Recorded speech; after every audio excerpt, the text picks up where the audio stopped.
We're going to go ahead and do this quick, since apparently there's a timer on this, which I didn't even realize. So, before we get into one of the best games of all time, who wants to see an abomination?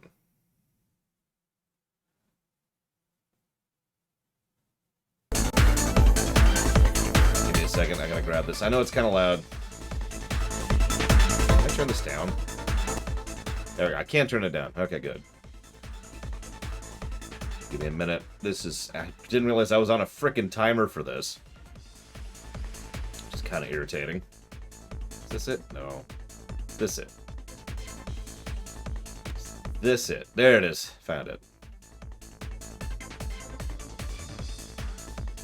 Alright. Here we go. Abomination time. Let's do this. So, some of you may or may not be aware of the fact that there's a Mega Man mobile game. It's actually not new. It's been around for a while. But during this run, during the Mega Man series we do, I was like, you know what? I should actually poke at it and see if it's actually as bad as I thought. Now, I've kind of already given away my opinion on that. But give me a minute, Nemesis. Give me a minute. Because I'm actually on a timer here, right? So the first thing I want to show off, just really quick, is the different characters you can grab, right? So there's all sorts of different characters. And they all have these little animations, and they're all cool. You know, there's Proto, you know, he's all cool. There's freaking Leviathan. And they all have this cool little intro animations. Sigma's, I'm going to let Sigma's play, because this is actually kind of cool. Give me a minute.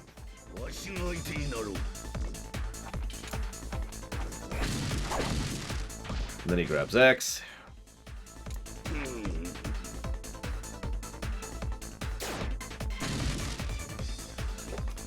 So there's some really cool stuff here, right? And then we have things like this.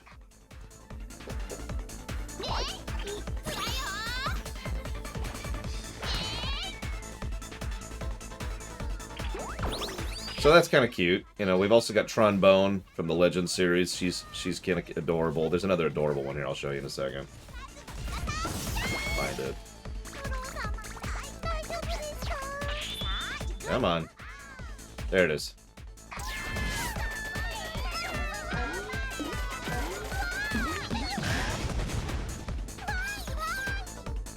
They've also got some random characters like Bit from X3.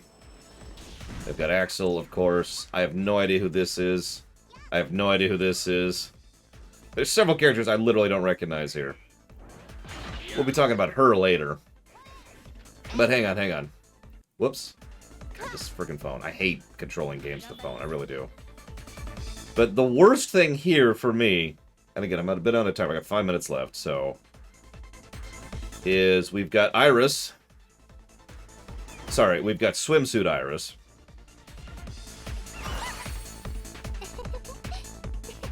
But, okay, sure, whatever.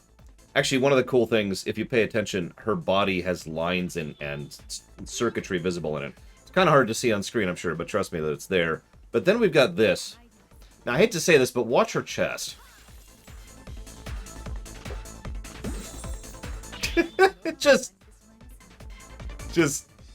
really overt jiggle physics. And if that's not enough, even default layer over here has the same problem, despite the fact that she has that plate on top of it. So even the plate is bouncing all over the place. So that's ridiculous. But hang on, hang on. Lore, you're just being a prude. Come on. Surely the game is okay. Well. Hang on, I gotta actually remember how to do this. Are you gonna force me to? Oh god, it is. Did I mention this game is so tutorialized, you actually can't not do the tutorial? So, this is the actual gameplay. And you can see why I wanted to save this for here.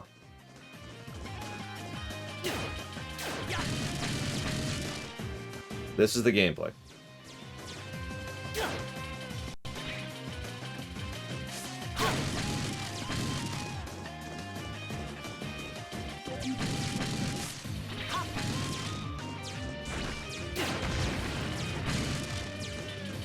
If this doesn't look as boring as it is, then I'm doing something wrong in showcasing this. Oh yeah, you can shoot behind you. Check it out. Not with turning around. You just shoot behind you. See? Oh, that one turned around. I guess you have to be close enough to not shoot behind you. Notice I'm not aiming or jumping or anything. And yeah, you have finite ammo. This is full-on gacha, by the way. You get packs, which give you cards. You collect enough cards, and that unlocks people. Like, it is straight-up formulaic gacha. It's bad. This is bad.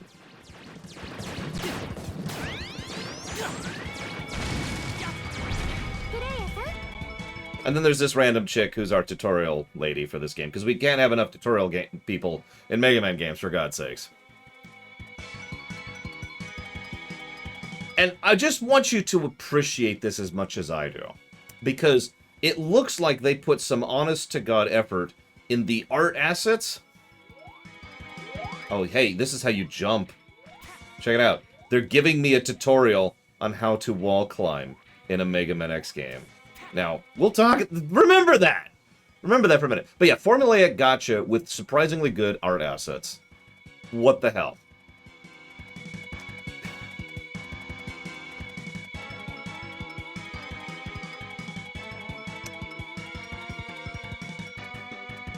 I don't know how much money it's making, but one of those characters was actually added, like, within the last week.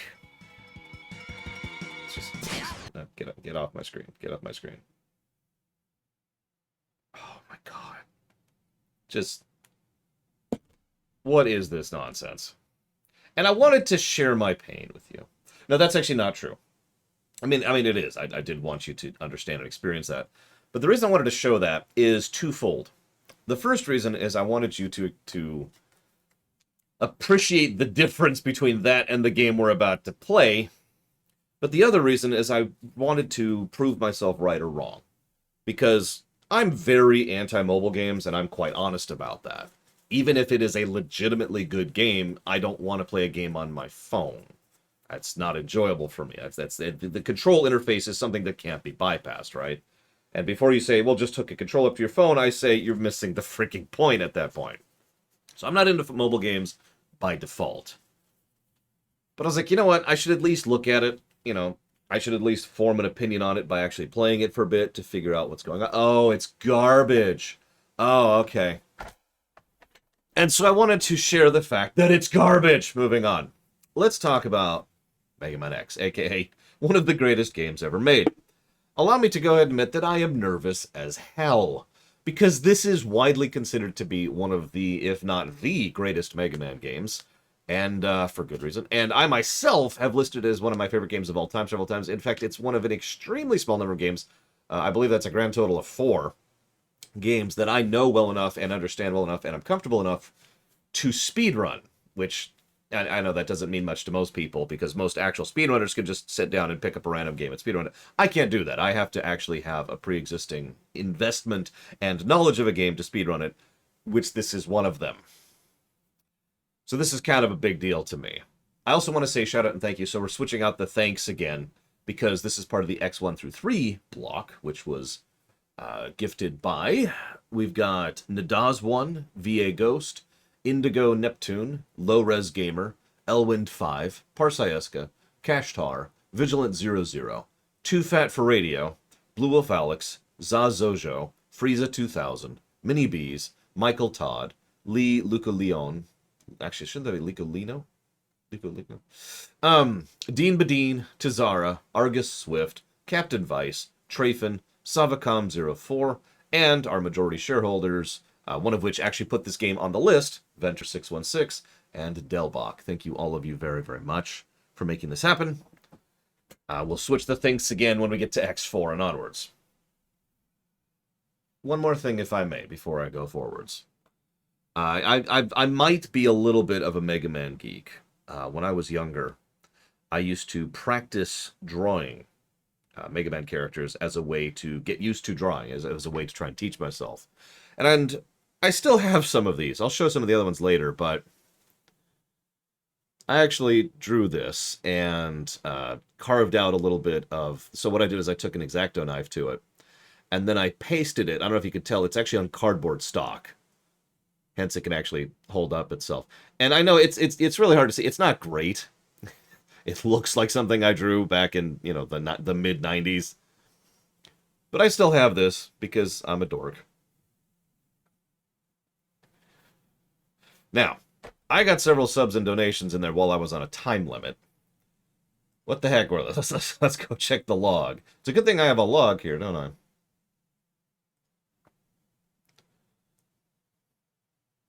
All right, here we go. So we had, I knew Nemesis was the first one. There it is. So Nemesis donated, right? Yes, there it is. For Halo Wars 2. Thank you, Nemesis. Very, very, very, very much for that 2-year sub. Welcome to the 2-year club, and I'll put that anniversary sub to Halo Wars 2.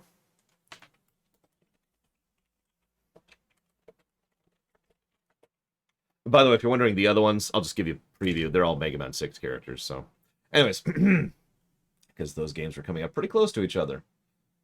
And then we have one from Black Vial. Thank you, Black Vial. Didn't put it towards anything, but I appreciate it nonetheless. And then we had one from Delbach, the majority shareholder in this very game. Thank you, Delbach, very, very, very much. And if you know what you want to put that towards Delbach, please let me know. Oh, gotcha, Black Vial. Okay. Well, you're still awesome. But I do need to know what Delbach wants to put that towards. Okay, I'm caught up. Don't let me forget to share a little stupid story once we get to the... let's say once we beat Chill Penguin. That's probably a good time for that. It is stupid, and I've shared it before, but I don't care. I also want to talk about the concept of design. I know that's a weird thing to bring up, but let me try to explainate myself a little bit here. Because some games have wonderful boss fights or incredible, you know, whatevers. And some games are just really, really well designed. That boils down to a concept which I call the Mario World Plus. Metroid Block, you got it. Thank you again. The reason I call it that is because Super Mario World is arguably not the best Mario game, even the Mario platformer game. There's several Mario platformers that just do so much better. But Mario World is one of the best designed games I've ever had the pleasure of analyzing. We haven't even reviewed it on camera, and it's still just this incredibly, incredibly well-constructed game. And so positives and positivity needs to be given, and praise needs to be given for just the sheer design on display, which is going to come up with this game. So let's go ahead and restart.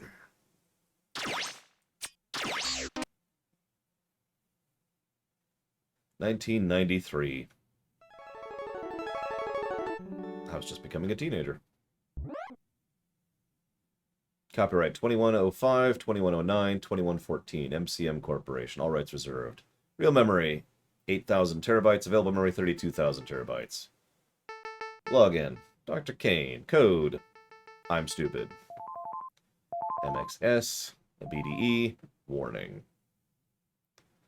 Mega Man X specification. Head is equipped with broad-range eye camera, ultra-sensitive voice recognition system, voice generation system made by... I can't read out loud that quickly. Lots of specific stuff is here, though. Like, there's actually a surprising amount of detail for how simple and well-structured this is.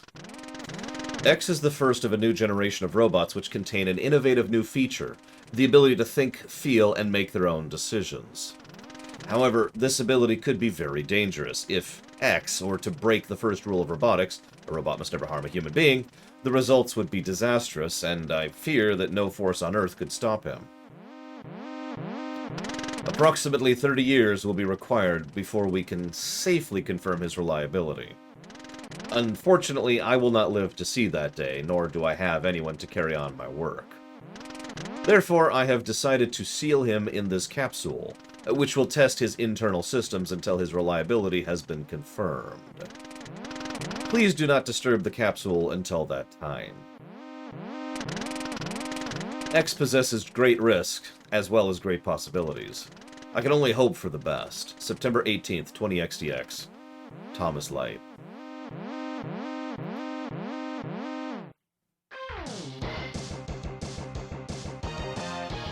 So that gets a plus. To be blunt, That's really good establishment. Oh, it absolutely does, Dakota. But yeah, the implication is that so the idea there is that we are Dr. Kane in that moment, and we have actually found his capsule, and we're reading through that log and all that information as we're going. So, story positive. It's not even the intro. What do I call that? Title crawl? Pre-title crawl.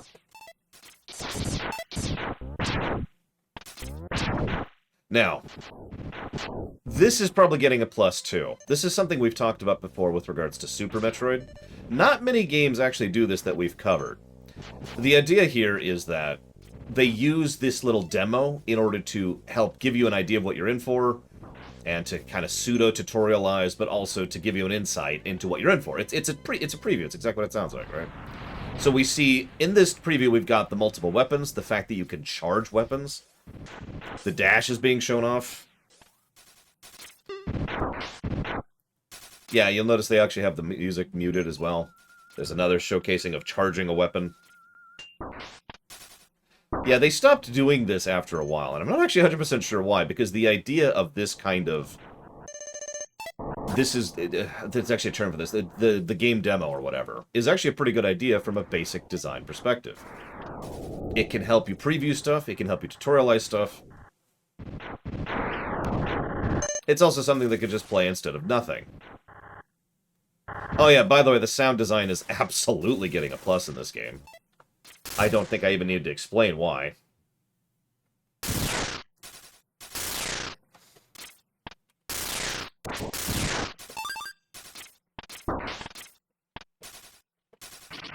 I should mention there's several of these.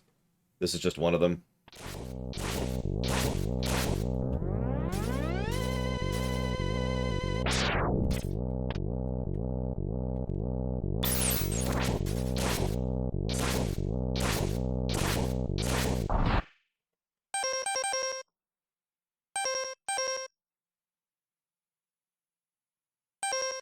Oh yeah, let's go ahead and give that sub-tank plus. Because duh.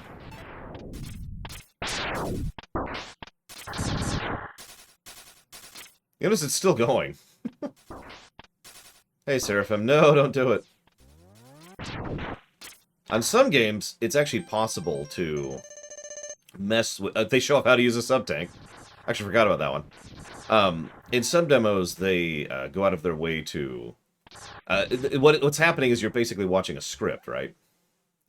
So, if you do some kind of, I don't know, Game Genie code that messes with how the physics of the game works, the game is just playing the script and has no idea how to deal with it, and it goes all over the place. Oh yeah, the Ninja Gaidening is absolutely getting a return. It might be the only negative we give this game, I'm not sure. So I just want to point out a few things this time now that I'm looking, so... Specifically, so we get the specs really quick. Okay, so we got... a cumulative energy generator and the reactive armor. There's also the variable weapon system, the stability system, and the acceleration system. Optional. Notice that they actually mentioned the dash right there. That's also, there's the reactive skeleton, which reduces damage by 93%. Okay, so and then we don't want to hear that flanking thing. Again, I mentioned that because, once again, there's a little bit of thought into how this actually works in lore put into the Mega Man series, which, generally speaking, is the only story positive many of these games are going to get. But yes, there are individual corporations that Light tapped, apparently, in order to build the various parts that went into building X. Go figure. So we can rebind, of course. We're not going to. We can just play music. We're not going to do that either. Making sure, yep. Although I could do that.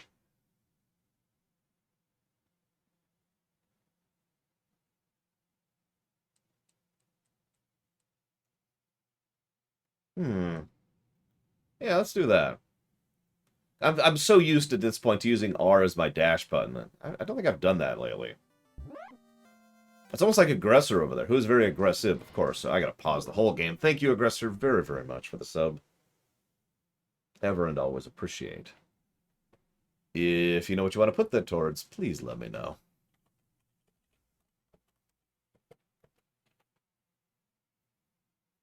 I mean, I don't know. I don't know what that is, Aggressor. What is that? We'll find out, Gingaman. I don't actually know. I haven't played much of the X collection, to be honest.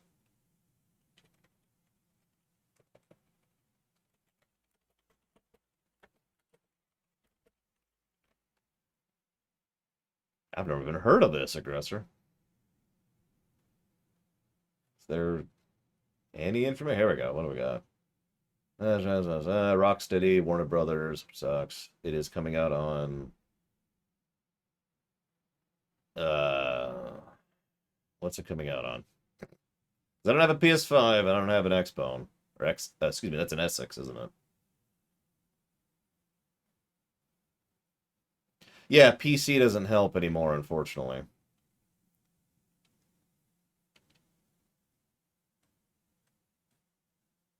It doesn't look like it's clarifying.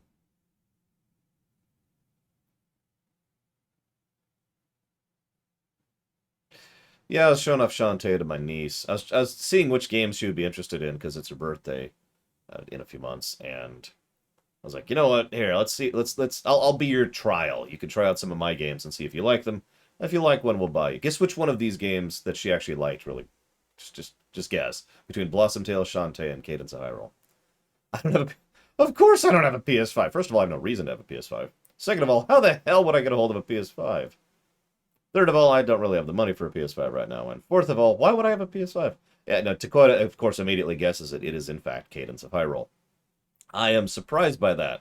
Of all the games I figured my niece would get into, that was the one I was thinking the least. But it does have multiplayer, which she really likes co-op.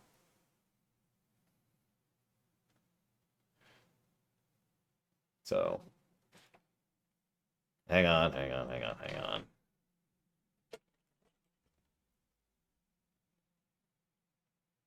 It is going to be on the Epic Game Store. There it is. I found it. But is it a timed exclusive? Okay, looks like it is a timed exclusive. Okay. So I will go ahead and add the game, although I have no idea how anything of that game is. We're gonna have to do some wild estimates on that one. But that's okay. Wouldn't be the first time. Okay. Thank you again, Aggressor. Very, very much. So, God, I'm going to be pausing a bit during this run, just so you know. So, FYI, there's a lot to cover in a short period of time.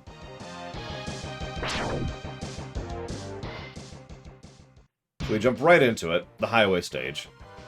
We know everyone loves this stage because it's been used over and over and over. It's been used in X7, it's been used in 04, I think. It's been used in the ZX series.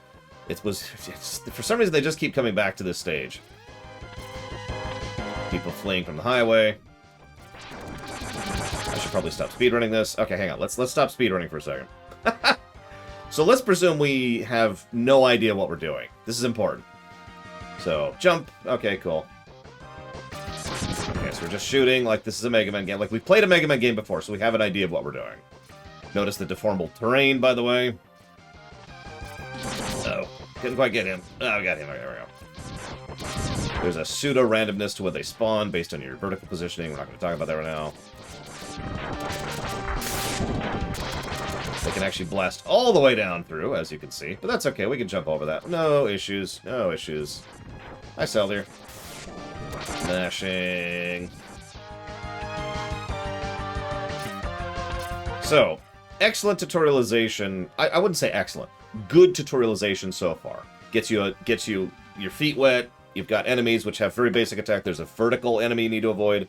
There's a horizontal enemy you need to avoid. Teaching you how to move. Teaching you how to jump. And, you know, these enemies have relatively low health, so even if you don't know what you're doing and you're just mashing this button, you can still push through them. Then we get to this guy. This is actually brilliant. So it's like, oh god, what do I do? But as you shoot, each point of damage he takes, he moves, or certain X damage, so his health, let me say this more clearly, at certain health positions, he moves forward a certain amount. That's how he's designed. And then we do this. Oh god! Now, the reason this is brilliant is because a new player to the series is now stuck. Like, oh god, what do I do? However, it's extremely likely that someone is going to jump at the wall in frustration and discover that. This, without any text, without dialogue, without pausing the game, teaches you how to do this. And that's important because remember, this was brand new at the time. This was a whole new concept. I mean, yes, Ninja Gaiden kind of did this, but not really. And for a Mega Man game, this was completely new. So once we have that in our toolkit, all of a sudden, the next thing they show you is an area, and remember, because of the way that this is done, when we drop down, we could see this health over here. So now we know we can go down here, and because we figured out how to hop back up, we now have this, we're basically being rewarded for repeating the action of figuring out how to wall jump. So, plus the tutorialization, pretty much immediately.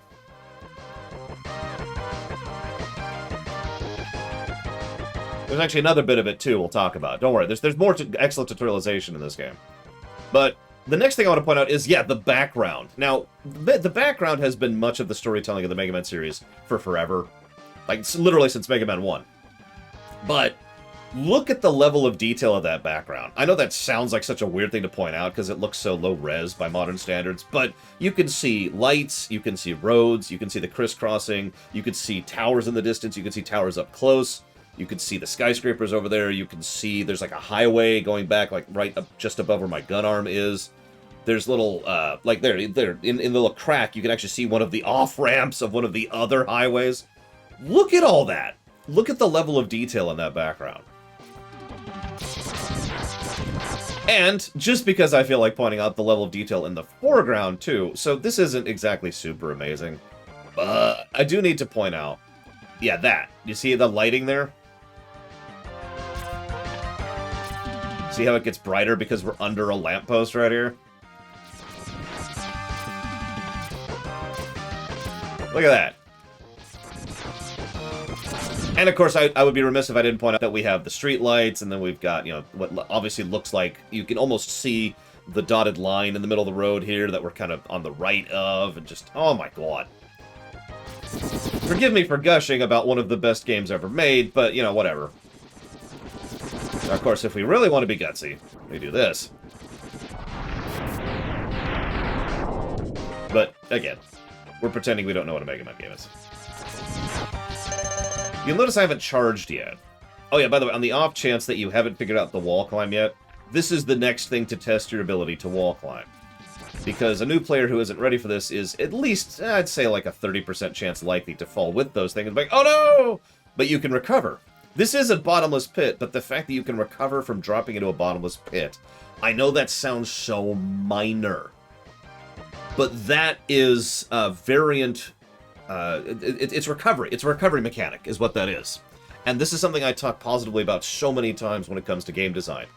Adding the option for the player to do something to recover from a mistake.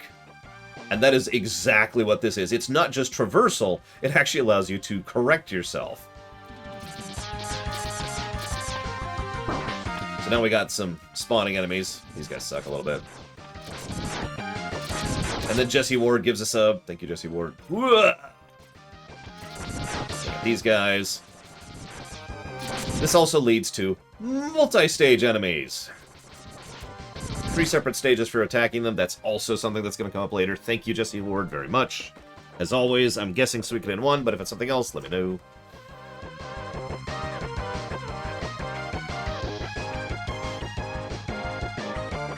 Very carefully, Trihexia.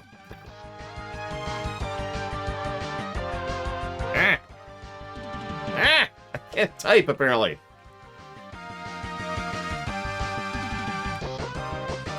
No, if you resub, then you say, hey, I want to put this towards such and such, and then I put the new one. It's basically each individual sub, each month, you put to something else, if that makes any sense. Like, I don't pre-bake that, because that would be a paperwork nightmare. Okay. And thank you again, Jesse Ward, very, very much. Oh yeah, I should mention that the music is a total banger. So, let's just give the first music positive right now. Originally, this game was done by one composer. However, they were getting close to deadline, and they brought in 2 additional composers. And I'm going to bring that up later, but I just wanted to mention it right now. By the way, this isn't quite as good as the ZX series or the Z series, and I don't want to sound like it is, but I do want to point out that this is still good sprite design in general. Like, we've got the, what do you call these? The check posts or whatever? Yeah, but if you don't tell me, I don't know Starscream, and if I don't know, I can't... I have to do all that manually. I can't just write down Starscream $57,000 and then put it towards KOTOR, you know what I mean? So just let me know each time. That's all I ask. Just put it in the message. So, that's, what do you call it? You go through the thing and you pay the fee, a toll booth or a toll gate or something, right? And you can actually see, like, there's the little side thing, and there's the path where they could go through, and there's the cars lined up for it, which are damaged, of course. Probably at least because of these guys, in part. Also, just because they really like to allow you to interact with enemies in this game. There's a phone booth on the side of the road. Well, I will be streaming tomorrow, so... So we've got an airship, because airships are cool. Yeah, I'm going to play with this guy for a second. Come over this way. Yeah! Okay. So you notice I haven't used my Charge Buster yet, and that's on purpose. Because the game hasn't tutorialized that the Charge Buster exists yet unless I watch the title. That's what I'm saying. Anyway. Now, you might argue that you would know what the Charge Buster is from previous Mega Man games, and that's a valid point. But imagine you don't know what the Charge Buster is, or how to use it. So first we have to fight Vile. No, not that Vile. Notice he doesn't even have a health bar, which I point out because that's the gameplay sign you're not supposed to kill this guy.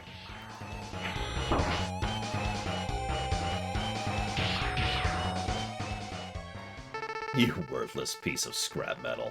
Did you think you could defeat me? Charge sound.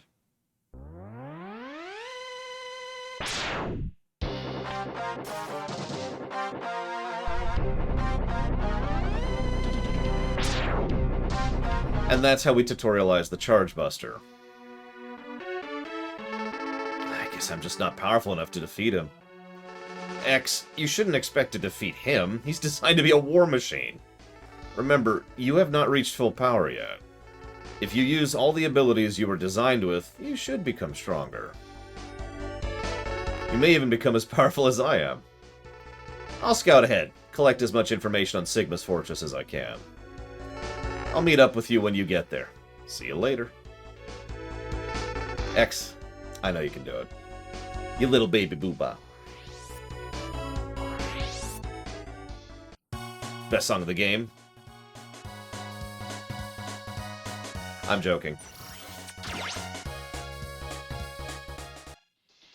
So yes, this is yet another example of an en medias res. So before we move forward, let's just give a plus to gameplay for the intro in general. The best Starscream, by far. So I should mention... Hang on, so I gotta talk for a second, so let's go ahead and... That's like a 10-second loop, I don't want to drive you mad with that. Let's talk for a moment. One of the design questions they had walking into this was, remember, it needs to be more 90s. Now, I talked about that and how that can be good and how that can be bad. But the long and the short of it was they wanted this to be more serious and dramatic. In fact, one of the specific goals they had in mind was they wanted an actually evil villain. I only point that out because I myself have pointed out several times that Dr. Wily isn't really evil. He's not exactly good, but he's not, I will eat puppies. You know, he wasn't actually disgusting or horrible or whatever. The goal was for Sigma to be actually evil. They wanted him to be truly villainous. And so that was, and I mentioned that because before we even get into all the stuff Sigma does later, which is some messed up stuff, right at the beginning, that was the goal, is to make Sigma someone that the player would root against, whether it's Dr. Wily, who at the time was actually quite popular and people would actually root for. Oh god, I'm gonna screw up pronouncing that name. Gyoki? Gyoki? Gyochi? I'm terrible, I'm sorry, but yes, no, first of all, good luck on this video. What category do you run? And second of all, yeah, no, this is fantastic. So yes, what we see right off the beginning, we see a lot of weirdly, surprisingly well done storytelling in a very short window. We know there's someone named Sigma who they're gathering information on. We know that there's someone attacking the nearby area. That was clearly a city. And I point that out because a city highway was being attacked.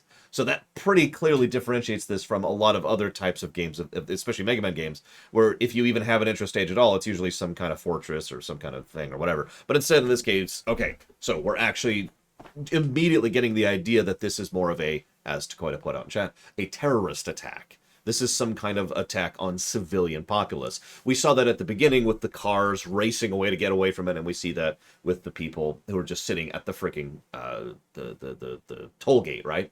So tone has been established, the perspective has been shifted, and we know that someone named Sigma, whoever that is against this. If we have no Day of Sigma, if we have no knowledge of what's going on, no manual, we still get at least enough information to get the basics right off the bat with just a few lines of dialogue and some excellent visual storytelling. So we're going to go ahead and jot down the visual storytelling plus, of course. I'm honestly not, I don't think there's going to be a Mega Man game that doesn't get this positive. And the intro, honestly. I actually agree. I don't care for Day of Sigma personally. But then again, that was supposed to be the new rebooted continuity, and they abandoned that immediately, so whatever.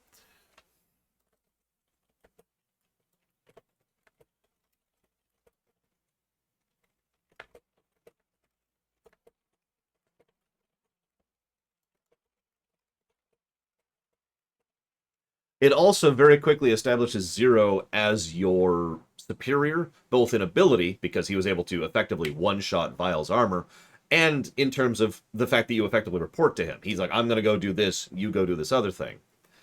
I point that out because that's going to be important for when we get to at the end of the game. I suppose I should bring up the Zero thing now while I'm thinking about it. Everyone says that Zero was originally supposed to be a girl. I've said that. One of the things I did last night and this morning was I did some research on this game because it's me and I want to make sure to do my homework. And I found exactly zero credible or tangible references to that.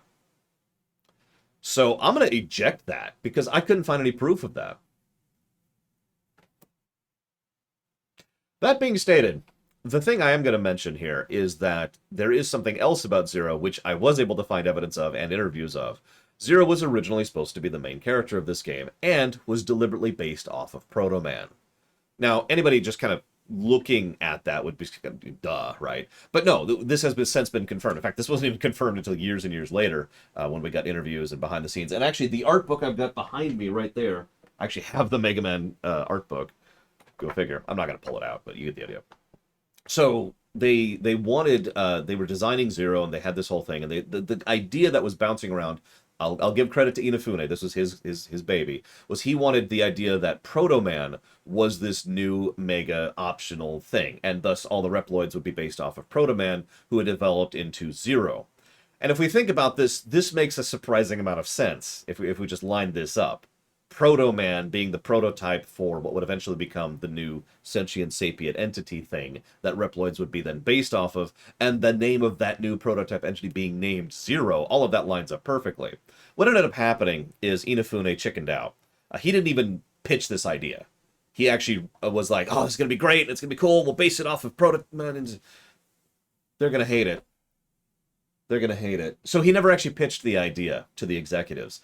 Instead, what happened is he just chickened out, made Zero a secondary character, and went ahead and had the other gentleman, who I can't think of his name, please forgive me, who was designing the other half of the characters in this game, design a Mega Man with more armor. And that leads me to my second thing, the armor system. That actually came from the fact that originally they wanted him to look like Mega Man, but more distinct. And there was this other weird thing that was happening at the time. You may or may not know this, but there's this thing called an RPG. And it was getting really popular in the early 90s, especially in Japan, thanks to Dragon Quest III. Yes, we are seeing yet another consequence of the explosion of popularity that was Dragon Quest III. I'm not joking. Because of Dragon Quest III, they decided to do the armor system for X. Because they were like, we need some way for you to power up and gain new stuff, but we can't have it be through levels. It needs to be something you find in the world. So they decided to approach it from a design perspective like it was treasure, like it was something in a chest, and thus we get the armor pieces. So anyways, let's talk about layout design. So first of all, this is cool. We can actually see a map we're actually in this relatively short area, and you can actually see where everything is in relation to everything else. This is kind of neat in its own right. This is something that X1, 2, and 3 would all do. They would imply or state outright that all of the levels you're doing are in one contained area. You know, we got Doppler Town in 3, we've got wherever it is in 2, and we've got this city in 1. 4 would do away with that idea, unfortunately, but it's a cool thing because it adds just a little bit of visual continuity to where you're doing what and why. This is also really important for X1 because X1 did something that, frankly, none of the others did properly. Stages affect other stages. I forget the exact list. I do know that, obviously, Storm Eagles there affects Spark Mandrills. I forget if it's Launch Octopus or Chill Penguin. One of them affects Sting Chameleon. No, it's Launch Octopus affects Sting Chameleon, and then Chill Penguin affects Flame Mammoth. And I think that's it. But either way, the fact that if you beat a stage, it has a consequence on the other stage, which changes how that stage operates, is such an awesome idea. I cannot believe they stopped doing it. By the way, I'm just going to give that idea a plus right now because it's really cool. Stages affecting other stages. Didn't I say Octopus affects Chameleon? I swore I said that. Because what it does is it adds flooding, which is helpful, especially because it helps you to get the, I think it's a heart underneath Totally Not Auto. Not to the same extent, Starscream, but yeah, eventually it would get there. Okay, I've got a lot of information to cover, Delbox. I'm not sure how much of this I'm showing. But yeah, this also automatically adds to replay. So stages affect other stages is cool for a gameplay reason. I'm actually going to give it a story plus too, though, for visual continuity. Because, it gives you a feeling of the areas being interconnected and how they affect each other, and it makes you feel like you're actually going through this city, actually affecting it as you do the stages. They're not disconnected, right? And that's awesome. Okay, so we also see the specs. We can see that, you know, how high they are, how much they weigh. Let's see, do any of these weigh? He is 510 pounds, holy crap. We see what kind of attacks they have, just very quickly.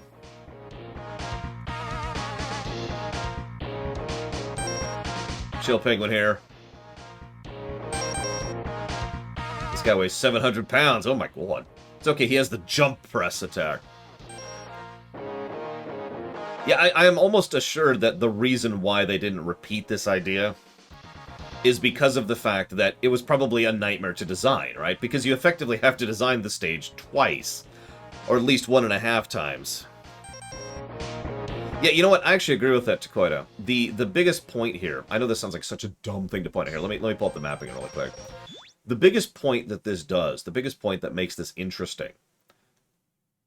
Apparently you can switch to Rookie Hunter mode at will. We'll talk about that in a minute. I had to look that up. The weirdest thing about this is that this is the appeal of open world games in a nutshell. Right? At least this is one of the appeals of an open world. You're in a town and you look over there and you happen to see a mine that's kind of caved into a cave, and you can just walk over to the mine and now you're here and you do the mine and you get out and then you can go do this. It doesn't matter if the town and the mine are disconnected in terms of narrative or in terms of gameplay.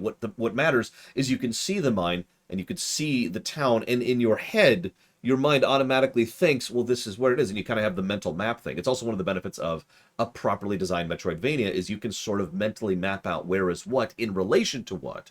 And even ignoring the gameplay benefits of such a thing, from a, for lack of a better way to call it, story perspective, it adds to your feeling of the fact that you're going through a place rather than just selecting stages on a menu.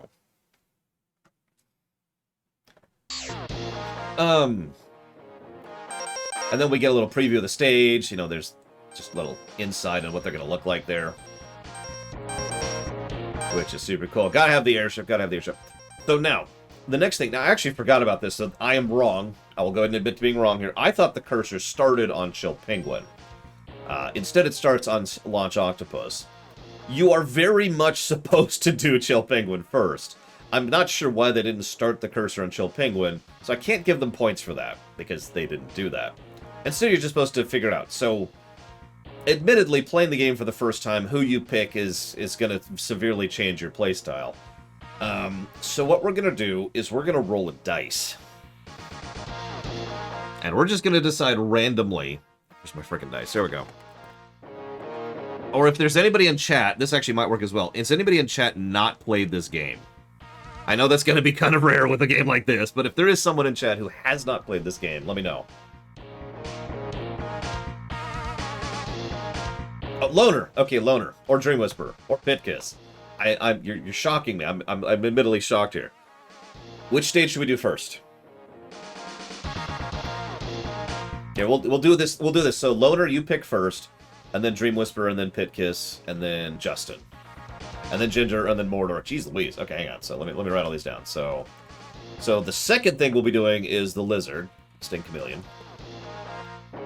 Loner, what do you got? Yeah, just pick a picture. Pick one of the pictures. The bear. Okay, so is this the bear?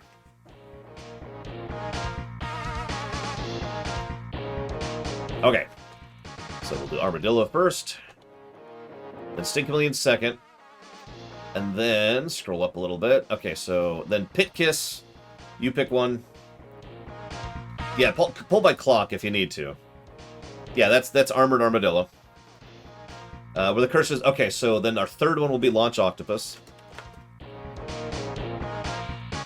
And then our fourth will be Justin. You're picking the fourth one.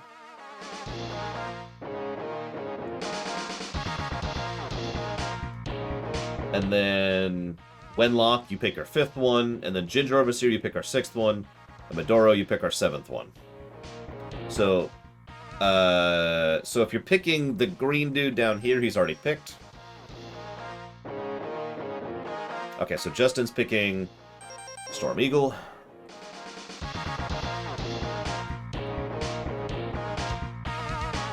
Yeah, we're not going to have the dash for a while. It's going to be fun.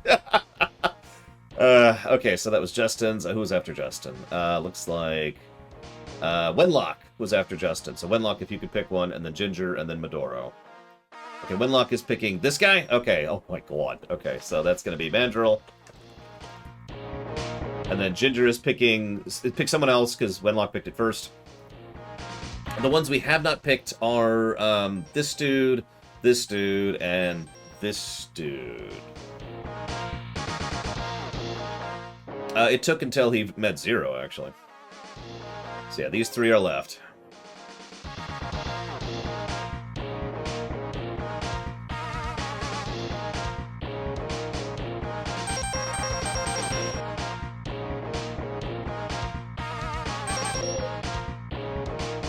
You're not picking, Mr. Red. Okay, so... Red... Okay, Medoro, if you could pick someone else, please. So you've got the choice between elephant or penguin.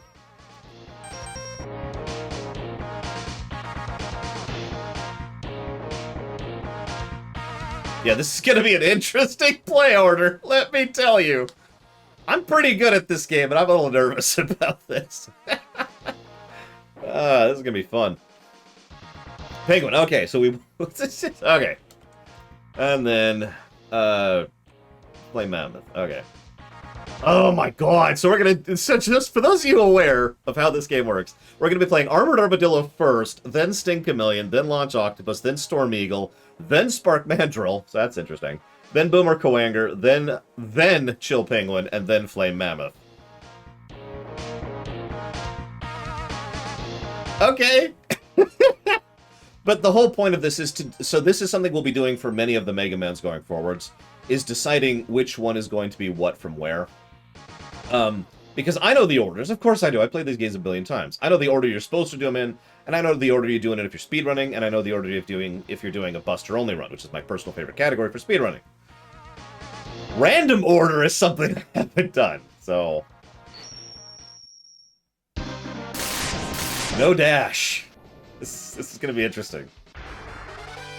But it will be valuable to see how the stages are designed when you have no dash. Because we're getting our dash second to last. Oh yeah. So hang on. We need to play a game. And we're totally playing this game. You don't have to play it. It's cool. But I want you to play it with me.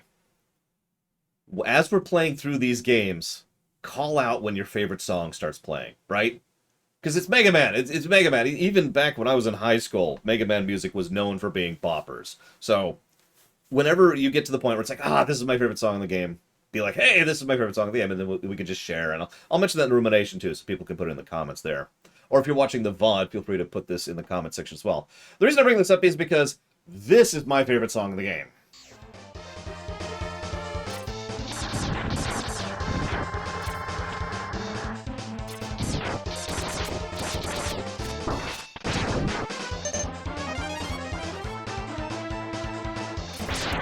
So, reference to Mega Man 2.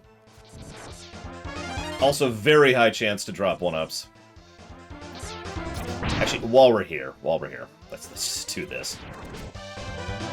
So, as you can see, the Ninja Gaiden problem is here. Like I said, that's probably going to be one of the only negatives we give this game. Because it's pretty bad. I should probably mention... What are we at? What are we at? Two more.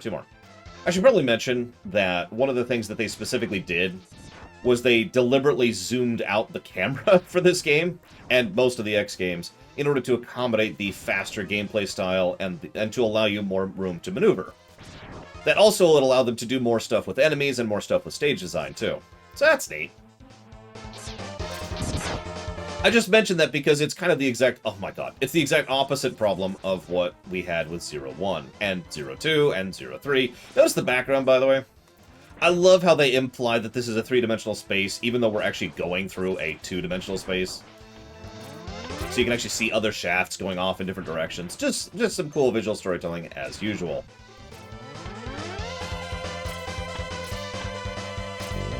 Now, I happen to know this is here, so we're going to go and grab this. Get our first sub-tank. The first stage with the Buster upgrade is Mammoth, which is what we're doing last. That's going to be funny, too. Mets are back. Gotta have Mets. Very important. Ugh! Okay. Oh yeah, the fact that the charge has... There's actually a term for that. I think it's piercing is what that's called. Is very helpful because... So piercing means it goes through enemies. Pretty simple. And allows you to do stuff like that. Grab that.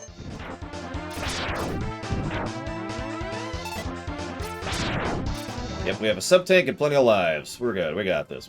God, I can't tell you how many times I've been hitting the dash button. I hit it there, I hit it there. Like, it's because it's so automatic, right, in these games to dash while doing anything. Hit there, and do this. This is cool. And potentially deadly if we don't do this jump right. Whee! So, lots of enemy variety. I don't think I can actually reach this in time. This is... Oh, I don't have the helmet. I literally can't. Okay, so we can't get this hard. Oh, no, we can. Never mind. I'm wrong. I'm wrong. Wrong thing. I'm thinking the wrong direction. Heart. Lots of different variety to enemies, by the way. I really should point that out. There is a... Ah! That dash is a little harder to make than it looks with that dash. Or that jump. It's harder to dash. By the way, mid-mission checkpoints. There's actually several per stage. Not super noteworthy, I just thought I'd point it out. Okay, so we're going to go ahead and scooch forward a little bit here. Oh, absolutely, Starscream. I myself used to play Mega Man 3 no-hit because I'm a moron. Oh, jeez, that's a tight jump. It's doable! It's doable. And now we do this. This is pretty much just here because, here, have fun. Hey, I wonder what's up here. Oh, it's nothing. Oh, well. Lost time. Love that background, by the way. It's only there for that one screen. It's this beautiful, gorgeous background. Don't worry, we'll be seeing it more.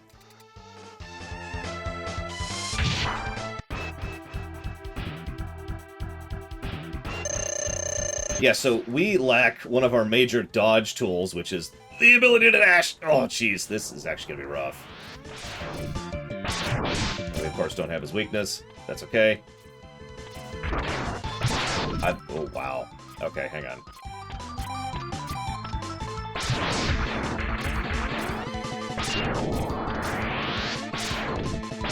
Thankfully, I do know his pattern, but this is still going to be rough.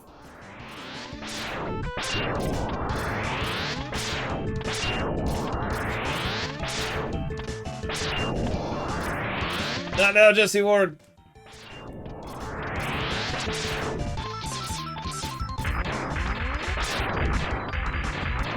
And we're dead. Okay, hi, Jesse Ward. Thank you very, very much again, and then again.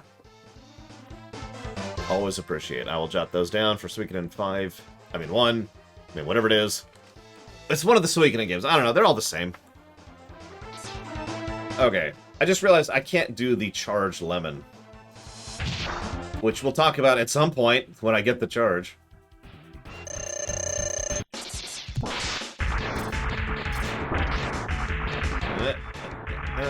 Oh, jeez. This is just bad. And we're dead. Oh, my God. So he's a little random. How long he stays up is a little bit random, and how long he shoots is a little bit random. There's a range. I might legitimately not have this. We might just game over, which is fine. That's a valid way to progress. We keep the heart, and we keep the sub-tank. So he always starts with that.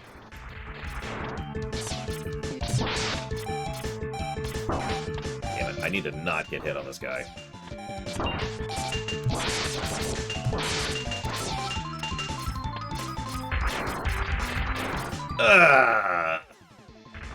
Super dead. Okay. I'm not sure I've ever fought this guy without dash. Ever.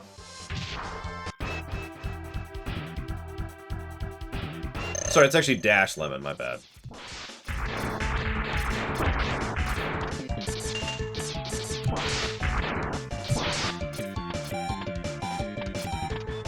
Play this slow. See, I've done Buster only runs. Those are fun, but usually you have the dash for that.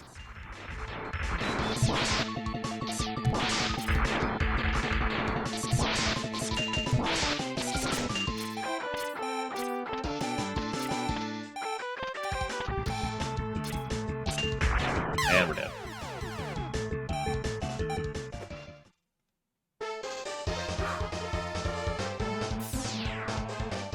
Okay, let's check it some.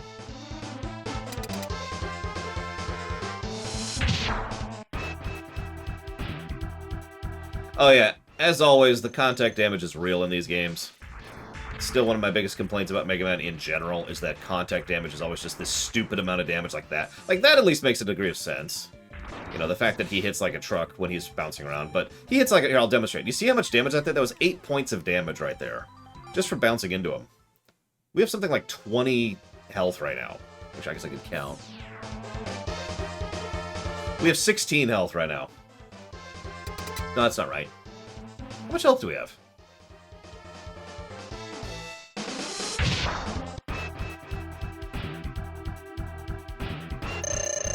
$18. We have 18 health. There we go. Ah! Right. Up. Up is second.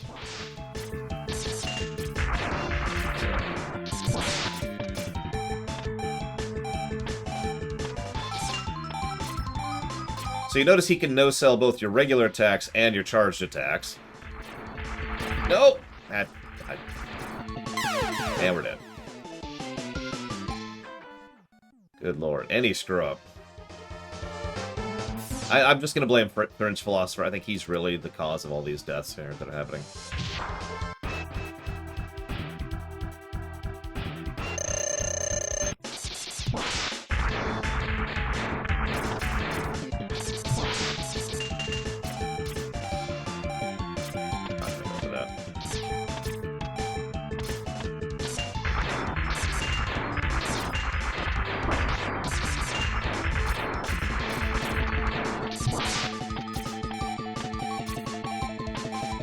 Do they have the dash, Ginger Overseer? Also, apparently you weren't listening to me earlier when I said I've actually done this without weaknesses. It's just, you know, usually I have the dash.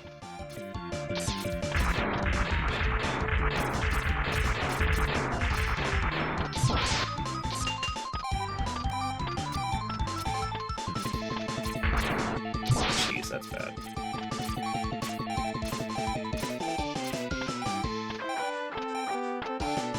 Oh, I can charge. It's just there's not a lot of reason to on this guy.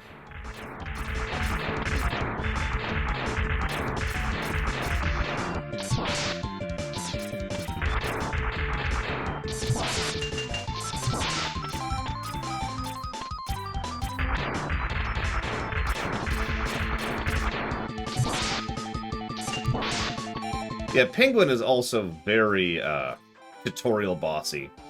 Which, again, goes back to the idea that they really wanted you to do Penguin first.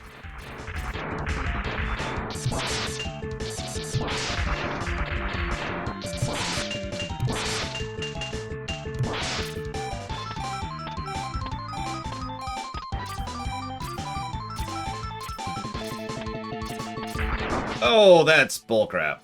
That's utter bullcrap. I'm not happy about that.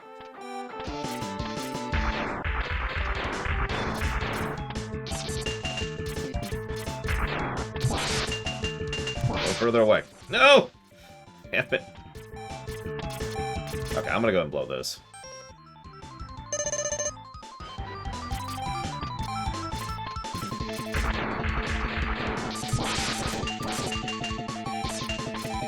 Get greedy. Don't get greedy, Lore.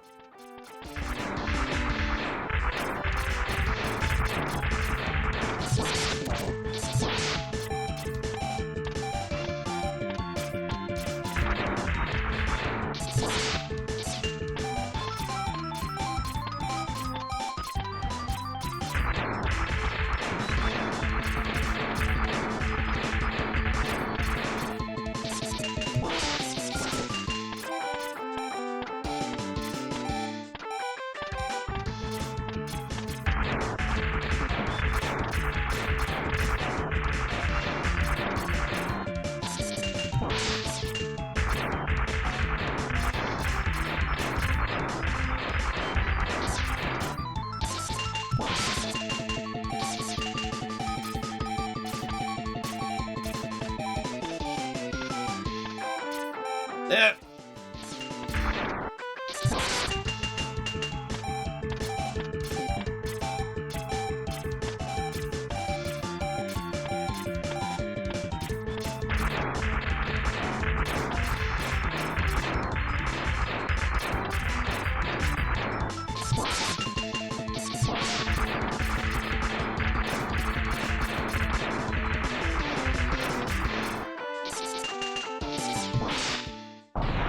Bloodborne, eat your heart out.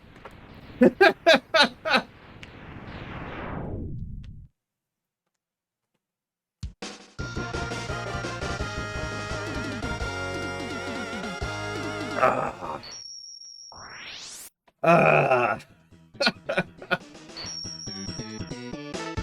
can skip this cutscene, by the way. But if you don't, it does the Mega Man thing, which they always do.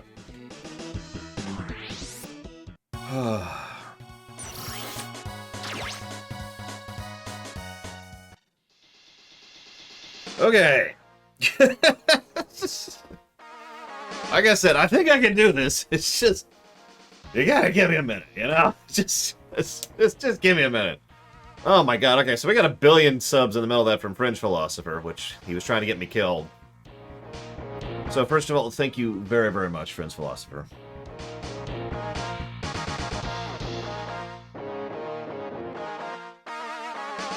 Ever and always appreciate. Thank you. So let's see. We're splitting this up a little bit. Give me a minute.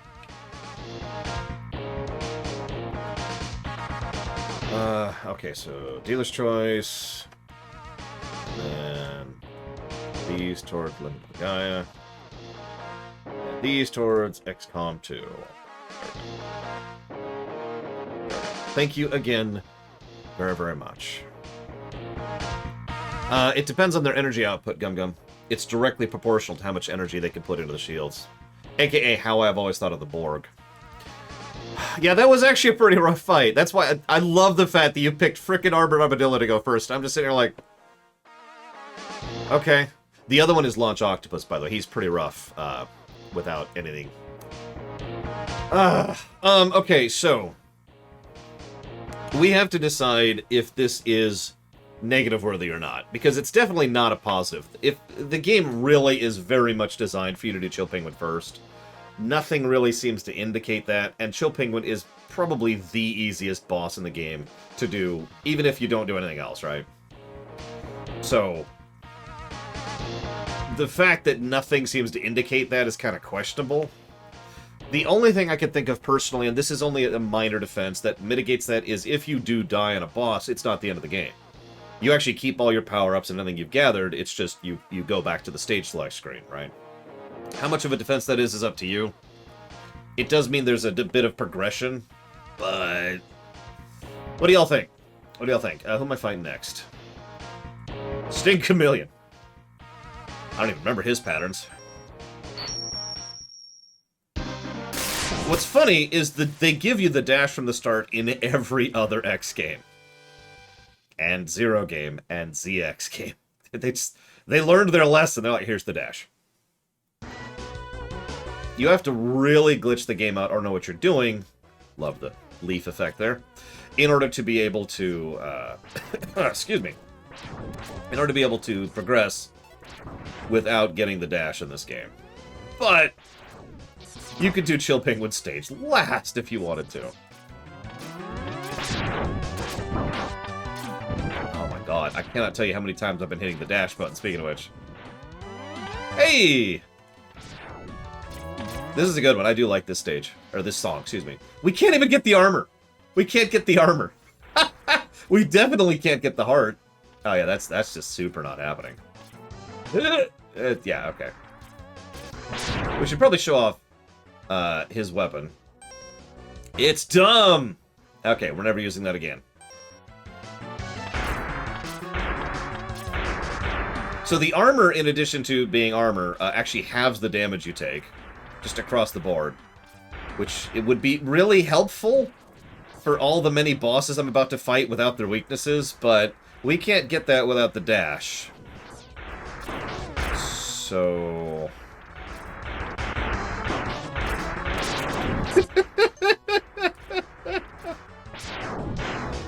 oh my gosh.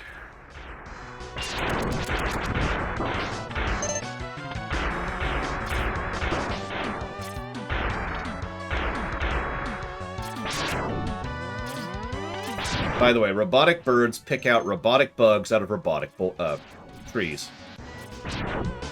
I only point this out because this is the same thing the Mega Man Classic series have been doing forever. That so much of the environment, even by this series and time in the game, is partially cybernetic. That's just the nature of the world they live in.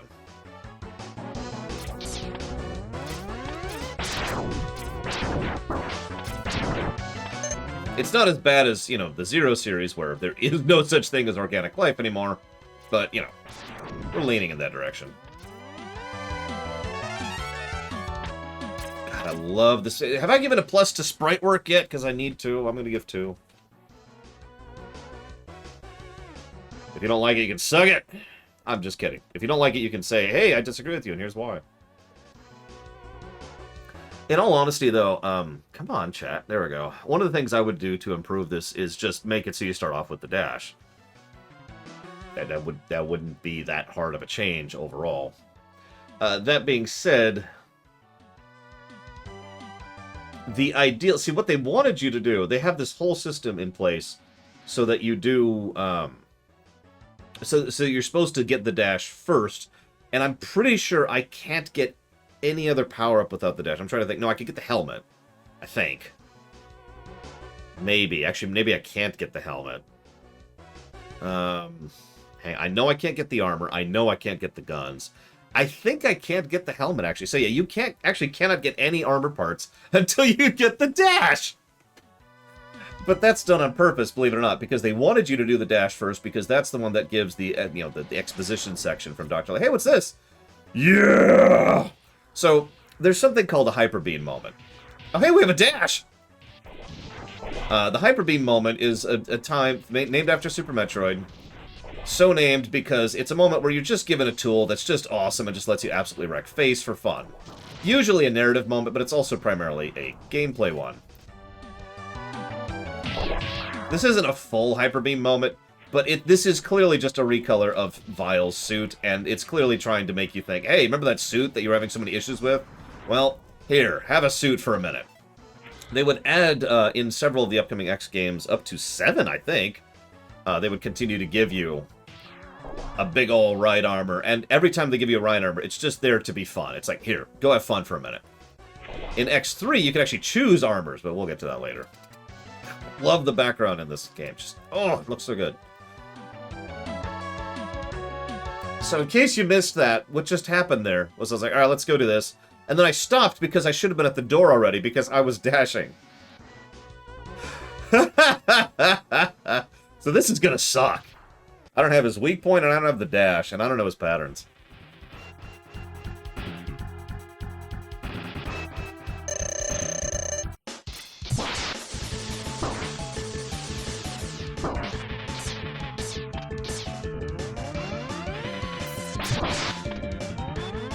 Oh, jeez. Dodging without dash. This is a trip right here.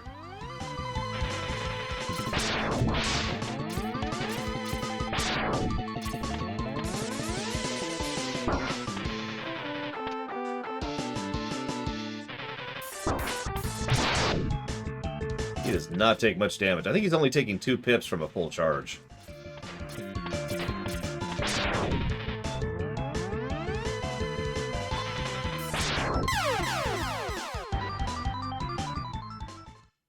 Is it really map loss? I don't remember Maverick Hunter X that well.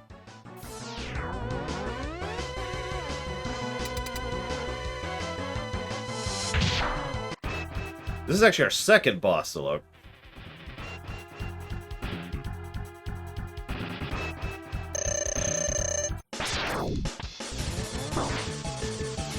I have no idea how to dodge those spikes at all. Oh yeah, Boomerang just turns this guy into a joke, but then again, all their weaknesses turn them into a joke, which, as I'm thinking about it, probably deserves a negative. The bosses are actually pretty rough, unless you use their weaknesses, in which case they're a joke. I mean, there's a reason the term is called Spark Mandrill Syndrome. I don't know, is that really negative worthy, though? Now I'm kind of questioning it. You know what? I've talked myself out of it. It's not negative worthy. No, not because I don't want to give negatives to one of my favorite games. It's specifically because of the fact that they're weak. Oh, there's spikes on the ceiling. Right, I actually forgot about that. I forgot about that. It's because of the fact that that puts the difficulty in your hand, right? They're either uber weak to their weaknesses, in which case you just want to kill the boss, or they're not, in which case you actually engage in the boss fight, you know? We're probably going to game over on this guy. Almost assured.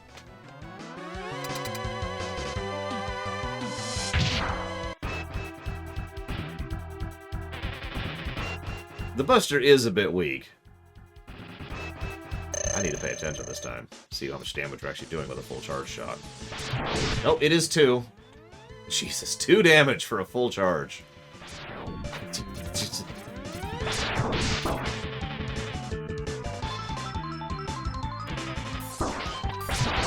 Anybody who's seen me review games before knows I have no problem giving negatives even to a great game.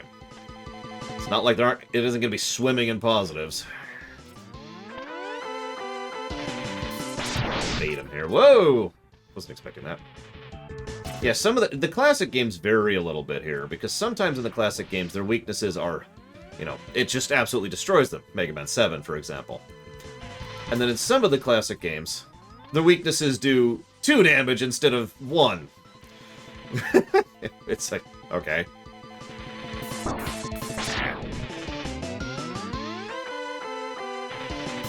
But no, I honestly think I've talked myself out of this. I don't think I'm going to get a negative for that.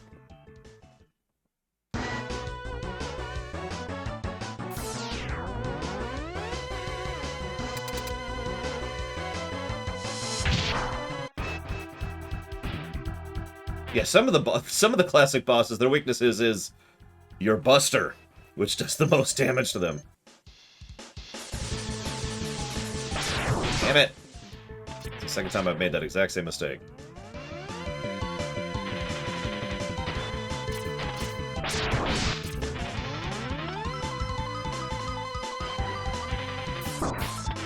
Damn it, damn it, damn it.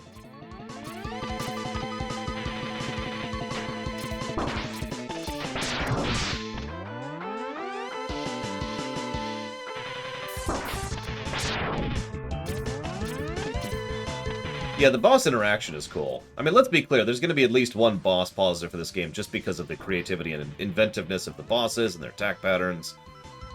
And the cool stuff you can do with them.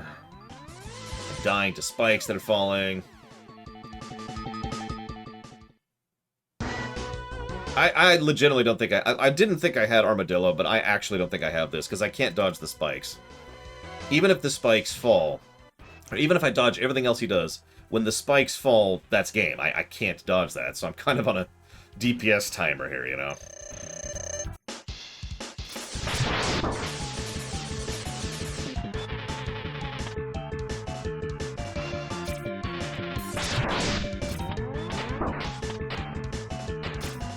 Probably not in this game's Octap, but we'll see.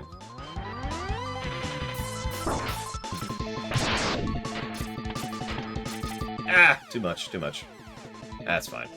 Game over. So, we're gonna move on to the next one, which is Launch Octopus, who we will also not be killing.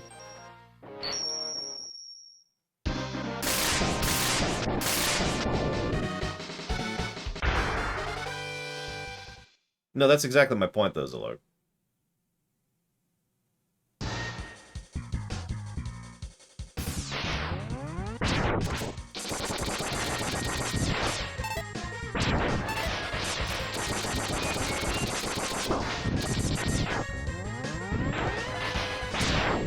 Yeah, I hit him several times with the Buster while he was doing that, Cyrus. Didn't do anything.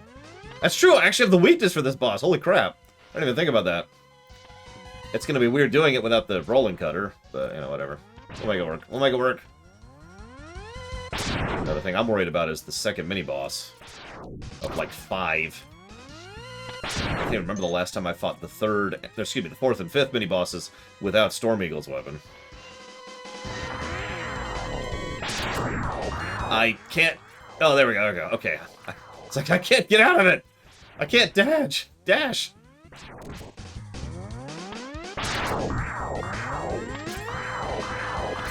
Nope. Boomerangs just chop off his arms. His actual weakness is Armadillo.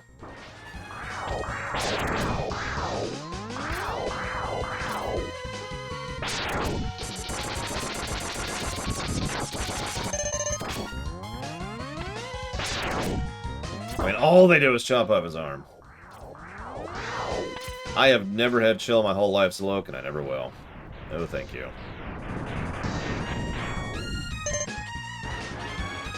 No, Von Falkenstein, okay. But I will put that towards dealer's choice in just a moment. Any favorite songs here, by the way? I'm just curious. Because this will break our track record of every stage having someone's favorite song. Which is fine. So this one's gonna suck right here. In fact, we're gonna pause before we do this. Write down Von Falkenstein's thing there really quick.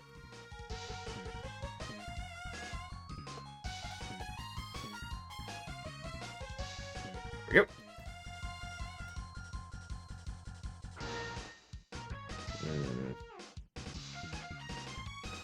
No, you have to pick one, Gigaman.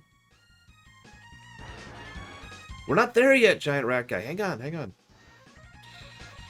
We'll get there. Oh god, it does. No,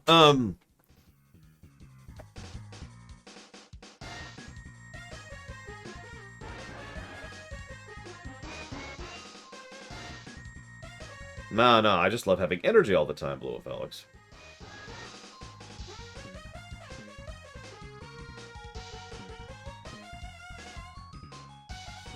That's true. We put down Mavericks dead. I'm picturing like a slogan. You know those things where they've got rat killers or bug killers, and they always say, "We kill bugs dead." Imagine that with X. We kill Mavericks dead. Call Maverick Hunter X. Yes, it does. Check it out. See, it mutes a little bit.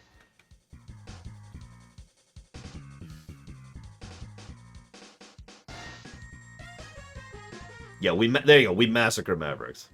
That's not how I've ever heard it used, Bluff Alex, but I believe you.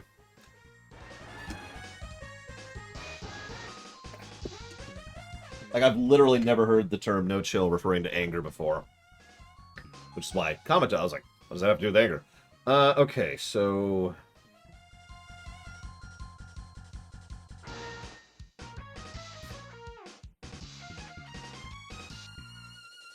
Well, the dictionary definition of the word maverick Also, I'd be remiss if I didn't mention these were called irregulars in Japan.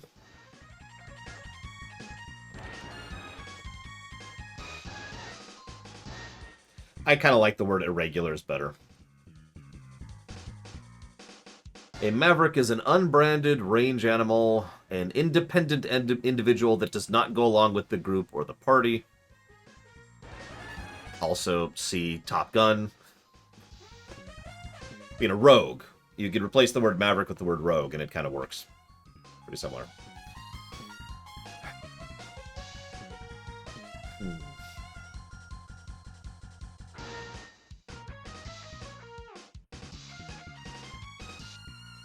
No, like I said, I believe you, Blowfell. It's just I've never heard it that way, that's all. Let's do this.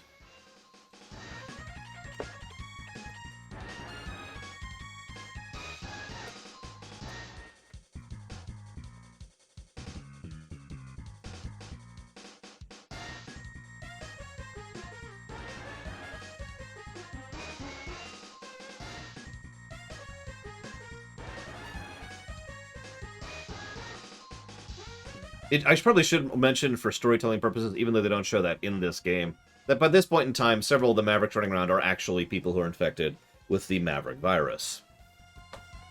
Which, at this point in time, could be argued to already be the Sigma virus, but whether or not any given individual is infected with the Sigma virus or the Maverick virus is a coin toss, because who knows. There is a distinction between the Maverick virus and the Sigma virus, and, well, we'll get to that. I think in X5 is the first time that'll come up. But I should point out that there's a narrative disconnect in the backstory, which I'm going to talk about just a second. Don't let me forget. I just want to finish typing this out.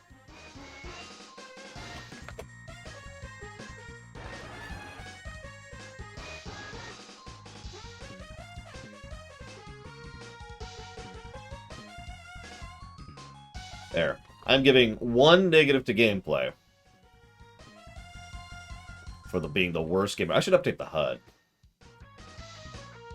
1, 2, 3, 4, 5, 6, 7, 8. 1, 2, 3, 4. There we go. Okay. Some of the stories... So, one of the problems we're going to run into with several Mega Mans, most notably Mega Man 1 and Mega Man X1, is the fact that they wrote a story, and then they changed their mind, and then they changed their mind, and then they changed their mind. Lots of retcons, right?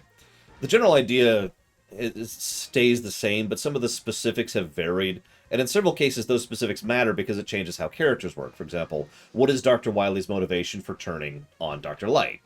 And we've heard several examples and several iterations of that over the years. Now, the most current retcon is most likely the one where Dr. Wily was jealous. The whole thing we kept talking about during the Zero series, right?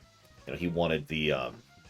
Yeah, we managed him first, Blow Off Alex, if you could believe it. Took us a few minutes. Is the idea that he wanted the recognition and he had the low self-esteem and blah, blah, blah, blah, blah. So he was pushing against Dr. Light, yada, yada. That's the current thing, but that wasn't the original thing or the second thing or the third thing, like I said, anyways. We have a similar problem with X1, though. In X1, either, and this is kind of important, either the original Reploids that Dr. Kane built were wrong, and so had literal glitches in their programming, which caused them to go Maverick, or they were sentient, sapient beings who could make their own decisions and therefore committed crimes. And there's a pretty big gap between those two things, because the former implies the idea that they would have all been good and peaceful and cool, but they were literally built wrong because Kane had no idea what he was doing. Or the latter implies that Kane just successfully replicated the sentience and sapience with all the baggage that came with that. Your pick. And to this day, unfortunately, we don't really have a codified answer to this one. Because Maverick Hunter X was trying to retcon the series and then got thrown out the window, which is why I'm not really counting it. Okay, so I'm about to die. So, just for you. For your enjoyment. Oh, yeah, here it comes. I'm ready for it. I'm ready for the death. No, actually. No, too late. Too late. No, and we're dead. I told you.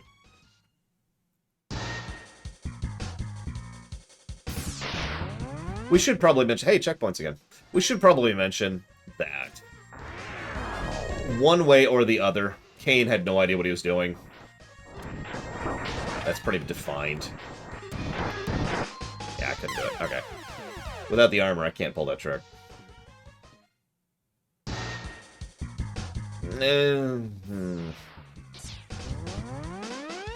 I suppose they're not mutually exclusive, although I would argue that they shouldn't both be happening at the same time.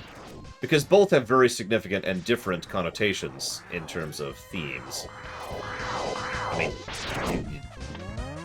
whether or not these people qualify as people, and whether or not there's sentience and sapience involved, whether or not there should be some oversight, whether or not they should all have the preview thing that X had, which Kane absolutely skipped because he's a moron.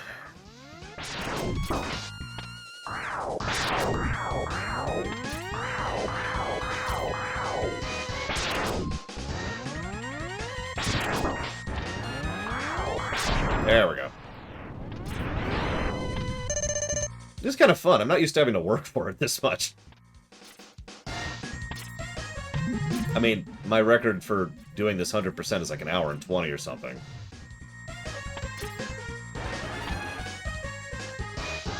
Yes, absolutely, Melkorblade. In fact, I mentioned that earlier. And we can do it! I'm sure we can make it to the damn, thing that this is. Submarine. That's the word.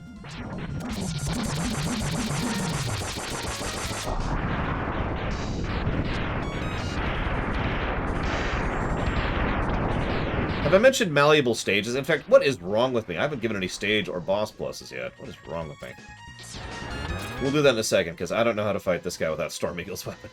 Okay, there we go. Fine, a little bit higher, a little bit higher. Nope, not too high, too high! Oh god, too high, oh god.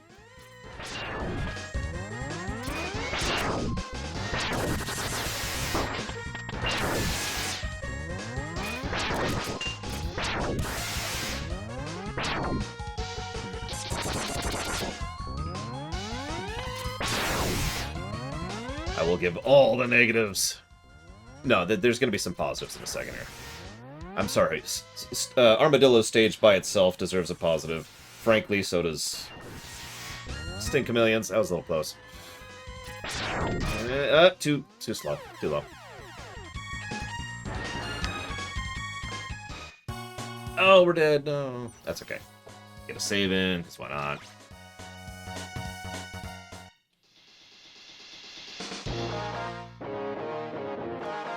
Okay, pluses.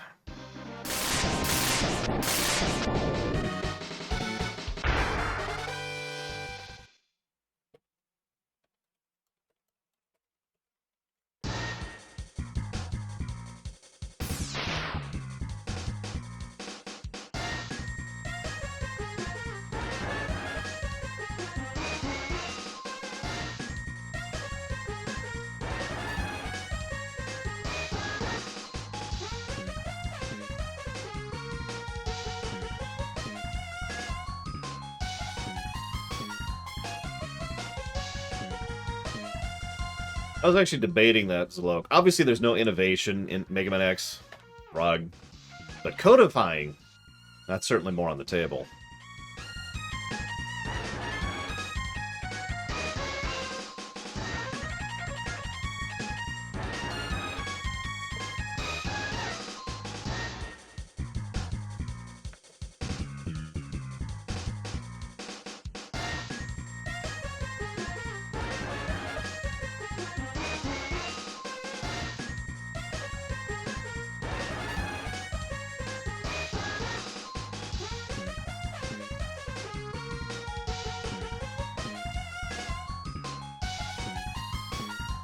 Only a few thousand times, BD Kurtz, but that's okay. After we finish the Mega Mans, we're actually going to be playing Metroid Dread, because it get funded very quickly.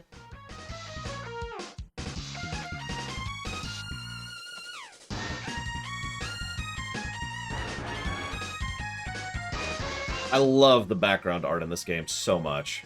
I mean, the Mega Man games in general have pretty backgrounds, but good God. Just beautiful, beautiful stuff.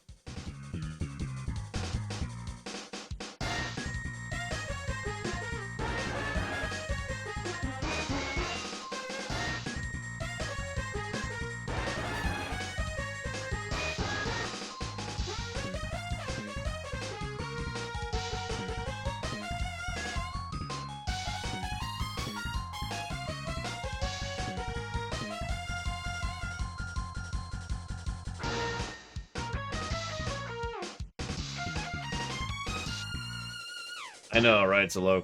Not that I can, of course, but... I've actually thought about that a few times. The main reason I don't is because it would be problematic. Hey, Kay, what's up?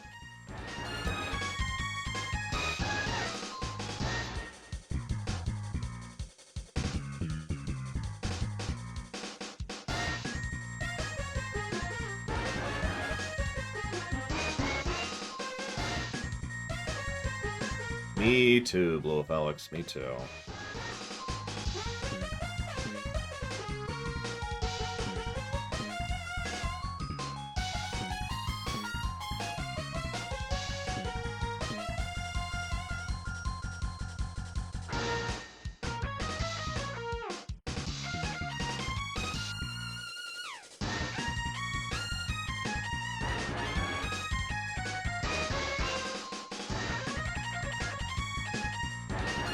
Technically shorter, but yes, okay.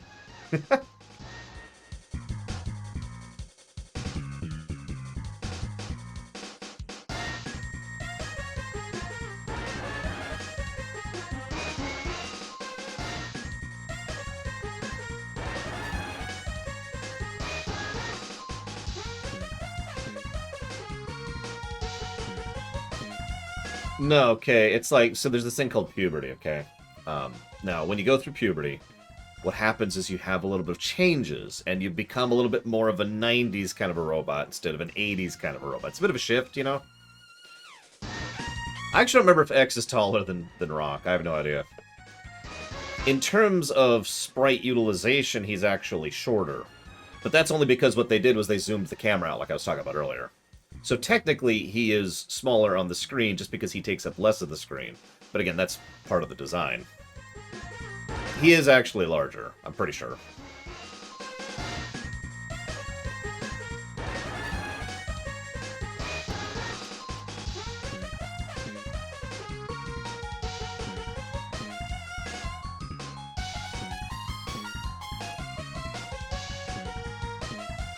We don't talk about the 90s.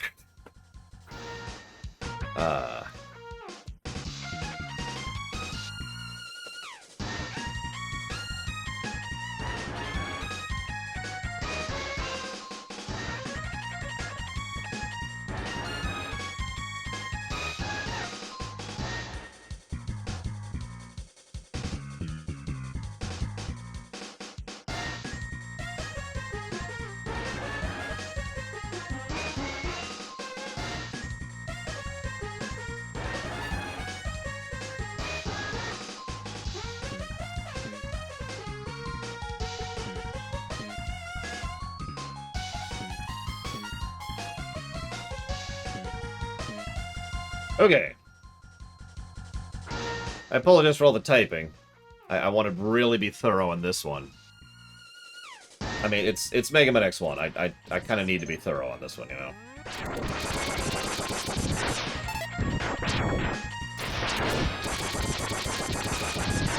I mean, I don't think I've ever even really seen it, per se, Blue Wolf Alex. Unless that's the one with, I've got your power, in which case I've only seen a bit of it. Also, we need to get rid of these pluses and turn them into that. There we go. No, the 80s or 90s or whatever cartoon I remember hating was Captain Freaking N, which I absolutely did see and can go to hell. Oh, thank you. Oh, yeah.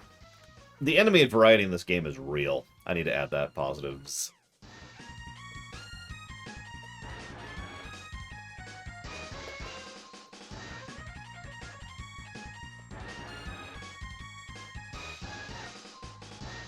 Oh, I hope not, Melkor Blades. It'll be done by those frickin' minion people. Illumination. And I just want to slug them, you know? Just right in the face. Just one quick slug.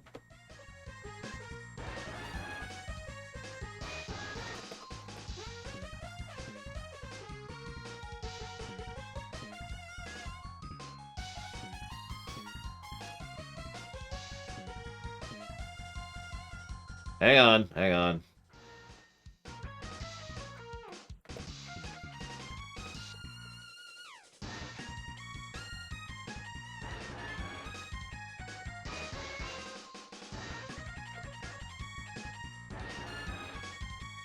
You say that, Zalok, but Nintendo went for Illumination.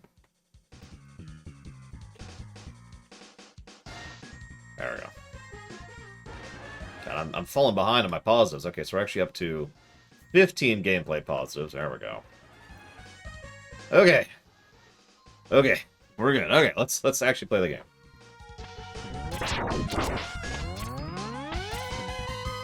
Damn it, I keep dashing. I could see Ian McKellen as Dr. Light.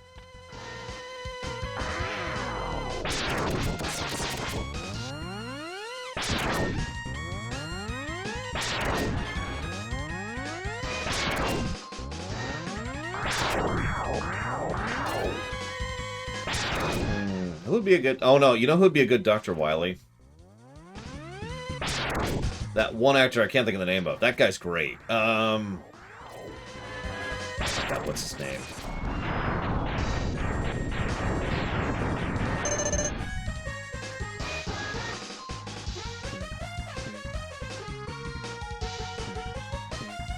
Did anyone see the first Fantastic Beasts movie? Because he was the villain in that one. I don't know why that's the first place my brain goes to, but he did a great job in that film.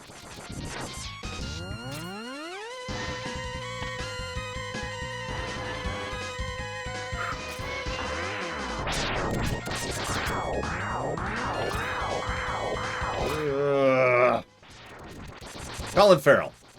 I could see Colin Farrell for Dr. Wily.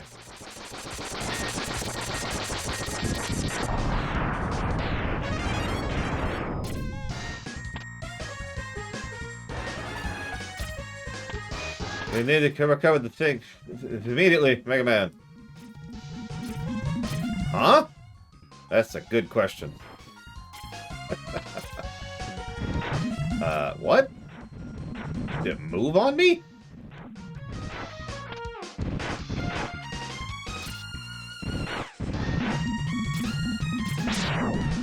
Okay, that's weird.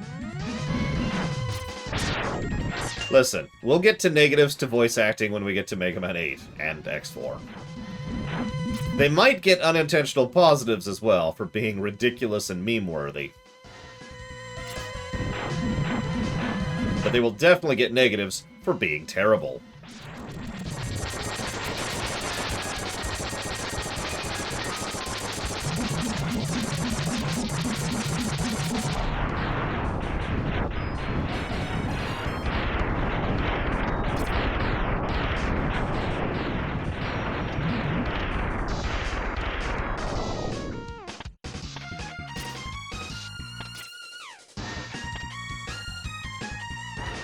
One of my favorite fan takes on Dr. Light actually has him being a martial artist enthusiast as a way of keeping himself in shape. I always kind of like that idea. Naturally, he's dressed up like Ryu, because references, but still.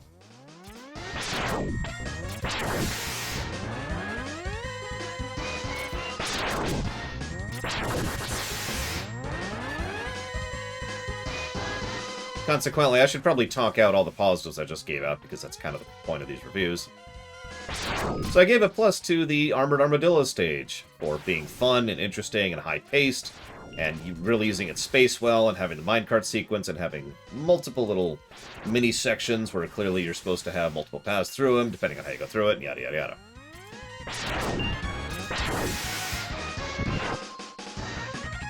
I gave a plus to the Sting Chameleon stage for being a very well-designed stage, where the enemies are actually hiding in the terrain, are effectively part of the stage itself.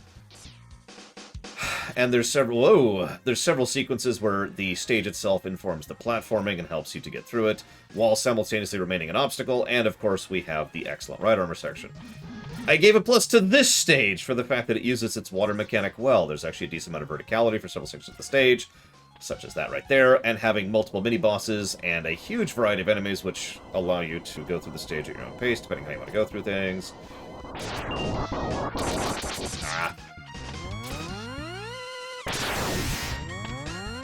Also, the background is gorgeous, but I think I've said that before. What do you think's going on in the background there? Like, what is this place? Like, obviously, Launch Octopus took over it and has been destroying it. I always figured this is a water purification plant. I know that sounds so mundane and boring, but considering how incredibly valuable of a resource water is, and how cybernetically dependent Mega Man's world has always been, I figured that they literally need machines in order to get them potable water, right? Which I guess we do too, but you get my point.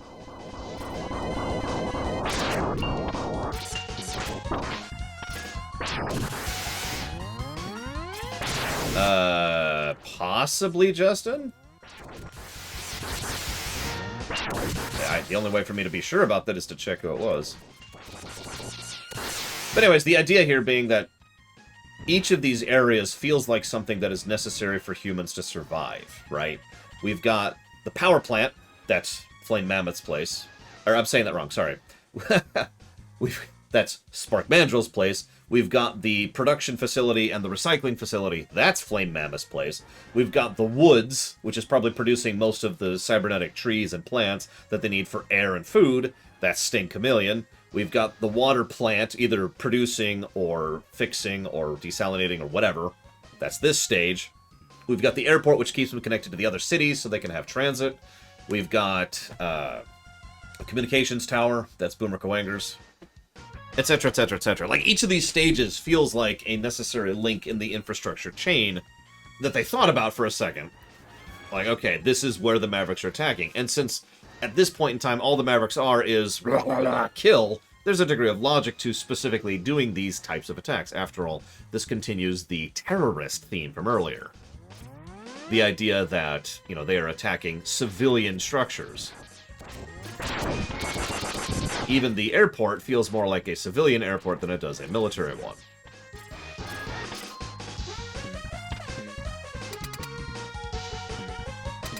So this should be interesting. Alright. This boss, is gonna be mean. So we're just gonna go and switch to his weakness right now and hope for the best.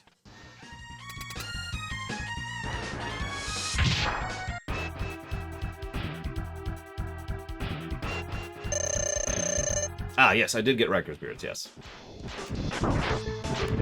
So that's the main problem with this boss. Almost all of his attacks can block your shots. Ugh. If I can't get him to half, I'm not going to bother using this.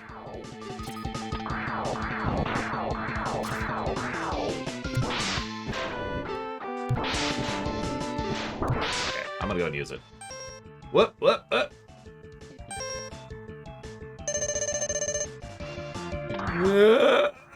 Okay, that was close. No! Yep, no, he got me. That's bad. Okay, we're okay. Ooh. And we got him. Jesus. Alright.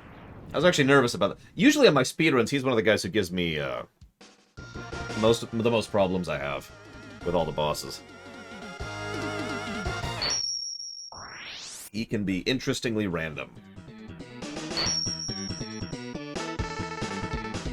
Yeah, the point down. Love the animation of this game. So we have homing missiles. Woo! You know what we should do? We should go back and kill Sting Chameleon.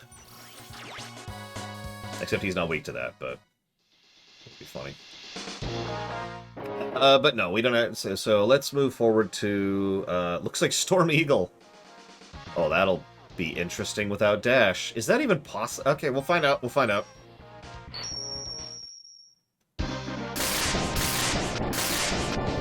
Yeah, I suppose at some point I should actually talk about that song. Anybody want to hear me get old and sappy and stupid? Real quick. Whose favorite song?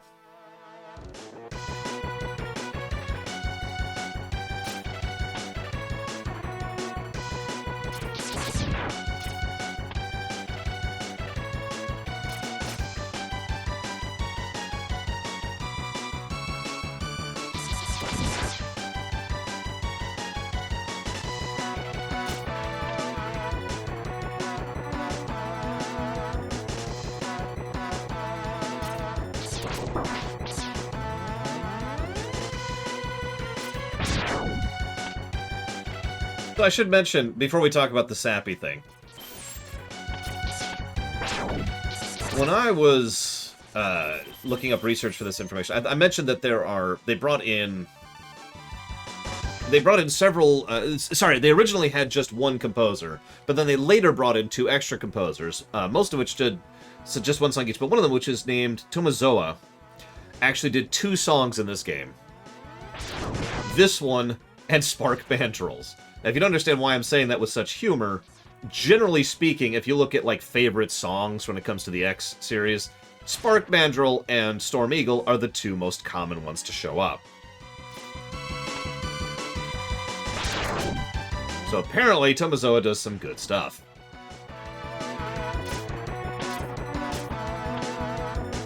Jeez. Alright, so let's go ahead and get sappy while I'm doing these extremely tight puzzles with no dash. Oh my god. When I was, this had been high school range, there was a situation my mother was in. She was very, very ill. To this day, we're not 100% sure what she was actually going through. But at the time, we had a serious concern that she was dying.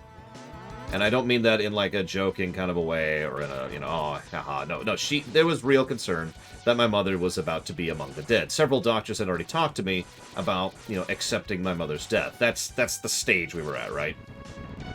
As it happened, those doctors were wrong. However, one of the things, the first time that we found out that they were wrong, I was sitting in our dinky little flat. It wasn't even a 1-bedroom. I don't think I can make this jump. Yep, nope, so I cannot get the helmet. I thought so. I was sitting in my little 1 dinky apartment thing with my mom, or rather, rewind, reset.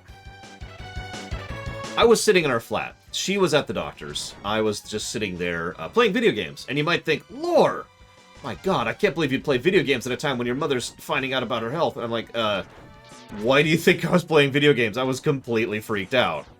I was trying desperately to distract myself from how worried I was. So I happened to be playing Mega Man X1. And I don't remember the stage, unfortunately, but I remember I had just beaten one of the stages, and that victory song played. And that's pretty much the exact moment which Mum came home. It was within seconds of it. Da-da-da-da-da-da-da. And then Mum got home and informed me that she was fine. That the sores were going away, and they decided she didn't have whatever they thought it was, and she was actually going to be okay. Now, human associatism is really normal and very common, but to this day, I cannot hear that theme, the victory theme from beating a boss without thinking of that exact moment. So it's kind of always had a bit of a special significance to me, and I just wanted to share that with you because I'm a moron and wanted to talk about that.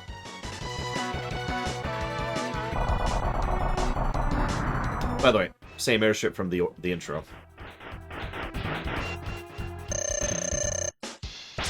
Oh, jeez. Oh, God. Oh, that's awful. Oh, my God. I might die here just because I can't prevent myself from dying. You have to be, like, right on him at all times. So, this guy sucks to speedrun against because he is extremely random. And he can give you anywhere from a very good pattern to a very bad pattern. Oh, Jesus. Oh, okay, we got a little lucky there. No! Okay, that could have been... I don't even know how to dodge this one. Okay, need to get much closer to him.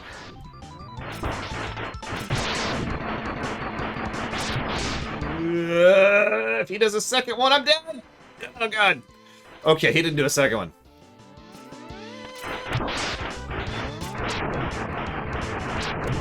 If he does a second one, I'm dead again. Oh, God. This is... Okay, we're okay. Oh, my God. If you're not catching it, I literally can't push against the airflow. I mean, I've heard that before, Blue Alex, so that was a preface with reason. Really nice touch. Oh, hang on. That theme, by the way, in case I wasn't being clear. Really nice touch. The airship is crashing down into the ground as we defeat it, which we'll get to in a minute.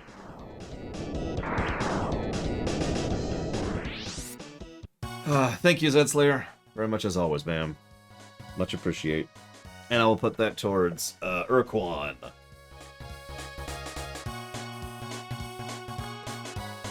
And yeah, now we have the best weapon in the game. On the one hand, there being a best weapon per game makes perfect sense. It's kind of hard to avoid that just by logic. But on the other hand, sometimes those best weapons are a little bit too good. We'll talk about that, especially when we get to Mega Man 2. But now we're doing a Spark Mandrill. That's appropriate. So this is the stage affected by the previous one.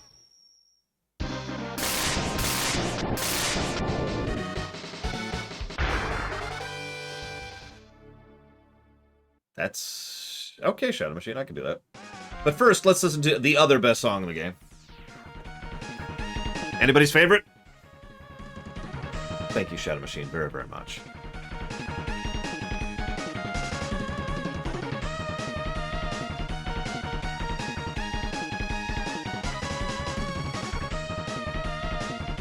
Always and ever. Thank you.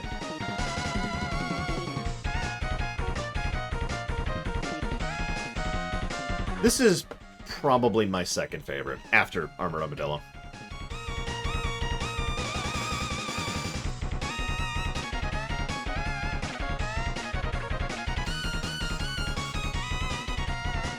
I mean, I'm with you on that, Blow Up Alex. I really am. Like I said, I've heard that argument before. Many times. Oh yeah! I rebound it. No wonder it wasn't working. Oh, right. Sorry. So, notice there's some wreckage over here. This is the wreckage of the ship we were just on. I kind of mentioned this earlier. No, not at all. Just sorry. But then again, I've never researched it, so I can only go with my gut on that. Let's go get an item we can't get. Let's just stare longingly at it. Okay, moving on. What's my favorite sound effect in this game? Ooh. I'll show it off. Oh no, I can't! I don't have the charge. I don't have the gun. Anyways, notice that the power changes and some of the enemies change, and the floor having sparks in it changes because of the fact that we beat Storm Eagle before this. Airship crashes into the place, and you know now the power plant is busted. Once again, implications of visual continuity and awesomeness. This is also just such a wonderful weapon, by the way. This is without question my favorite weapon in this game, and that's true even without speedrunning it. When I speedrun this game without doing Buster only, this is by far the weapon I lean on. Anybody who's seen my speedruns of this knows that. I just lean on this thing because it's beautiful and wonderful. What's funny is I would argue that this actually isn't an overpowered weapon, too. Because you can only have one on the screen at the time. You have to aim it pretty particularly, and once you fire it, it takes several seconds for it to do its thing. So it kind of rewards you for being careful about aiming it effectively. To use the FPS equivalence, this feels like the sniper rifle. And BAM! Right? Yeah, it also has other usages because any enemy that ignores iframes, or doesn't have iframes, excuse me, let me say that more accurately. Like this guy.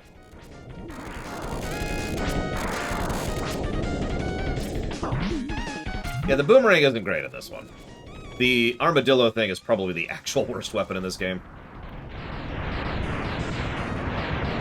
Yeah, that's the other thing that's cool about it. If you dash and manage to keep it on screen, it will keep going. It'll keep going until it leaves the screen, which is kind of awesome.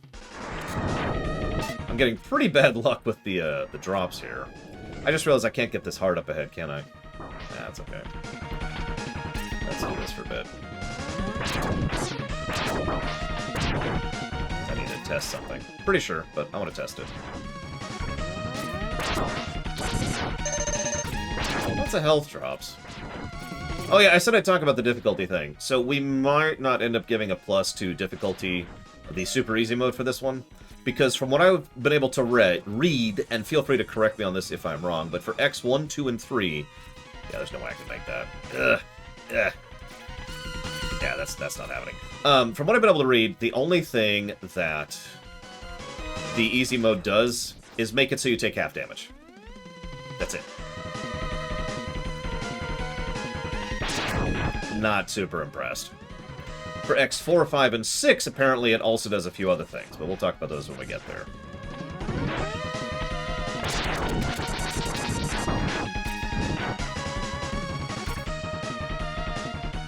No, I hate this game. This game sucks! It's only one of the best games ever. It is hard for me to remove myself from my own bias. As I've said, I have personal memories with this game. I may or may not have told you the story of when I was suicidal and was very close to killing myself, and then I happened to find a copy of FF6 for like $5. You remember that story? Because if you remember this story, there's actually 2 other games that I bought on that exact same day, at that exact same moment, from that exact same shop. Legend of Zelda, The Link to the Past, and Mega Man X1. So, I got that going against me. I've speedrun this game many times. I love the soundtrack. I don't remember the last time I fought Spark Mandrill without his weakness. That should be fun. Ooh, he hurts. Ooh, he hurts. Oh, he hurts! I don't think I can dodge that attack without a dash. Let's just accept a death here. Yep.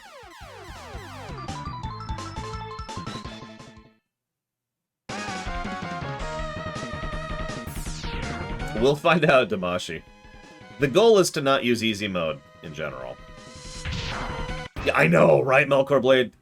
I was I want to be clear about this. This is not hyperbole. This is not like, oh, life's like... No, I had a plan in mind. There was a nearby railroad I was going to go to. I'm not going to tell you the details of it because that's morbid. But the point is, yeah, I can't dodge that. Wow.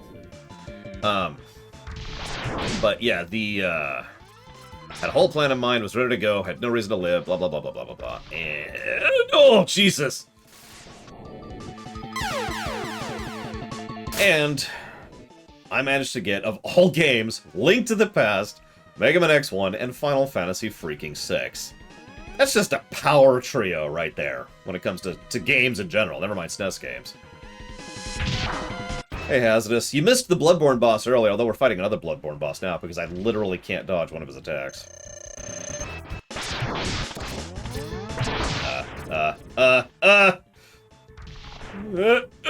Nope. And dead. Yeah, I actually don't think that's possible without dash. Or more power-ups. We're gonna game over on this guy. 2 bosses we haven't killed.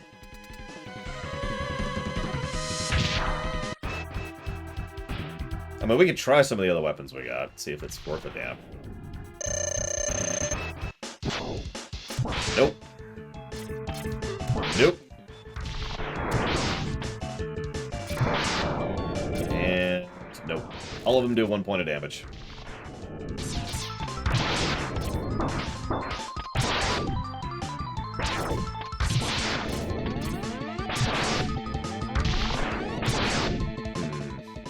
I see your points, look. But he can do that. Yeah, no, there's a reason we call it Spark Mandrill Syndrome. That's... Instant death, Starscream. I wouldn't be here. I'd be dead. Super dead. Ow! No recovery from that. Okay, so let's just hold on to it. And shoot. Nope, too early. But that's okay, because he decided to jump, which there's nothing I can do about. And charge, move, get ready to shoot. Ah! He decided to double up. So there's a little bit of RNG. I think this is now technically possible, but it is going to be a little RNG heavy. Because he has to use the right boss attacks in the right order. Because I can only charge so fast.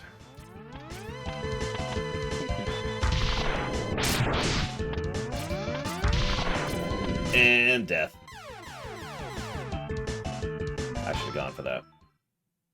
I'm gonna go for it next time.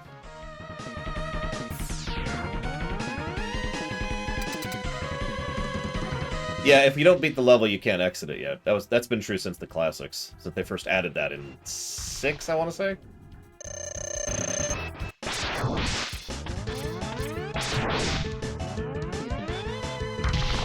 No, too early.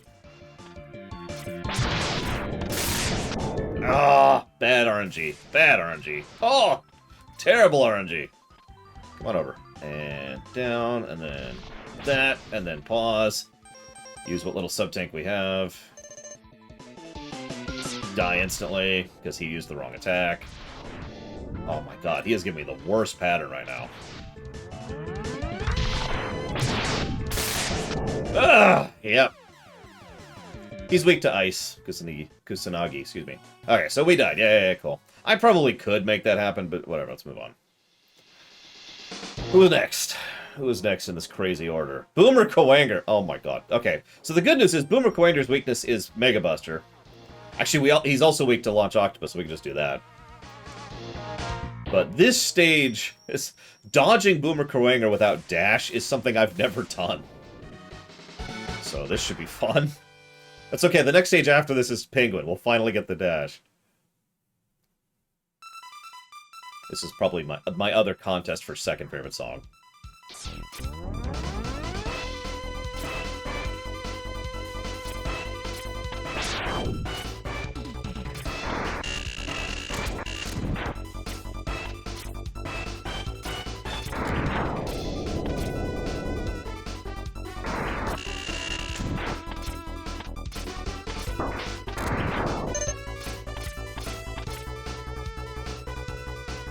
The order we've been doing is Armored Armadillo, Sting Chameleon, Launch Octopus, Storm Eagle, Spark Mandrill, Boomer Coanger, Chill Penguin, Flame Mammoth.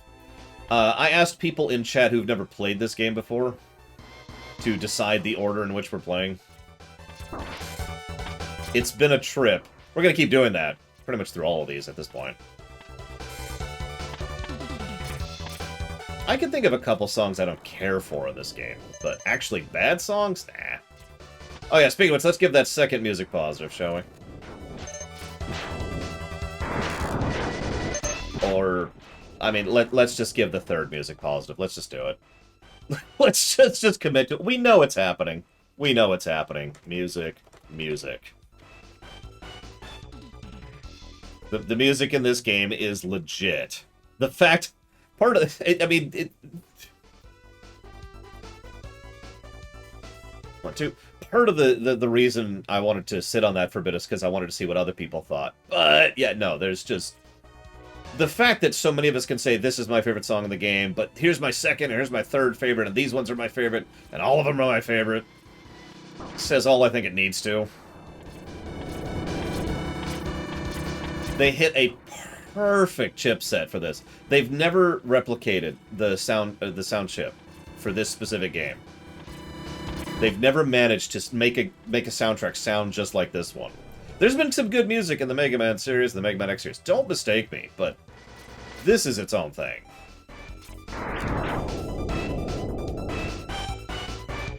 Yeah, I would say there's probably only a couple of games. In fact, there's only 2 off the top of my head. Games I can think of where there's no tracks I actively dislike. This is one of them.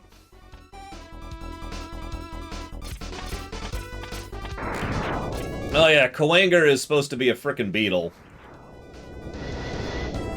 It's a pun in Japanese. Kuwagata, I think, was the original Japanese, something like that.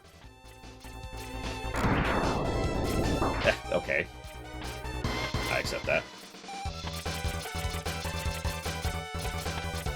No, there's a few songs I don't like in Undertale. Like 2. Oh, this is a surprisingly hard jump without dash. I'm gonna try it from down here. Let's do this.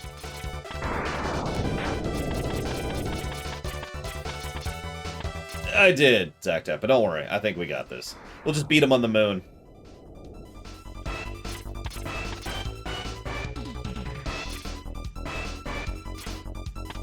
Alright, let's go for the heart. Little things about this game. By the way, speaking of which, hang on. I have not been doing my due diligence. God, it's so hard to give positives for games I know. Okay, so we had Launch Octopus. Hang on.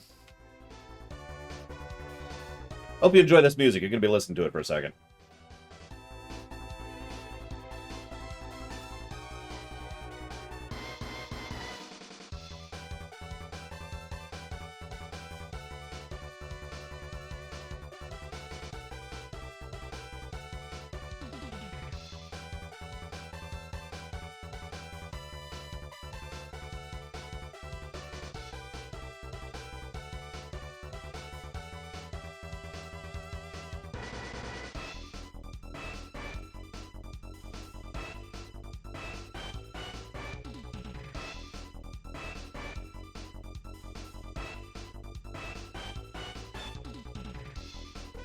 Yeah, what's funny to me is the Chill Penguin charged attack. You'd think it's useless, but it's actually pretty useful in multiple situations. But I digress. Okay.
There's actually one other song in this game I would say is legitimately tragic, and it's not the ending song. We'll get there when we get there. It won't be long, honestly. And then the stage.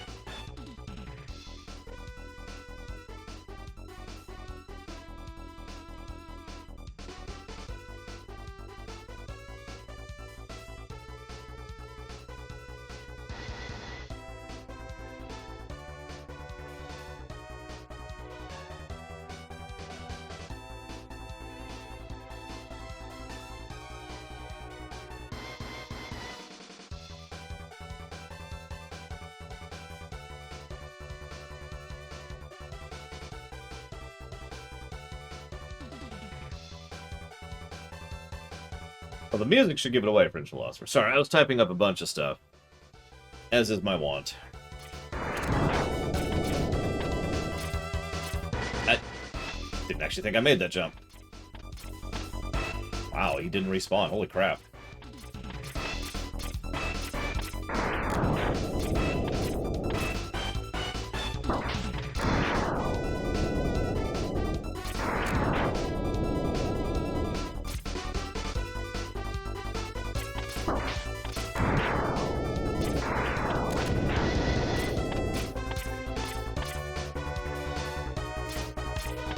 Okay, we made it to the top of the stage.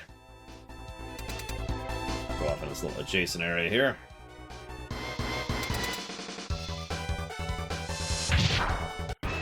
Well, I think that she's very energetic, and that's the only thing I caught, Gum Gum, because I was typing the entire time you were saying that.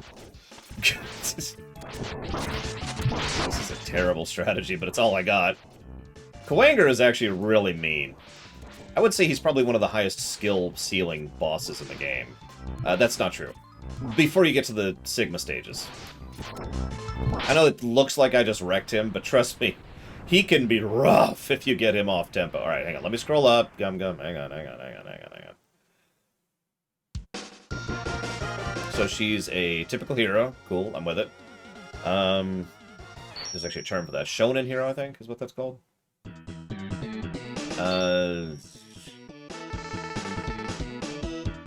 Why would they dread her?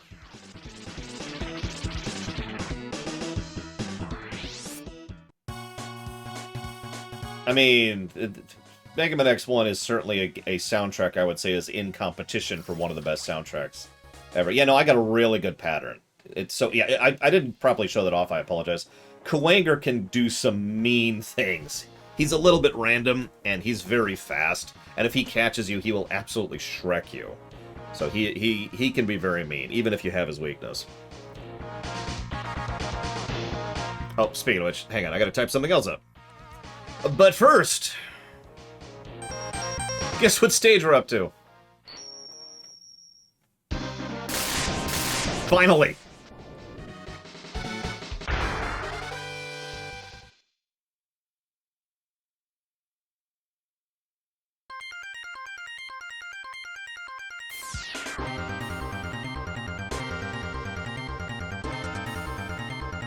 Well, yeah, she's not human. She's an alien, Gum Gum. Sorry. Hey, sorry. I was wondering if anybody liked this as your favorite. So, for those of you not familiar, we're playing a little bit of a game as we go through the X's and the Mega Mans. The moment you hear your favorite song in a given game, just shout out, or in the comments, in the YouTube VOD, say, this is my favorite song right here. Because I think it's cool to just share our favorite music, because I'm weird and dumb and dorky. What do you want from me?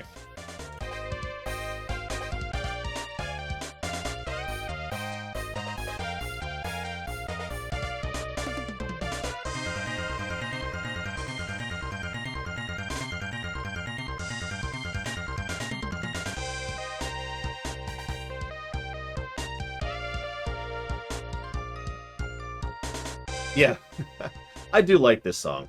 It's on my cold playlist, because of course it is.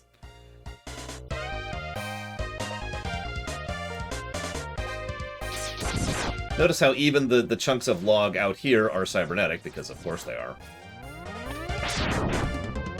Not to continue praising this game, but even little things like the positioning of which enemies are where on slight terrain is still something they think about here. Slightly sloping terrain, fighting an enemy that hops towards you but is low on the ground. Why is that relevant? Because if you just shoot them normally, you can't.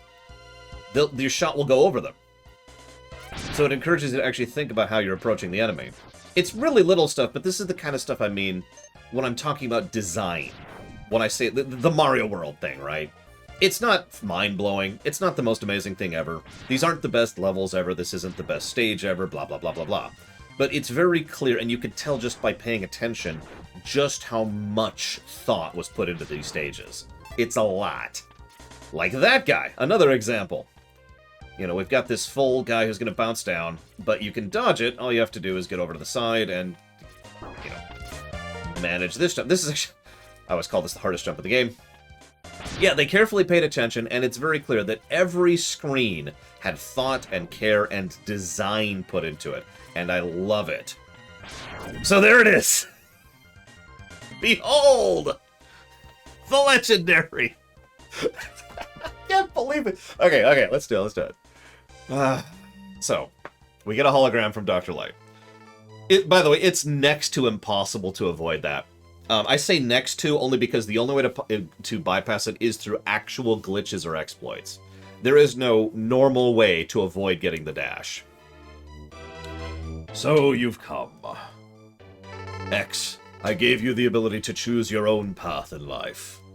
And I hoped the world would allow you to choose a peaceful one. But now it seems that you are destined to fight. Because I thought the world might need a new champion, I have hidden capsules like this one. If you find and use them, you will be able to increase your powers beyond anything the world has ever known. Step into this capsule and receive an acceleration system to boost your speed. Good luck, X. I know, right, Cycloud? So, plus to armor. No, really. The armor... I kind of hinted at this earlier. The armor system is good. The whole point of the armor system is it's mostly optional, things you can do that change how you play the game, rather than just making you higher level. Like I said, it's adding what is effectively an RPG mechanic into the Mega Man games, but seamlessly sliding it in there. Like I said, the equipment thing, right? You go out through the stage, you find the upgrade, it changes how you played. That's awesome. That's a good question, Below Alex, and I'm actually kind of with you on that. But I've always felt that Rock was kind of an exception. So, okay, pure headcanon. I've always assumed that Rock had sentience and sapience by accident. That Dr. Light kind of put it together and didn't really know what he had made, and because of pure random chance, the way of how he built the circuits, the way how he built the programming, allowed for sentience and sapience to develop in Rock. Droid effect, right? And then he was like, oh! And then he tried to recreate that with X, and now we have X. That's how I've always looked at that. So yeah, armor system.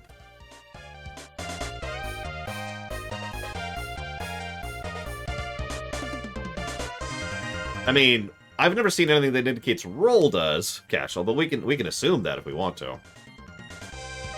But again, it also kind of depends on which continuity you count, because as I mentioned earlier, they changed their mind several times throughout these series.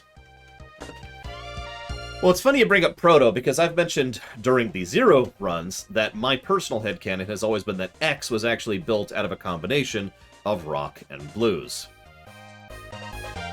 You know, that they took the Proto Man and they took the Mega Man and formed X out of that. And I've always kind of liked that idea.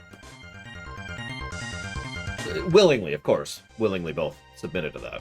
It's, come here, Rock! Gotta take you out back!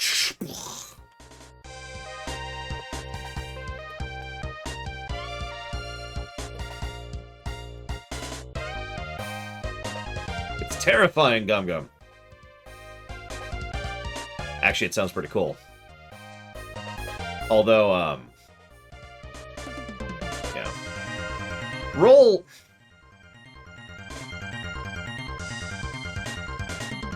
I'm gonna be honest, I've never thought of Roll as truly sentient or sapient, and that's still true in my headcanon.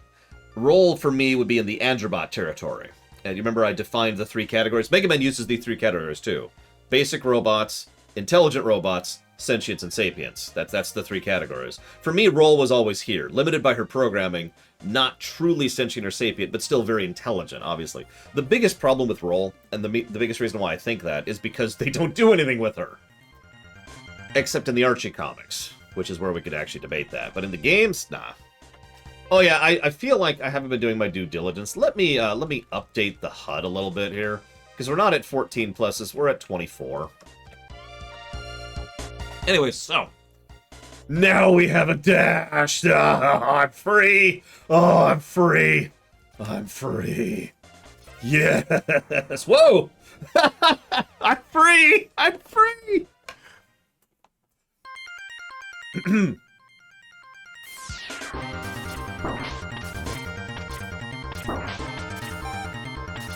I was so excited! Oh god, we haven't killed Flame Mammoth, have we? We're gonna have to come back here. Oh well. Well, Mega Man Legends also has a different character for Roll. That's not this Roll, that's some other Roll. Just like that's some other Rock, just like that's some other Trombone, some other Dr. Wily, etc, etc, etc. Yes, I have freedom to die, as I wish, by my own hand.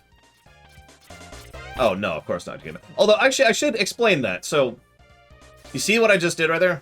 I'll do it on the boss fight. I'll do it on Chill Penguin. But you see this attack?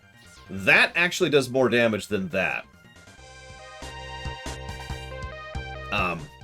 One moment, please. I have a weird thing to deal with.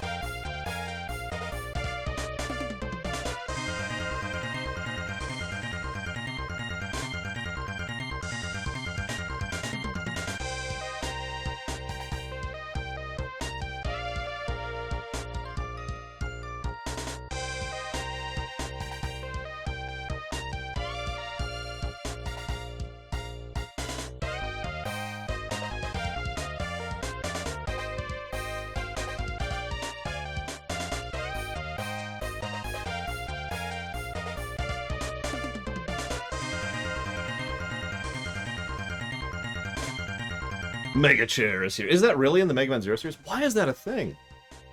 Why would you do this, Melkor? Why? Why did you make there be a Mega Chair?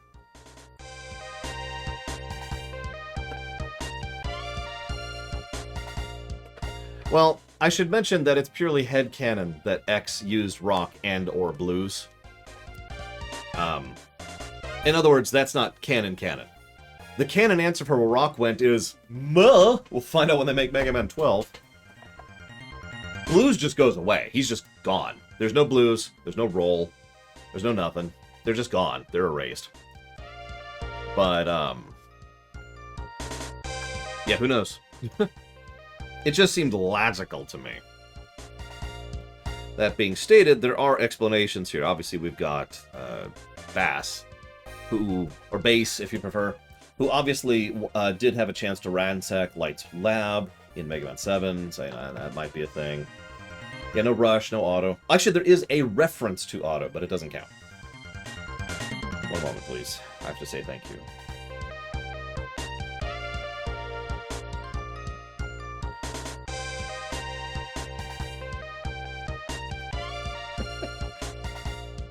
Yeah, I'm not in a good mood at all. It's not like I'm getting to play one of the best games ever made today. Sorry.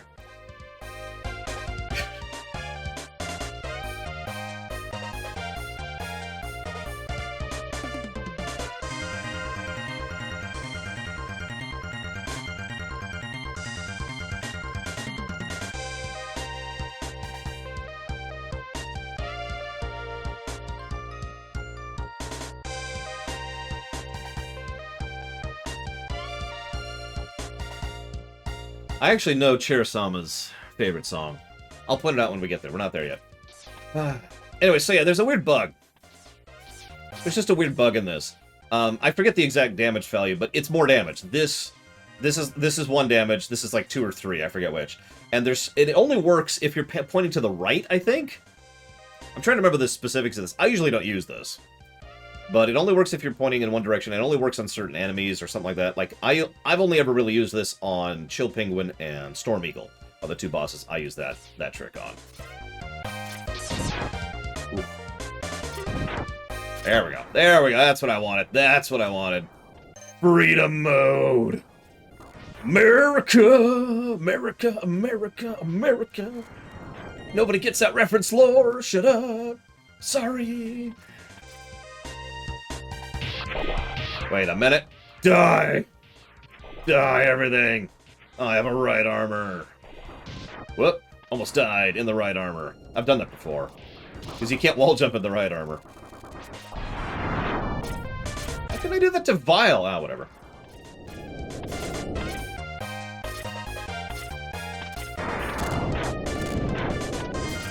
No, I'm not actually referring to the movie that you think I am, that involves cuss words, which I was not saying. No, it's actually a show. It's a skit. Hey, someone got it! It's a Hugh Lowry sketch. Yeah, if you Google, or if you go to YouTube and look up Hugh Lowry, or a bit of Fry and Lowry, and then America, you'll see what I was referencing. States! The States of America! America! America! Okay. Where's my health? Ooh, okay, we're not doing great. Okay. Chill Penguin. The easiest boss in the game. I'm gonna die. I'm gonna die because I've called him the easiest boss several times. Yeah, let's just take this easy. Let's not be stupid. Of all the... I've actually given a positive to every boss we've fought so far. This is the first one I will probably not actually give a positive to. He's pretty basic. Although, you will notice that he is designed around the dash! Now, I know they're all designed around the dash. Yep, I know it. They're all designed around the dash, but this guy is the first one that's really designed around the dash. Yes, he played Dr. House, that Hugh Lowry.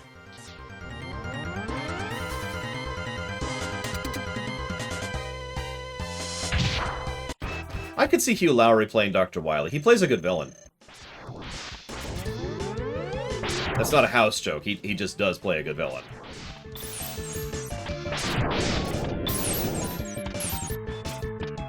Yeah, Penguin is actually pretty easy with just plain old Buster. He can be a little random, which can cost you time. In fact, the variance in some of my runs on this guy is literally minutes, because sometimes his RNG is just irritating. He can just decide to do whatever he wants to, whenever he wants to.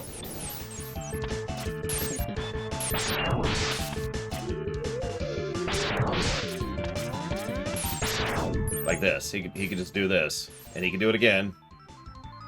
Nope, he decided not to.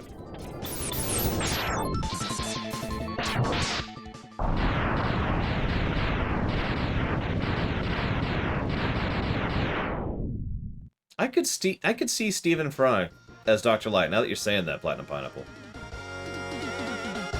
But yeah, Hugh Lowry is a great comedian. The first season of A Bit of Fry and Lowry made me laugh so damn hard. Yeah, exactly, Below Helix. He is the tutorial boss, as I was kind of pointing out. Oh, I didn't catch it, but I'll put it towards Mega Man Legends, Melfar. You got it. Thank you. As usual, if I don't say something out loud, yada yada yada. Thank you, as always, Melkor. Alright, so let's go back a bit. I know we're supposed to, progress, but now that we have the dash... What are we missing? Okay, we're missing all sorts of stuff, so let's see. We got the heart there, so we're done with that. We got the heart, and we got the sub-tank there, so we can't do that yet. We can go get the helmet and the heart. We already got the sub-tank, so let's go get the heart and the helmet.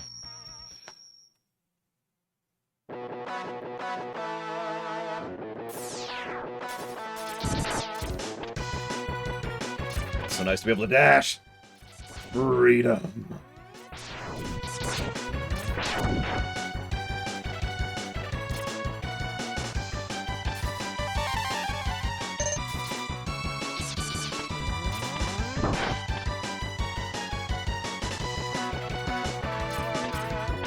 I've changed the order in which I do the speedrun of this several times. Because it kind of depends on what you want to do where and which benefit you want to get from what, you know?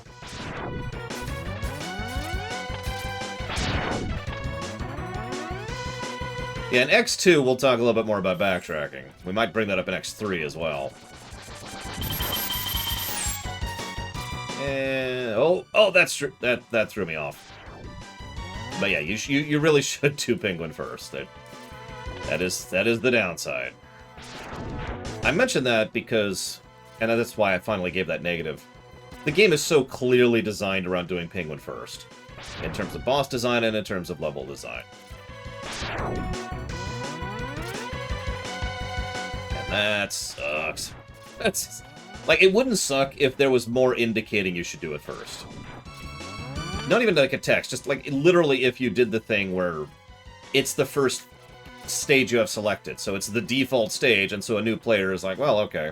Even just something that minor would be able to mitigate that problem, I think.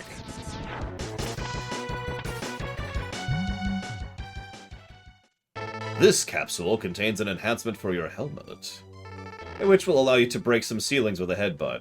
It's the least useful armor in the game, but it has a couple uses, so I'll give it a pass. Yeah, exactly, Zlog. Hence negative. Let's be honest, the real use of getting that helmet is getting the Buster. Escape.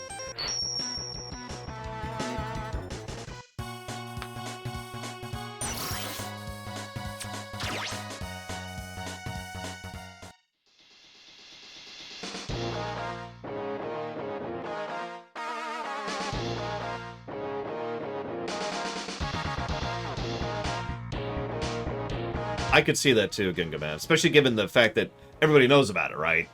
Like, everybody knows about that trick. So, thank you very much, as always. I will put that towards the Metroid block. But I will not say thank you to Vigilant. I refuse. It's against my religion to say thank you to Vigilant.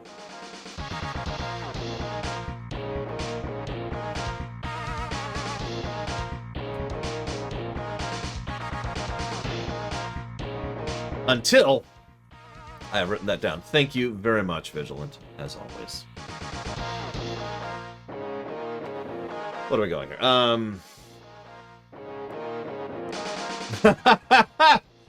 We showed that ending off on camera, too, Vigilant. The, ending, as I like to call it. I will put that towards Jedi Knight. I hope you liked the game in general, though. Okay, so we got all his stuff. We have his weakness. What are we missing on him? We don't want to do him until we have... Oh, we do have the Boomerang. Okay, so let's go and do it.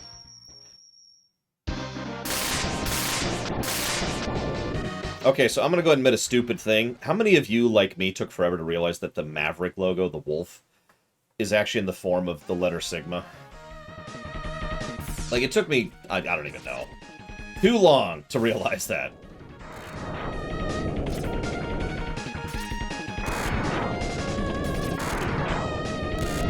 That's an example of extending, which I was trying to show off earlier. Boop.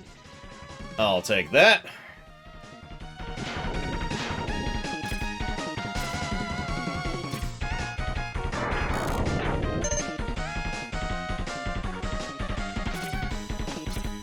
Come on. There we go. That's the only downside of playing on an OLED TV. Dark is really dark.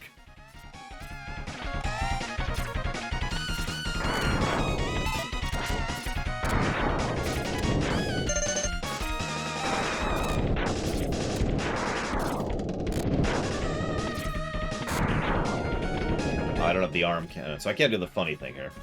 I just realized we're doing Flame Mammoth last. Remind me to really show off the weapons. And tell you a stupid story.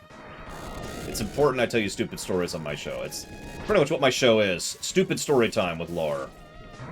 My name's Lore Runner, and I approve of this stupid story.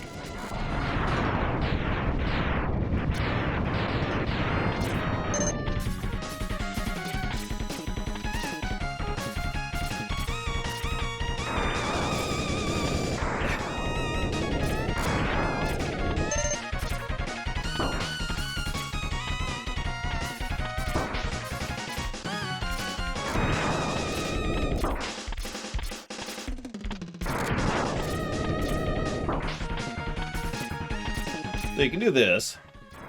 You may remember this jump. We showed this jump off a few times in the Zero series. This type of jump sucks. There we go. Or... Whoop. You can do that.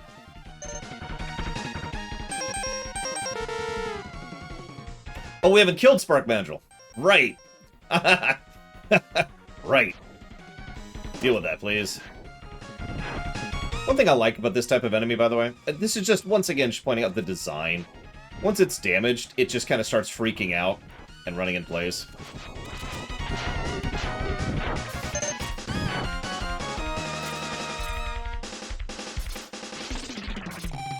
Hey, Baron.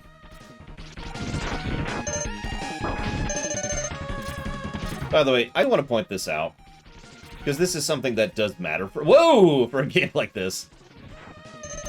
The game goes out of its way to do decent itemization. Most of the enemies have a high drop rate of items, both energy and health. It's still a little random, but it's certainly higher than, you know, the norm for most of these games. I do think that was actually a good move. Even though it makes it easier, it also encourages you to play around with it more.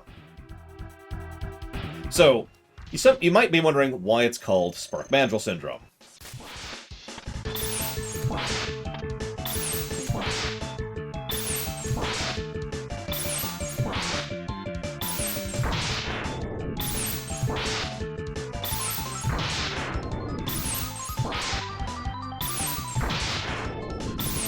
And that's why it's called Spark Mandrill Syndrome. To be clear, Spark Mandrill Syndrome refers to when someone is so weak to something that they turn into a non-fight. There's actually a way to do that faster, which is more risky, but, you know, whatever.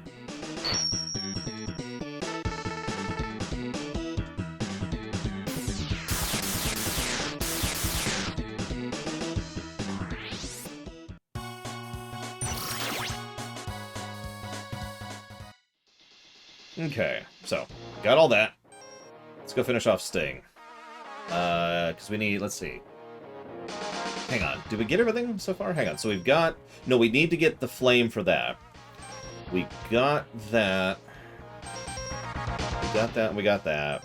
We got that. We got that and that. We need to get that and that, and we can get both of those now. We still need to go get the ice thing. And I think that's it from his stage. And then obviously we haven't even done Flame Mammoths, so let's go do this. I like the save theme quite a lot, French Philosopher. But it's not my favorite.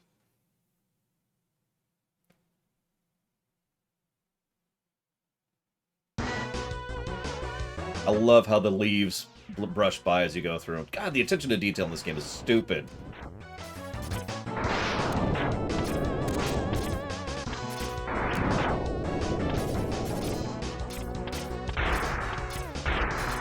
So, this is the reference to Auto.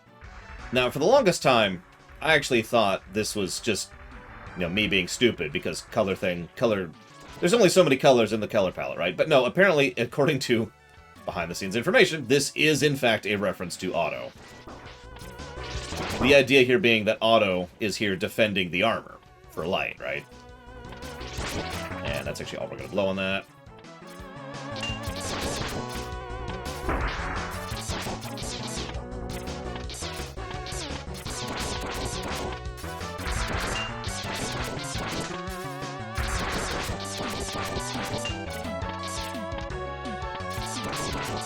Yeah, he has a very narrow window where you can hit him, which is right there on his head.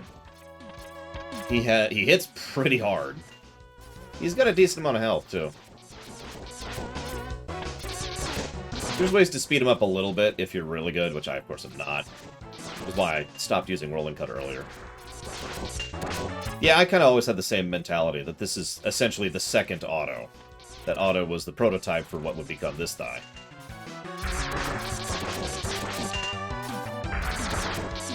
Yeah, there we go.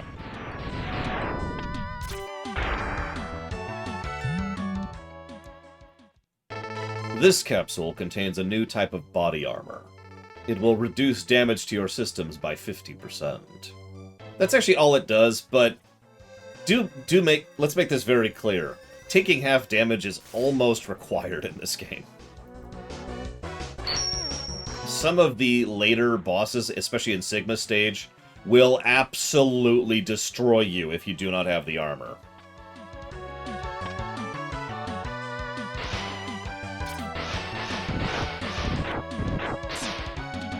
So we're going to try this once. Okay. We're going to succeed at it first try because we're awesome, apparently.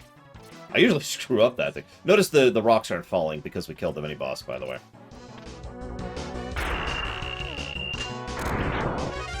That. Okay. Screwed that jump up.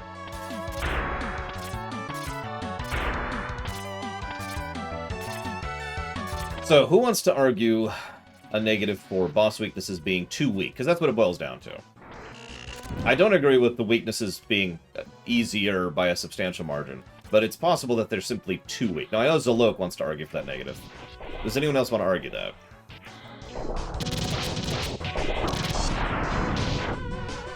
Oh yeah, no kidding, Melkor. Oh, I've done no armor upgrade runs of this game. Those are rough.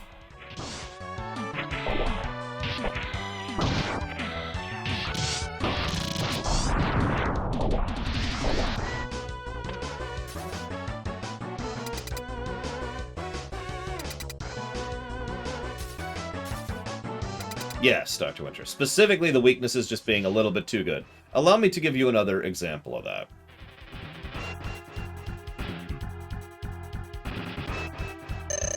two bosses in this game that are very weak to their weaknesses.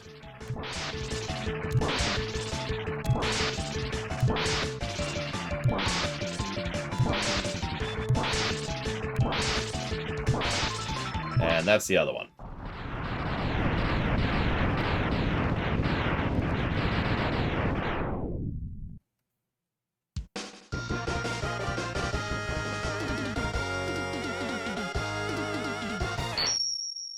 In fairness, that's not terribly bad. It's actually pretty easy to screw that up.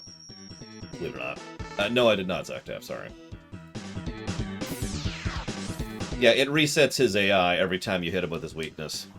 Unlike Spark Mandrills, which just straight up freezes him.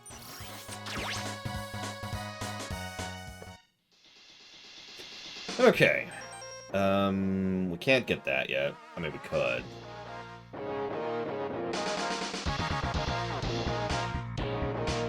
I think? I know, right? I was just...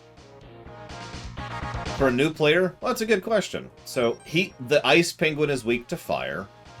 So that makes sense. The Flame Mammoth is weak to wind, so that makes a degree of sense. Boomer Kawanger is weak to the Seeking Missiles, so there's a logic there. He's weak to Rolling Blades. That's not quite logical. The Lightning guy is weak to ice. No idea where that's coming from. I don't even remember his weakness, to be completely honest with you. And he is weak to lightning. So I'd say about half of them make perfectly good sense, and the other half are,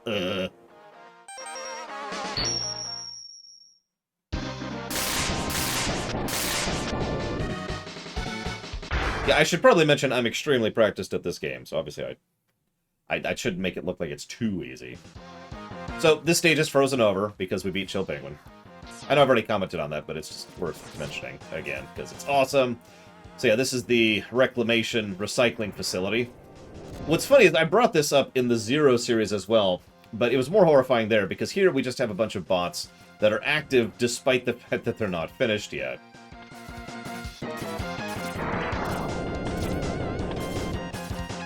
How many of you hate this jump? Right here.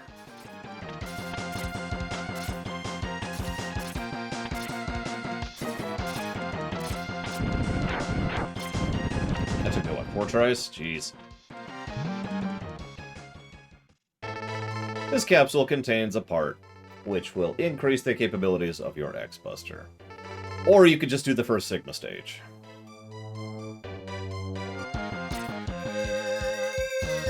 This could also be production, that's true.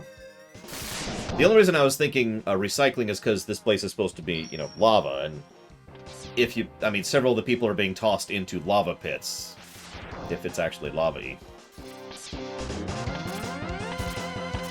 I mean, the Kawanger Heart Jump is worse, but, that's kind of a thing. There's also 3 ways to get the Kawanger Heart.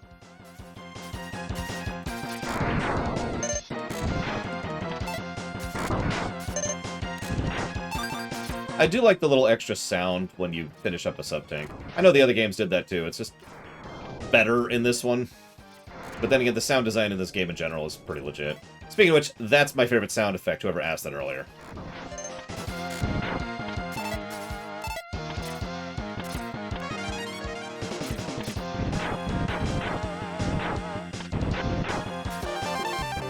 That's my second favorite. Yeah, this stage is surprisingly easy if you do this after Chill Penguin, which is funny since you're supposed to, as we already discussed. But yeah, this is why I think this is a recycling place. Stuff like that, and it's supposed to fall off into a lava pit. Which is currently not lava, but you get my point. That's why I was assuming recycling. Yes, Jinkamio, it does get the Ninja Gaiden negative.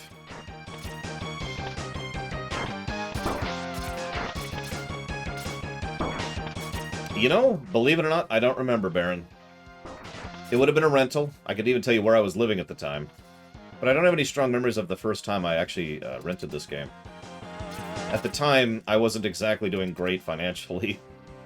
I was kind of young, but... I was doing a lot of extracurricular stuff at the time, so...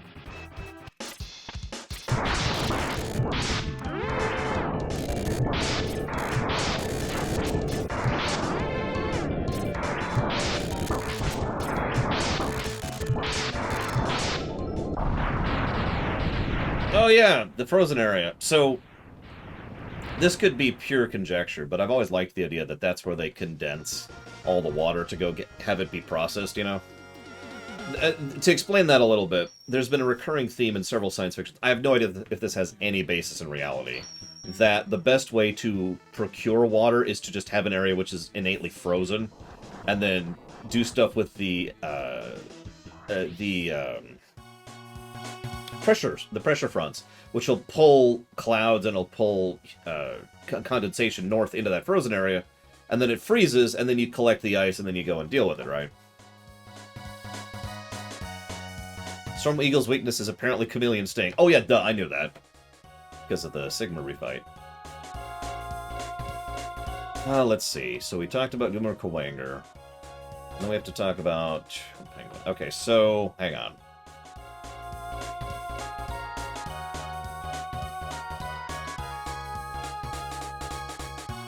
So they decided to have their capital in the Death Star.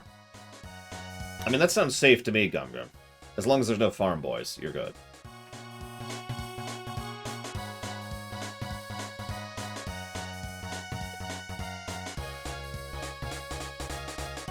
Well, I've been paying attention to the text, Faded Kirby, so we'll debate it. So far, I'm not super impressed, but I'm not super unimpressed either. Cutscene. Finally! We found Sigma's fortress. Let's go in and put an end to his war against the humans.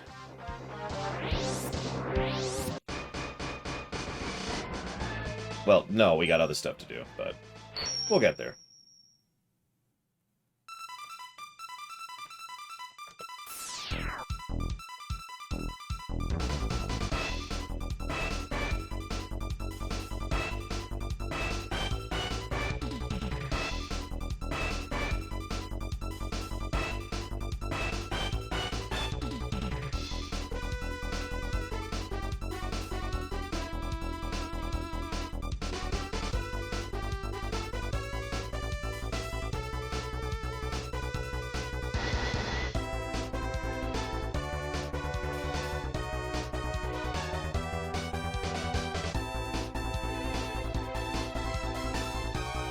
I haven't heard any convincing argument that it's a negative so far, Zalot. I'm still listening, if you got something else for me.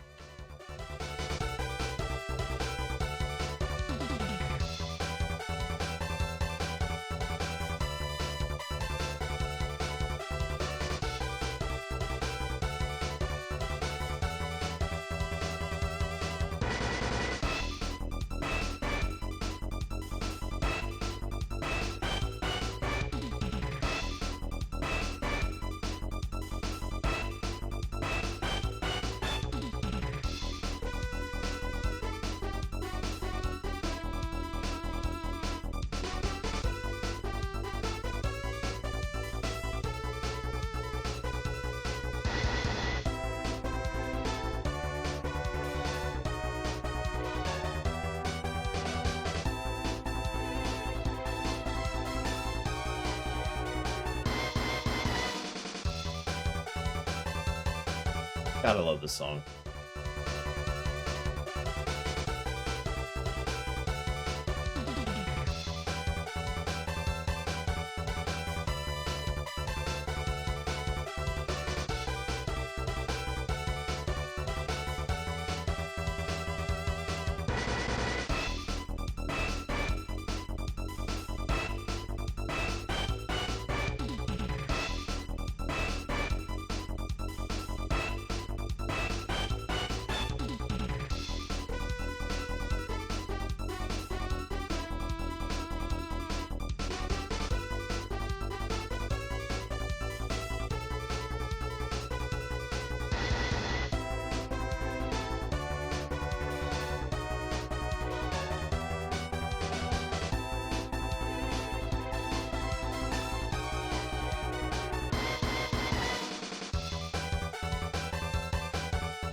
Hmm.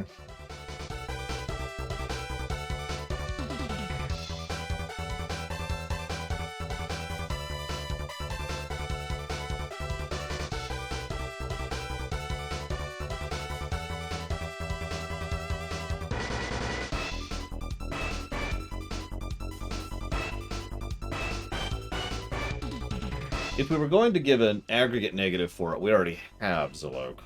Because I did actually mention that in one of the negatives we've already given.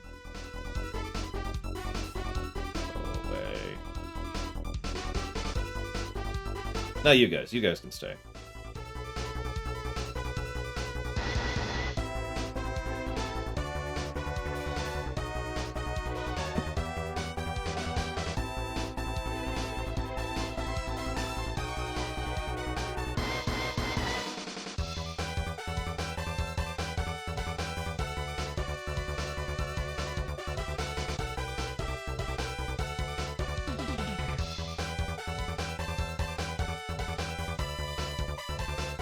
It looks like you cut off your sentence, Gum Gum, unless you meant to hit a comma instead of a period there. Or you meant to hit a period instead of a comma there, sorry. Okay, so we have Chill Penguin. Sorry, I'm looking at my bosses really quick. Give me just a second. I think that's everything, though. Nope, I'm wrong. I need to jot down 2 more.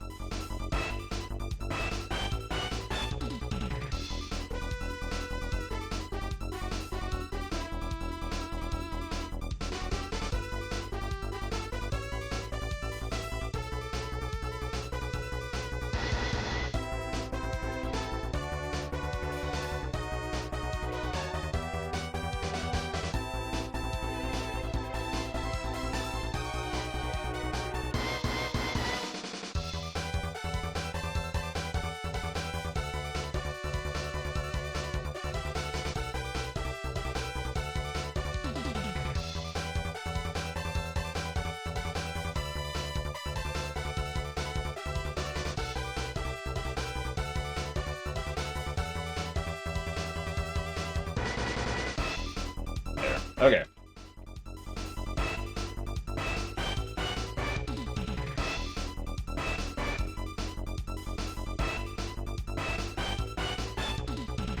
I don't know, does anybody else agree with Zolok? Real question. I've heard Zolok's arguments. What are all y'all's arguments?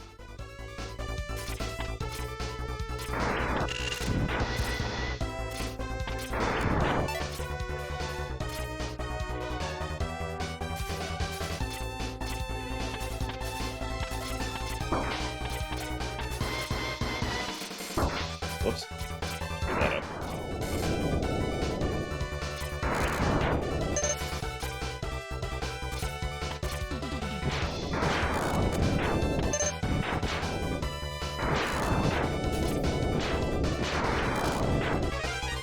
What are we up to? Only 4. So, I've actually already given a positive for this, but one of the things I love about this game, this was new to the series, is being able to charge boss abilities like that. Which is just kind of awesome, because it's not just like you get a bigger shot or whatever. Because we've had that before. You could charge Heatman's ability, all the way back in Mega Man 2. But you couldn't do that with Heatman's ability. Now, some of these are just, you know, whatever. But some of these are really cool. Also, I love how the ice shotgun does have a spread, but only backwards.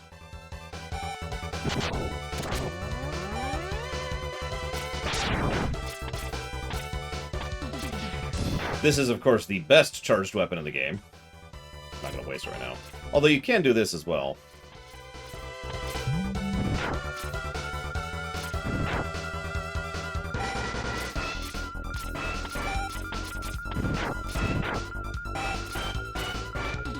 Yeah, I know, right? Platinum.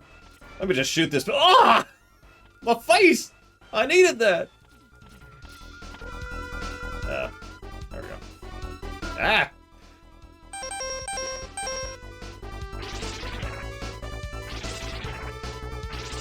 There we go. Although, of course, I don't want to rob you of it, so hang on.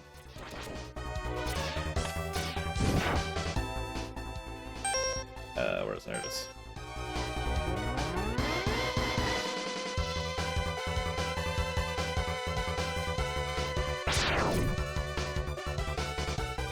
Oh, I screwed it up! Oh, I haven't screwed up the... And of course, you can just do it without anything, although this is one of the hardest jumps in all of Mega Man right here. There's a reason they call this Ice List, and this sucks. I've done this. In fact, I've done this on camera before. I'm not even going to try to kill my hand trying to do it right now.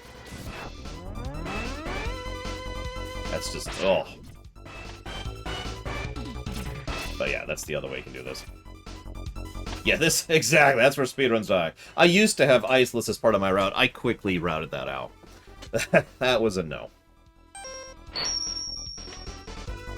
Oh god, the armadillo skip. Anyways.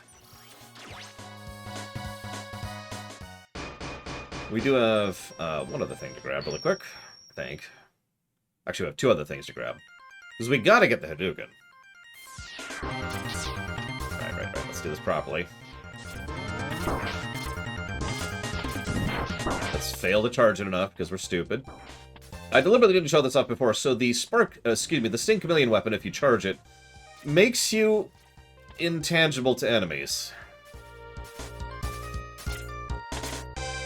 For several seconds. Let me tell you, this is invaluable for speedrunning. Because you can just be like, no, enemy's not there. Although, notice how I'm moving through here, and you notice how almost every enemy is directly in my path. I'm only pointing that out to kind of emphasize how much thought was put into the enemy placement on this stage. Oh, it didn't go through. Ah, that's fine, that's fine. Excuse me. Now, probably the worst charged attack in the game is actually this one, because all it does is this. It's kind of like, okay.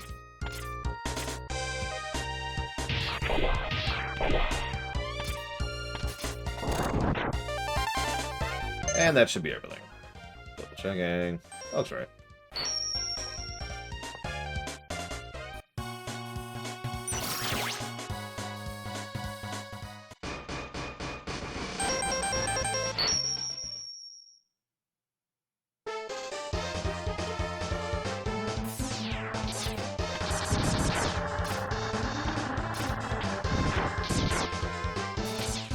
Get some lives really quick.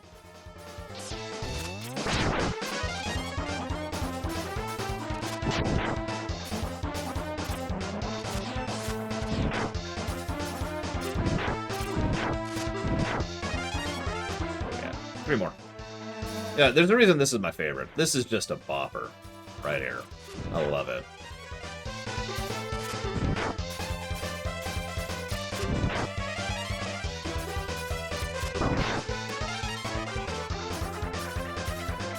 I don't think I'll be giving any pluses or negatives for the Hadouken. If I was, I would be giving a positive, but I don't think I'm going to. It's extremely out of the way. Like, you really have to know what you're doing in order to get it. And, you can screw it up because, you know, Nintendo Power actually listed how to get this wrong. I think I've mentioned that before.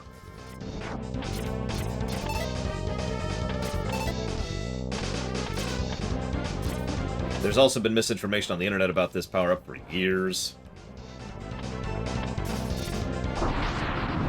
Something we haven't really talked about yet is one of the reasons why you change colors when you use different weapons. Now, the original reason, all the way back in Mega Man 1, was because the NES had a limited palette. So in order to use a weapon, a different weapon, you had to change the colors of Mega Man in order to be the same color as that weapon. Otherwise, you know, it wouldn't work, right?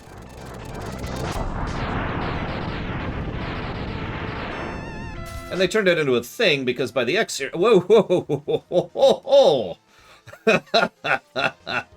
By the time the X series rolled around, obviously they could do that with the palettes at this point, since the SNES had way more palette control than that.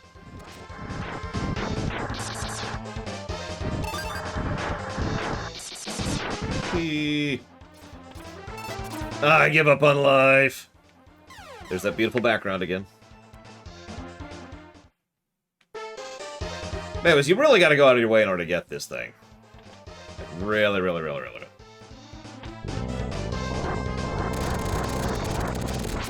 And it's hard to use.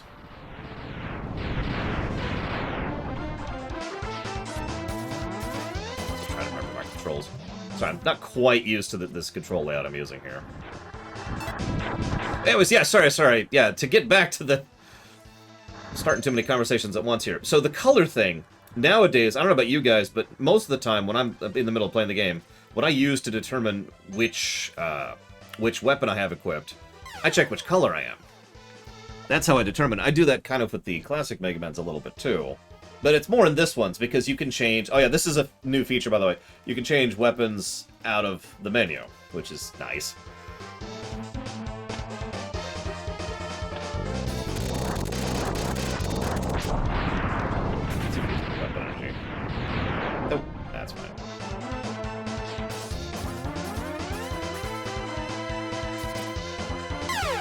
I've actually died to that exact same thing I just did there before. Because if you jump a little bit too early, you hit the ceiling, and you die, and you're dumb. And the best part is, I always freak myself out. Like, you always psych yourself out about that jump, right? It's, oh god, it's that jump! Ugh! Oh, that's good. Not at all.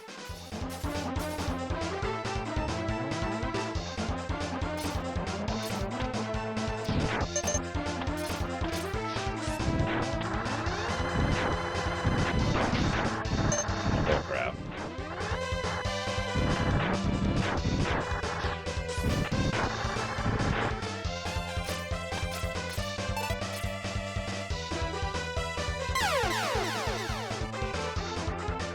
A recommended starting level? Oh yeah, Chill Penguin. Is your selector on it by default? Nope. Do you get any other hints? Nope.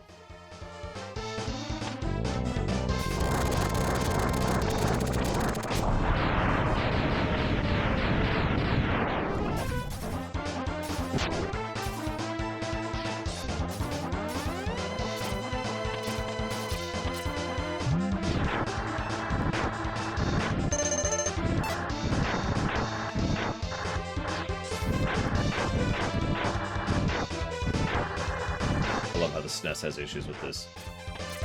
Hey, what's this? I give you a special present. Now, enter the capsule, please. See? Martial artist.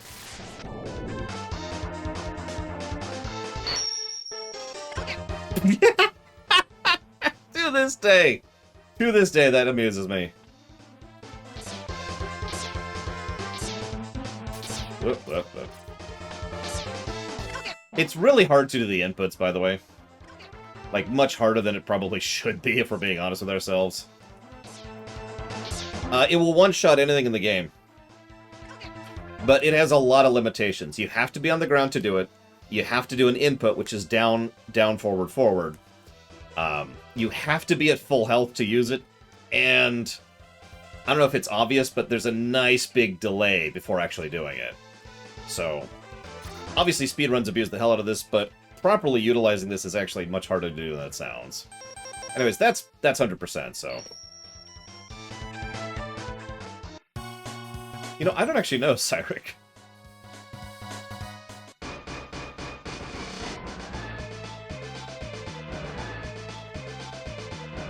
Oh, the actual starting level, Dr. Winter? Question mark? Because there is an actual starting level. Anyways, let's see some Sigma action here.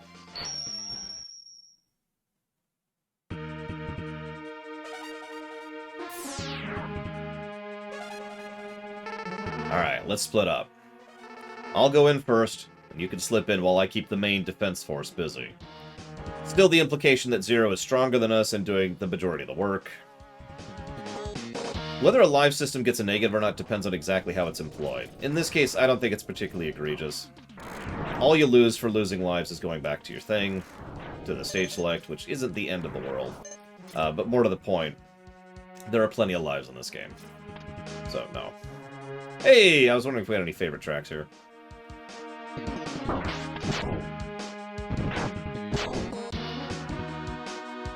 Ah! No, if the Empire does any cultural fests, I haven't thought about it yet. Ah, there we go. My personal favorite method of getting up here. Screw those jumping... Oh, no! You ass! You jackass! I've never seen him do that before. That's Ninja Gaiden respawns right there, in a nutshell, by the way. I've never seen him do that before. That was hysterical. Oh, anyways.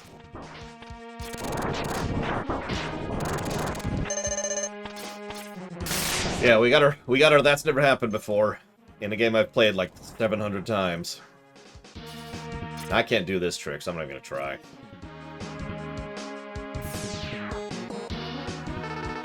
Stay back, X. I'll take him on. First time we see Vile out of his armor, too. Thank you, as always, Eric. I'll put that towards going to Vegas and having a buffet.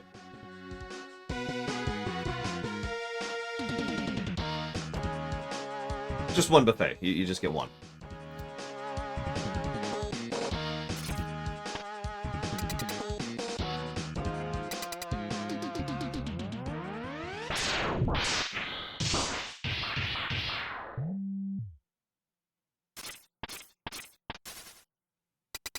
audio storytelling, by the way. Just a little thing, but I wanted to mention it.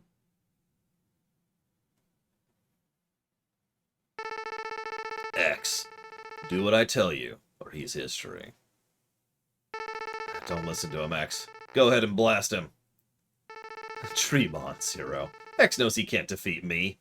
I look like Boba Fett. I mean, my armored carrier is more than a match for his ancient weapons.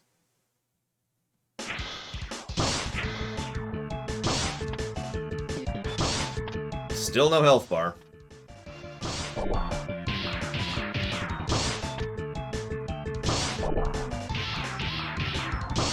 So normally in a speedrun I try to get to this fight with as little health as possible for obvious reasons. Maybe, but I'm not through yet. And Zero dies counter +1? This is actually our first Zero death. Which is funny, because we've already seen, I think, 3 in the games we've already streamed. What a worthless gesture. I can't be defeated so easily. So, X, it's just you and me now. And this is a plot point that's never explained. Seriously. Where did that energy come from? Never explained. It really doesn't matter how much energy you absorb, X. You are still far too weak. Prepare to be terminated. Well, okay. I'm gonna go for it. Nope, no. Ah, yep, okay, so that's cool. That's cool. His other weakness is this one. One of the things I like about this weapon is you actually have to aim it kind of carefully to hit as optimally as possible. The Vile fight is actually pretty good. It's really simple, but it's kind of frenetic, and he moves around a lot. And he's got a dash like you do, and basically it feels like a fight against another hunter. You know, it's the same as the hunter fights in Bloodborne. I am all the Mega Man.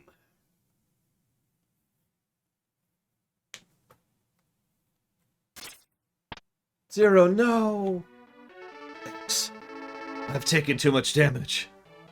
Okay, you're probably wondering why I didn't give a negative to the Buster. This is actually why. Yeah, exactly, Dakota. It's because of the fact that there's this other thing we can do, where if you don't get the Buster from that ridiculous jump, you get it right here. So, if it wasn't for this, I'd probably give that a negative. Auto repair systems can't handle it. My power is fading fast. Your power is greater than I thought. Maybe you can destroy Sigma. Thanks. Take my blaster. Okay. And this is when the song really gets legit. I'm actually going to shut up so you can hear how this song sounds in the wake of Zero's sacrifice.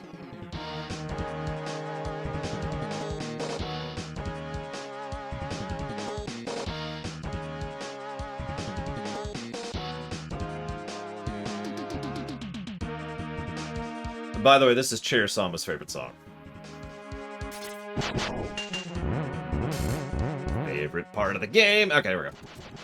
I just love nailing that sequence right there. All right, I need to be on this, don't I?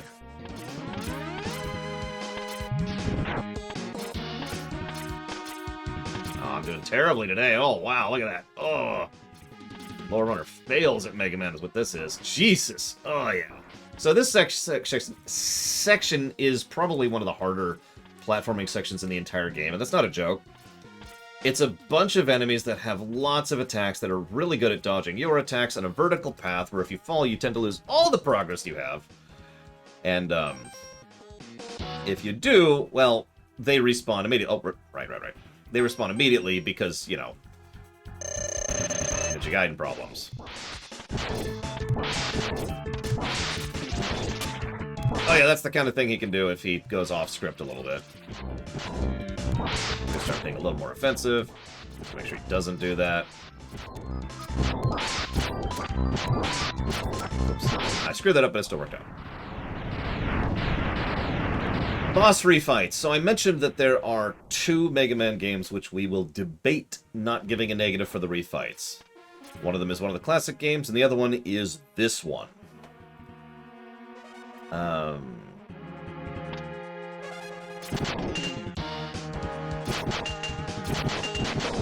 Please drop a health. Please drop a health.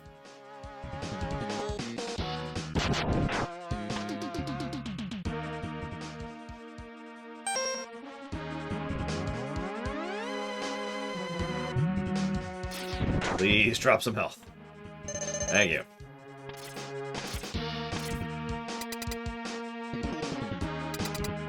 No, it's not the weakness thing. It's the way they're designed. The idea is, in every Mega Man game except for 2, you go into a room, there's a bunch of teleporters, you go into the teleporter, and it magically transports you into a place that magically has the exact same terrain as the boss. We've actually already shown this off in the Zero series, and it's just kind of... Really? You know? And it is silly. It gets silly later on, too. In, like, X5 and X6, it's absolutely ridiculous how much the boss refights are just the boss refights despite all sense and logic and reason. Here, what happens is we refight the Mavericks as we're going through Sigma's Fortress. So each one, the approach is different, the style is different. So rather than having a teleporter room, we fight Boomer Kawanger. And then we'll go into the next stage, and then it'll be Storm Eagle, and then we'll get a little further, and so forth and so on, right? And that does mitigate it a little bit. I do honestly still think it's not good, but I could be argued down from the negative on that one. So, yes, that was Mega Man 3, I think, Shahali. Is there a game I would give more than 1 negative for boss fight? Yes, and we already have. I forget which Zero game that was, but it's the one where you have to do all of the boss refights, and there's no refills in between. And that sucked.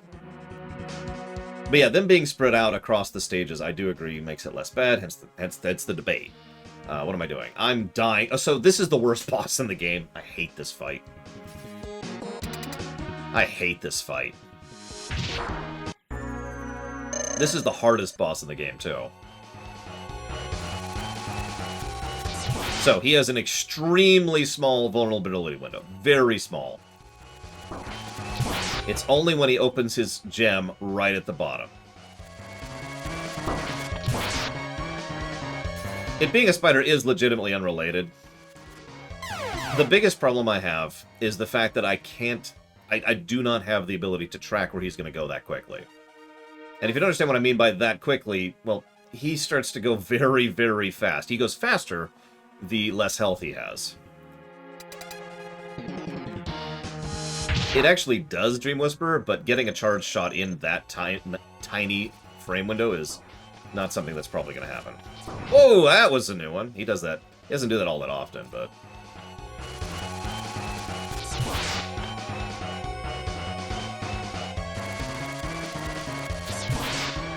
He is actually weak to ice, but you can also Hadouken him. But yeah, he's huge. His hurt box sucks. He starts going very fast, as previously indicated. Like, you notice how I have to shoot before he actually opens up his vulnerability, because... Oh, that actually hit. I'm surprised that hit. You should start really speeding up now. Yep. He actually goes even faster than this later. Hadouken does not bypass iframes, no. Also, the patterns you get on the things are obviously random. Nah. Yeah, everything's weak to Hadouken. You can one-shot the last boss with Hadouken. It takes some work, but you can do it. That's as fast as he gets. Do you see how fast he's moving? Ooh. Hang on.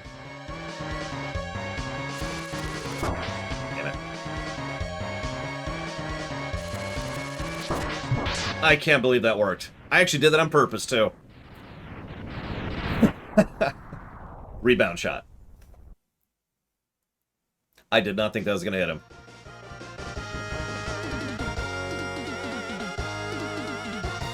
Yeah, that boss is the bane of my speedruns, let me tell you what. Hate that guy. Okay. Let's go refill really quick. Just really quick. This is the refill stage, by the way. It's very clearly designed to be a refill stage. It's got lots of bats.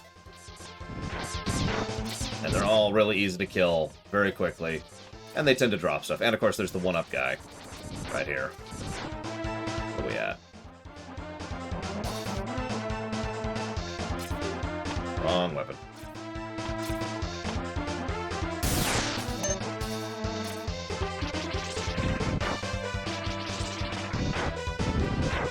Aw, almost had it going there.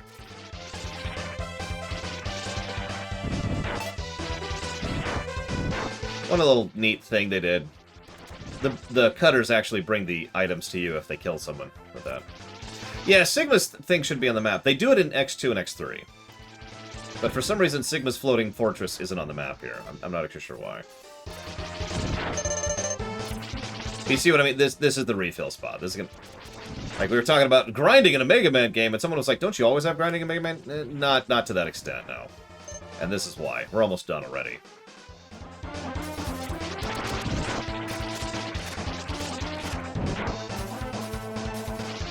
Hell, I don't even have to do this with the boomer cutters. I'm just playing around with it.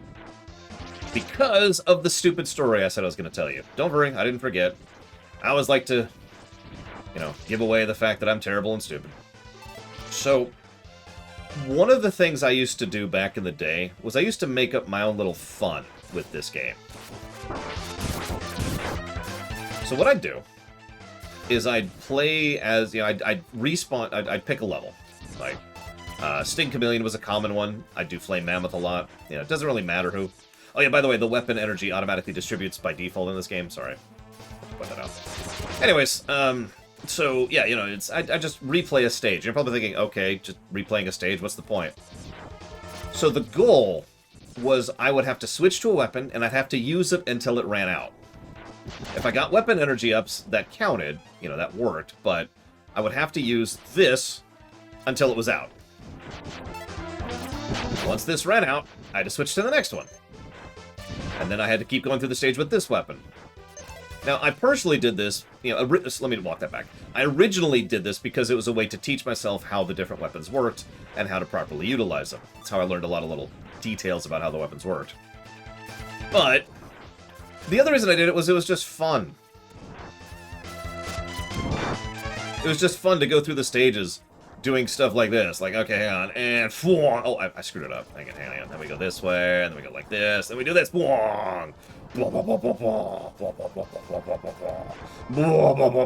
was just for fun, you know? And that was how I'd replay Mega Man X. It was just constantly going through, using the various power-ups. Forcing myself to use the various power-ups. So, Sigma 2. Oh yeah, I should give a plus to Sigma 1, because that's a good stage. Sorry.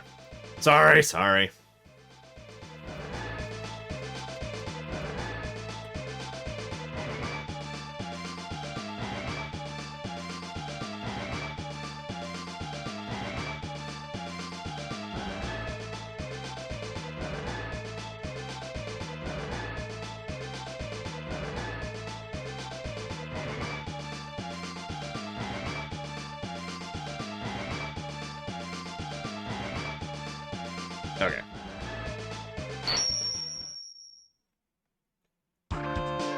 Yeah, Sigma's never actually had irises for some reason. So now we're in the Northern Waste or something?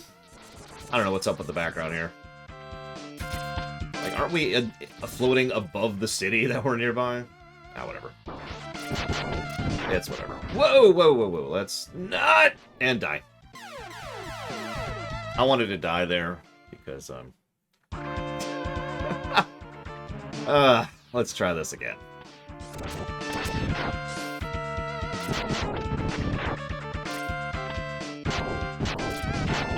There is a bug in X1. I don't actually know if it's in the later X games. It's hard to explain properly if you don't remember exactly how it works, which is me right now. I don't remember exactly how it works. But it boils down to sometimes you don't dash jump when you're trying to.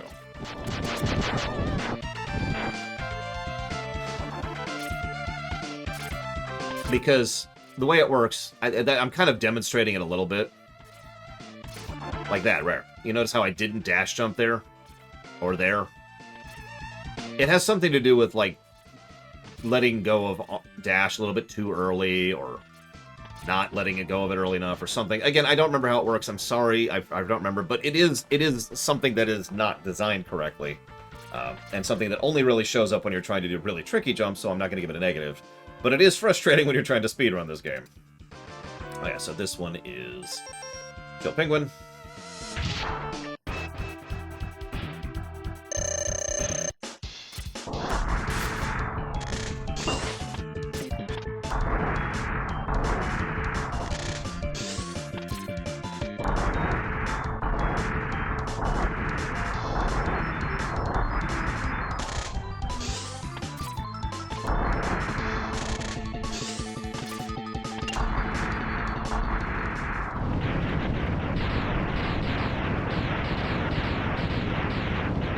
That's what he looks like with his weakness. It might be an input thing, I'm not sure. No, that's mine. This is a good stage too, by the way. And I will agree with Bullet Alex. Well, I do kind of disdain the rolling, whatever it is, Armadillo's weapon. That's mostly because of the base weapon. The shield is awesome. And oh, she broke it. Holy crap. That's a new one. I mean, it's worth noting the last boss is weak to... Okay, left to right, left to right. Someone pick. Quick! Quick! No! Left, okay. God, I don't think I've ever gone left in forever. What's over here? Okay, this is the platform, guys. Choices in progression. Mega Man 1 reference. We're walking, we're walking. Whoop! Whoa there! That was a good example of the dash jump not happening.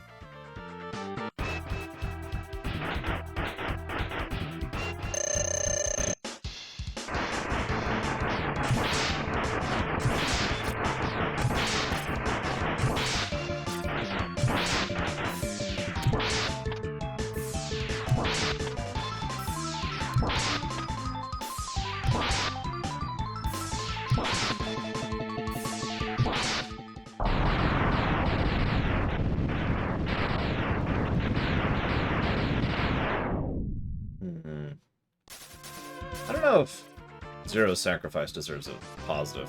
I thought you meant a negative for a second. So this is the other hardest corridor. Notice it's the same concept. Vertical area, lots of enemies, easy to fall. Oh yeah, going without the dash is just a thing. Hang on, I just noticed something. My TV is weird. Let's fix that if we can.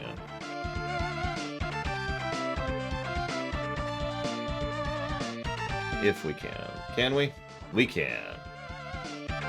Fixed. Ah, that's much better. So, I used to think this was the hardest boss in the game. Nowadays, I think the next boss is the hardest boss in the game. This guy can be pretty mean. Especially doubly so because he's weak to the weapon we've used twice in this stage. Once for the Invuln, and once for Storm Eagle. Those are instant kill spikes down there, consequently.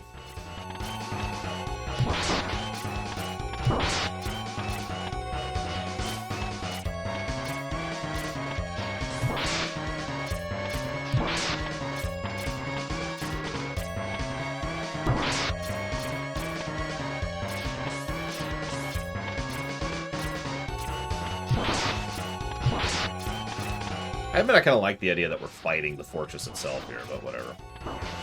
Ooh. There we go. Yeah, this is probably not a positive-worthy boss. Whereas the spider, despite being one of the meanest bosses of the game, is actually well-designed. This is just, there's some spikes, and he comes out, and that's kind of it. Yeah, in X5, this fight is much harder. Go figure. But no, the actual hard boss is the next one.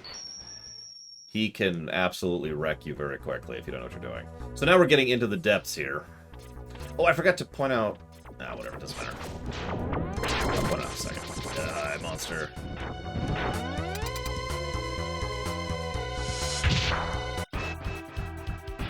Oh yeah, so you remember this guy who took us like 2 minutes to kill without his weakness?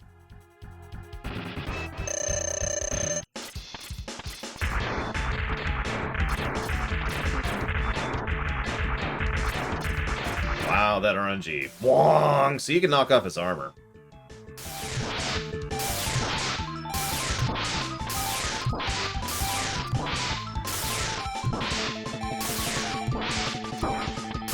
Which means you can hit him while he's bouncing around, too.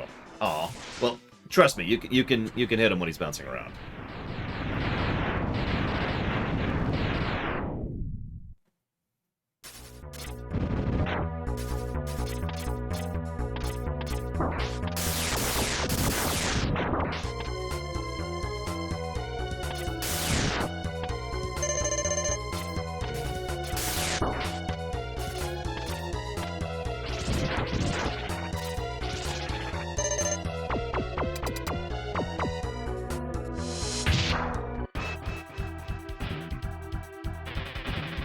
Yeah, the music's kind of weird on this stage. I'm not sure what they're going with it.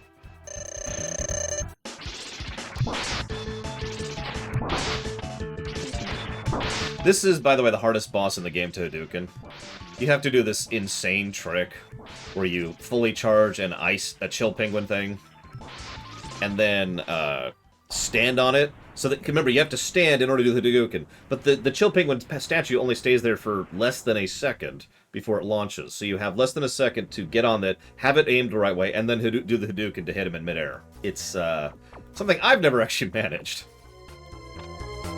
Let's do this.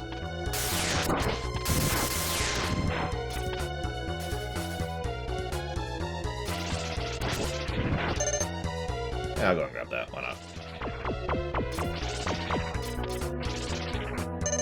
As you can see, most of the refights were blocked into Sigma 3 here, because now we have this one.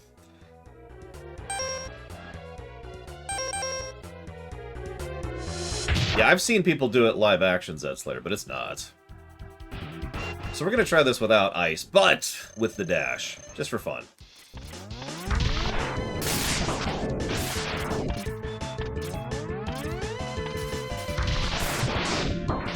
Wow, that did 1 point of damage. Did you see that?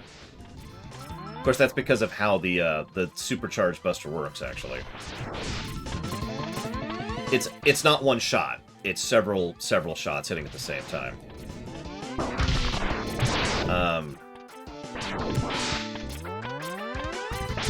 That sounds absolutely terrible to me, Gum Gum, but I mean, it's not my world.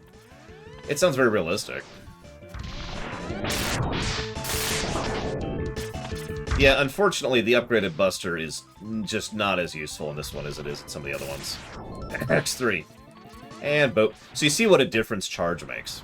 Granted, we had more health bar too, but again, the dash, sorry, I keep calling it charge. The dash is really what changes that fight up, because the dash, so much of your dodging options boil down to doing something like this.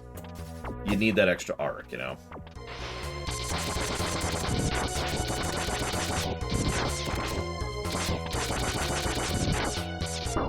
That's why we gave that a negative.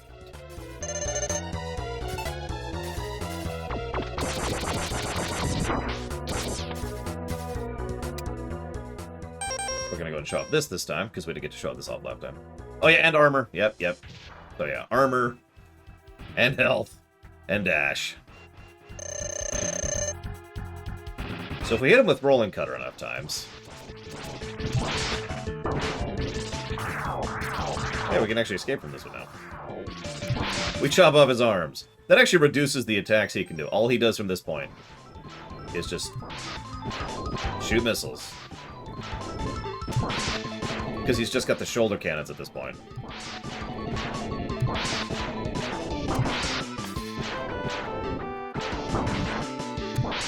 I'm not sure yet, Mr. Red. I mean, we're minutes away from beating the game. You know. We'll probably have some issues with Sigma, because I always do. So many of my speedruns have died on Sigma 2.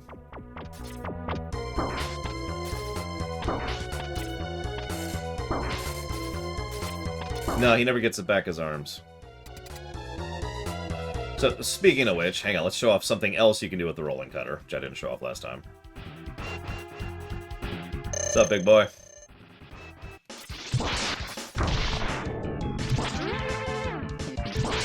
Ugh. I feel so bad for him. Oh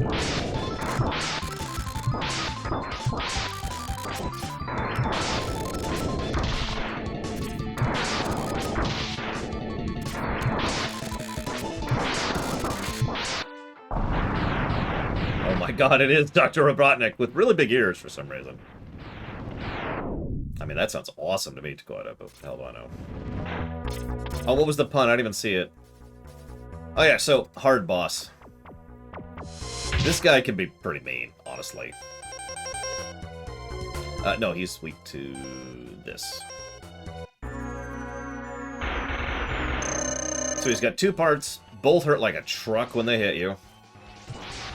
It's surprisingly hard to dodge when he speeds up. I'm not even sure it's possible to do this guy without dash. He also has this attack, because screw you. Also, it's like a truck, and he does stuff like that.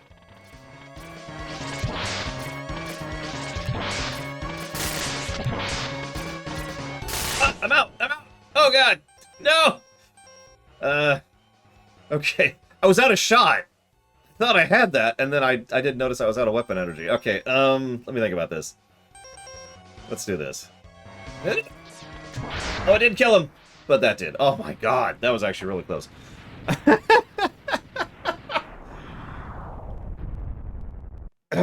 Yeah, no, he's a satisfying boss fight. It's just, he can be really mean.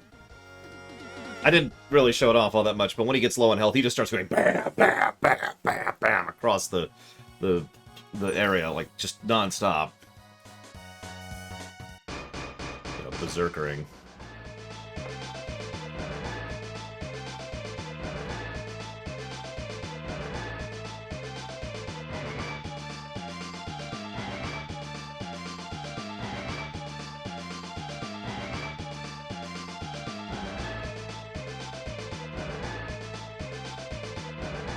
So Sigma 3 is effectively the last stage, if I'm remembering correctly. It's either that or Sigma 4. I'm pretty sure it's Sigma 3, though.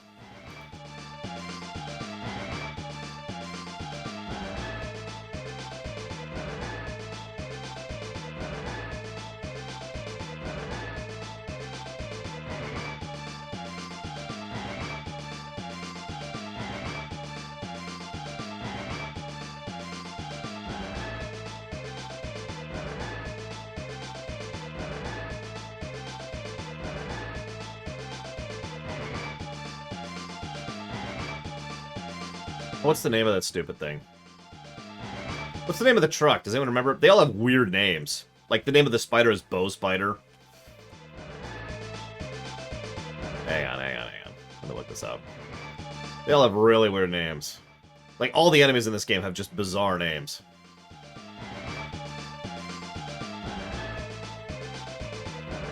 Hang on. Where's the bosses? Here we go. Okay, here we go. So we have... Like, the name of the face was Rangda Bangda. The name of the thing we just fought is the D-Rex. Next up, we're going to be fighting Velgarder. I don't know.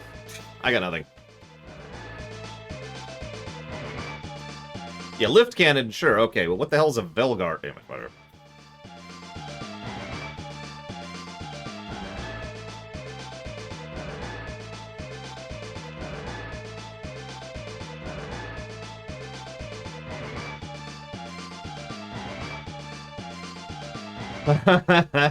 Isn't that a good one? Okay, so, final stage. First of all, I love this song. This is... So, okay, we're officially judging the outro as of this moment. And plus to outro. Because this... So, first of all, from a pure atmospheric perspective, this works. We just have this one long, narrow, almost featureless corridor going up to the very top of his castle. And we've got this music playing, right? But hang on. We actually have a gameplay thing, too. Check it out. We have an infinitely spawning, low-health enemy whose entire purpose it is to be able to refill your stuff right here. That's the only reason these things are here. It's the Metroid thing. Now, that is still kind of covering. They could have done something else in order to accomplish the same thing. But we'll get to the story scroll, because we're not there yet. But either way, so this is awesome. First time we actually see Sigma, really.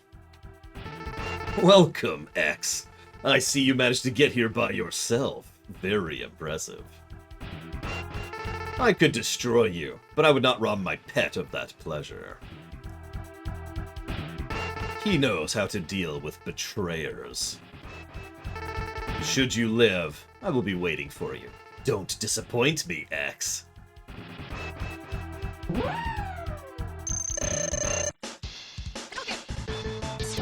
Oh, come on! Okay, whatever. God, I don't even remember what you're weak to. Ice, I think?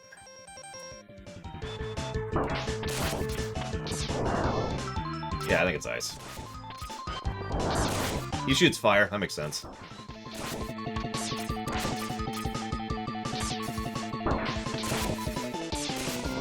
Oh, this is a bit of a marathon boss. Because we got him, and then we got Sigma, and then we got Wall Sigma.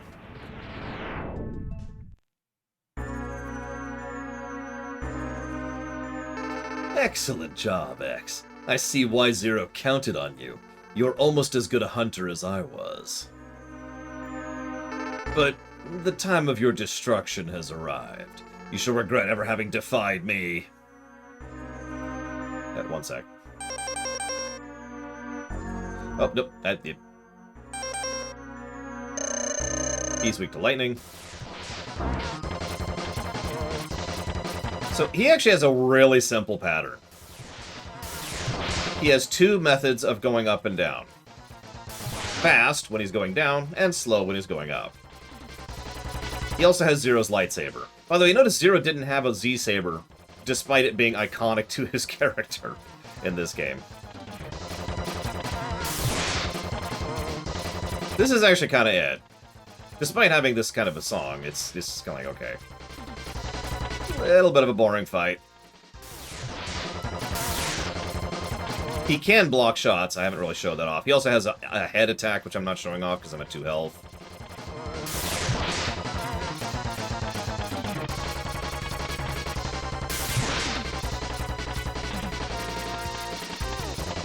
Like, I've screwed up a few times, but, yeah. What's Sigma's deal? Well, we'll talk more about that in the future, because right now Sigma's deal is he's evil. And that's all they've really shown us in this game, so that's all we're going to talk about in this game. We won't really get any actual backstory for Sigma until 2 and then 4.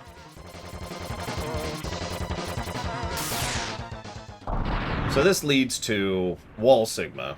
It took me years to realize that the Maverick symbol, which is in the shape of this wolf, is what that's supposed to be in the background. Oh no, you're a wall now! Okay, this fight is actually pretty well designed. So, I am going to go ahead and pop a sub-tank. I'm not an idiot. It's dumb and terrible, Zetzler. So, he's weak to Rolling Shield, first of all. He has these attacks. So these things can... So he has platforms that you use to reach him. He has attacks which hit below him. He's got lightning and fire attacks which hit below him. These come down regularly to do that. But then they also do the lightning shots. In short, there's a lot of risk-reward with regards to how cautious or how dangerous you want to be on this fight. You notice he's got a decent chunk of health, as is usual for these kind of things. You can also do this if you're feeling risky. You can also get stuck in the terrain. That's a thing that happens. I should also mention, I'm not really showing this off properly, that he hits very hard. This is the fight that sucks the most if you do this without the armor, right here. Because he, I think, can literally 4-shot you without the armor. It's something pretty mean. You notice we don't even have him halfway down yet. And yeah, this is clearly designed... sorry, I shouldn't say that. I've always personally felt that the boss in X5 is the finished version of what he had going on here. You know, the really big one. Oh god, I almost screwed that up. I definitely screwed that up. You also notice his pattern changes up a little bit when he gets lower in health, so you gotta do this a little bit more. If you're good, you can just stay up on the hands. I am not good. You can also just be risky. Tank it a little bit. Let's not be too risky.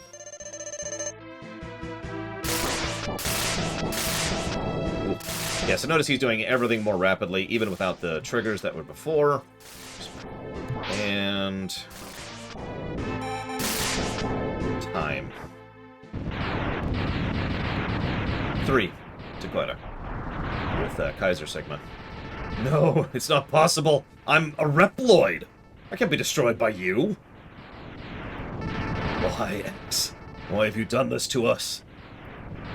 Without the humans, my Reploid brothers could have ushered in a new age. And there's all the characterization we're getting, Dream Whisperer. Hope you like that.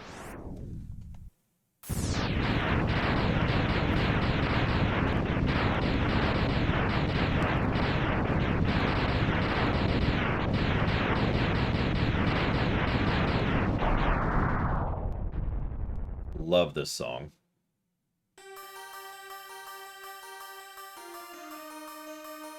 Yeah, apparently they really wanted to start that new age thing.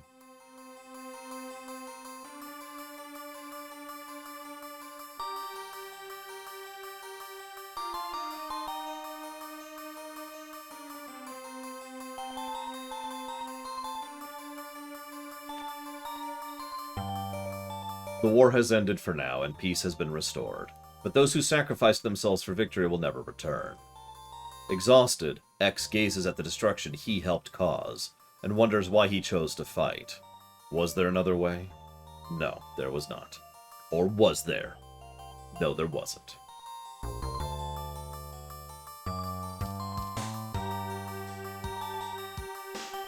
And don't worry, we'll never see Sigma again. Standing on the cliff, the answers seem to escape him. He only knows that he'll fight the Mavericks again before he finds his answer. How long will he keep on fighting? How long will his pain last? Perhaps only his Buster knows the answer. Excuse me. The X-Buster. Not really, Zachtaft. What am I fighting for?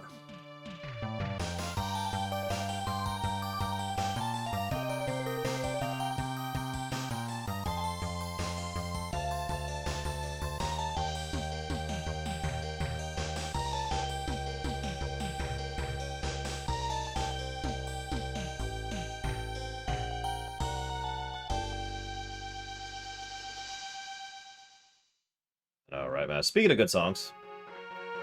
So here's where we learn all the names of the enemies, because they named every enemy in this game for some reason. They do that in all the Mega Mans. That's a common thing.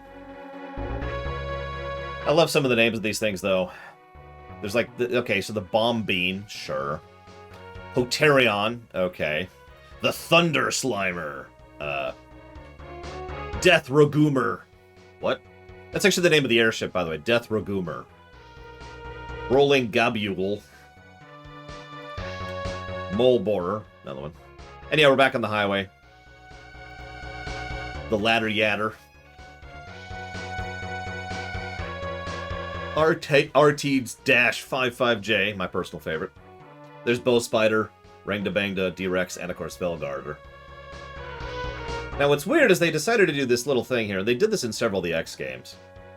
I don't remember if they did it in 1. That's why I'm prefacing this. Okay, they didn't do it in 1. Looks like they do it later. Never mind, ignore me. We'll get to that later.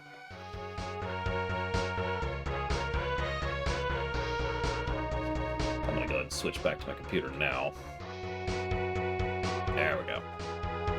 The Mad Pecker. Look, he's got a lot on his mind, and he's pissed. He apparently has no chill.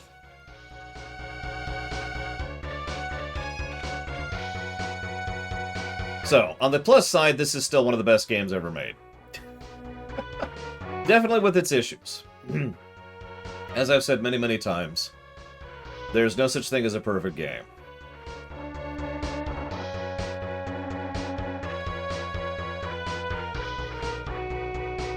No, I need the audit list. There we go. So we're going to go ahead and audit this sucker. As we do.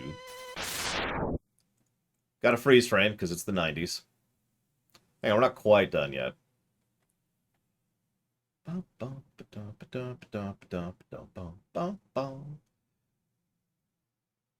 come on. Do I have to hit a button? There we go. What's with that TV? Ah, whatever.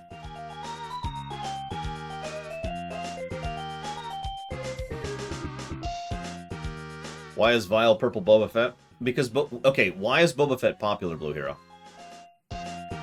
No, of course not Shin Kamio. Not at all. There have been such games, but they're not perfect, no. Yeah, listen, Vile really likes Star Wars, okay? There's nothing wrong with a little cosplaying. God.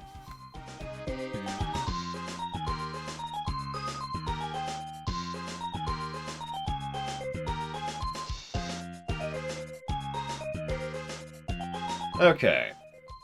So, what do we got here? Animation, so story.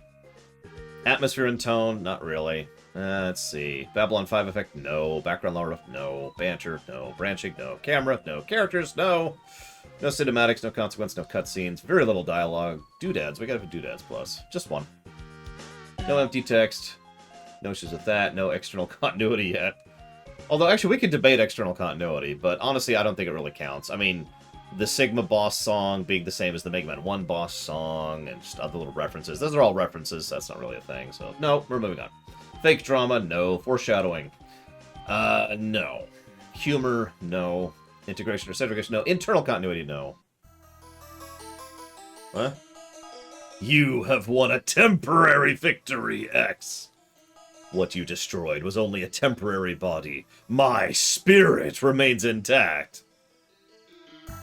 In time, I will find other bodies strong enough to do my bidding, and I will return. I shall see you soon, X. Very soon. Dun dun dun! Alright, so let's go ahead and talk about this briefly. Near as I can tell, and this is based off of interviews years after the fact, the long and the short of this is they originally had the idea that robots had souls. Now, if you've played later Mega Man games, then you're like, well, of course they do, because that's a common theme in the later X games, and in the Z games, and in the ZX games. But what's funny is there was pushback against that. So when they made X1, the idea was that Sigma's soul endured because it was pure evil. And it's like, ha ha ha, I will find a new body. Okay. But then there was pushback against that, and so they're like, okay, fine, we'll go sci-fi with it. So this is actually the invention of the Sigma virus. The idea that Sigma persists as code, rather than having an actual soul. Then, as the X series continued onwards, they finally dropped all that and just started to go into straight-up magic, as we've talked about several times. But I thought I'd comment on that because this is amusing, since it's foreshadowing for later, and foreshadowing for immediate, but both for different reasons. And I don't think we can actually leave this. Yeah, we can't actually leave this screen. So, we're done! Yay!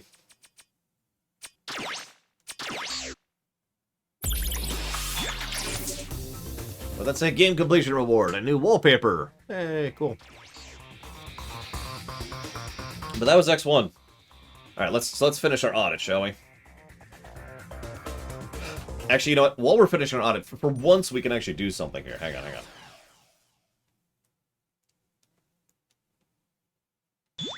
Oh, I know, right, Cashel?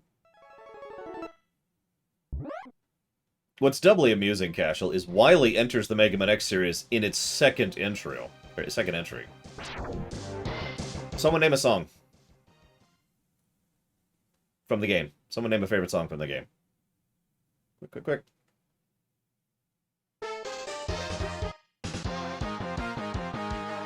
Well, that was convenient. Mammoth it is. Alright, so. Where am I at in the audit? Here we go. Intro. Yes, the intro is good. It's actually probably one of the best narrative beats in the whole game. Lighting, localization, missions, second moments. Nah. Music direction doesn't really apply. Outro. Narrative outro.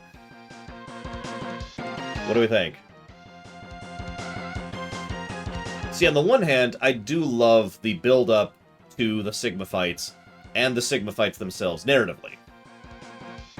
But then we get to the cliff, and we have the cliffhanger ending, no pun intended, and I find myself liking it less. So what do we think on this? What do we think? How are we feeling? Purely narratively.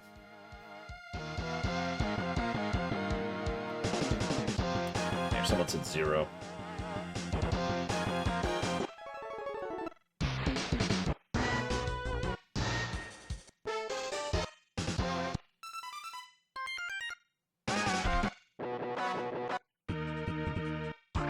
Look, they're not labeled, okay? Give me a second.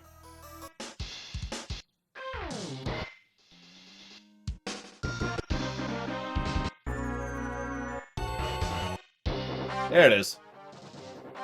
Ah, thank you, Brigwin. As always. Much appreciate. I'll put that towards Heaven's Word.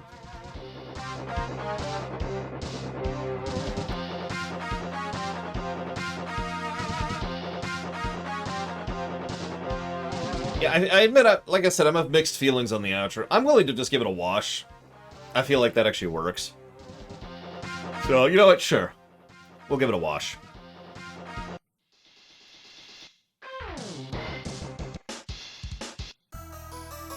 There we go. Perfect music for this. Okay, so where are we at? Where are we at? Outro, pacing, padding, plot. Zoop. Visual continuity, yes. Visual storytelling, yes. Voice acting, not there yet. And that's actually it for narrative. So, gameplay. Let's see if we missed anything somehow in the gameplay axis. Okay, so animations we did give at. We didn't have an audio span problem. That doesn't apply. That doesn't apply. No backtracking issues. No bestiary. Several good bosses. There is one bug. It's a beneficial bug. It's not the end of the world. See you around, Dakota.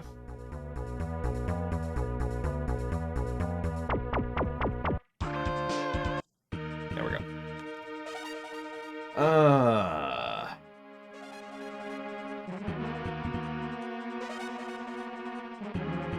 Controls. The game controls very well.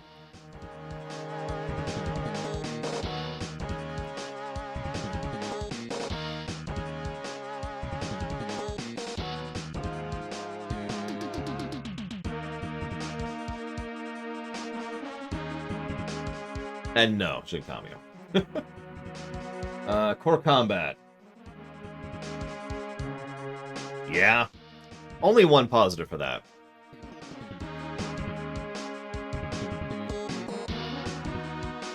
Core mechanics doesn't really apply. Unless we call that... No, we call that... cosmetic doesn't exist. Crashes. Nope. Where's our negatives? Yep, so we're actually going to put that under difficulty curve for the negative. And of course we've got the Ninja Gaiden thing, which we'll put later. Well, give me a few hours and I might answer you, Gumbo. Hold on to that question. Now's a really, really bad time for that. So durability, no. Encounter rate, no encounters. Yep, that's the Ninja Gaiden problem. And then we have...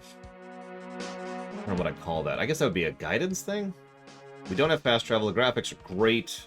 There's no grind or leveling. Ah, here we go. Yep, guidance and flow of exploration. So there's good and bad on that one. That's where we'll put that. Interface. Do we put an interface plus? I feel like we did. Not. Should we put an interface plus?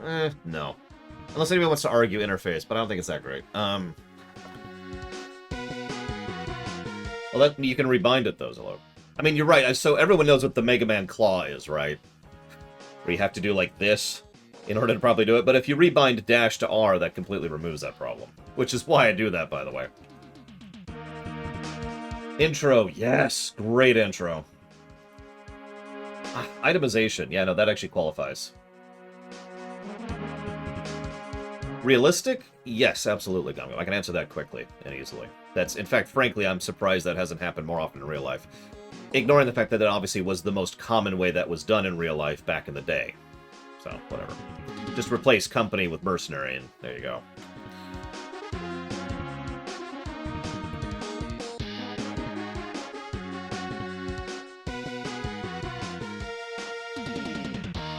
Okay, so then we have kit. Oh yeah, several kit pluses for the armor and for the weapons. And for the charging weapons. That's our best kit so far, actually. Yeah, exactly, Platinum Pineapple. Scroll forward a little bit. Launch doesn't apply. No microtransactions. Lots of great stages. Just all the good stages. No bad stages. No log, no map. Mid-mission checkpointing is neutral. No mod support. Music! Plus, plus, plus to music. All the pluses to music. No new game plus, unfortunately. No real options. Outro is absolutely a plus to gameplay. Let's see. Pacing, power progression curve, speech, quality of life features, replayability. Replayability, yes! God, yes. This I've actually talked about this before. how every Mega Man game will have to ping that replayability question. Mega Man X1 is incredibly replayable.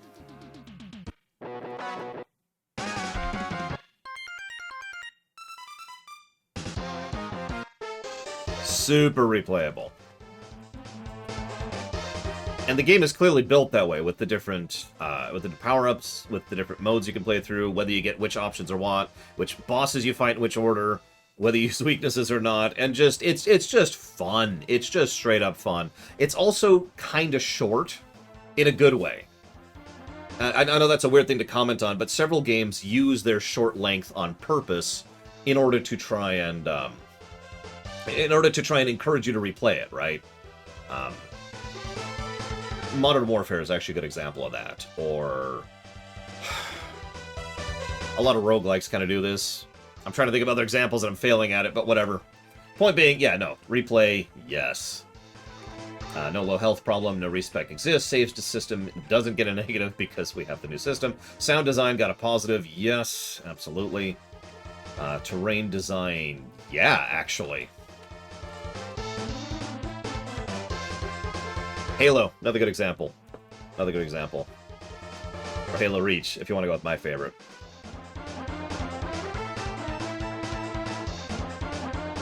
I'm still debating that Zamzee, because we got to come back to that. It was something Dakota suggested, and I'm going to hit that in just a moment here.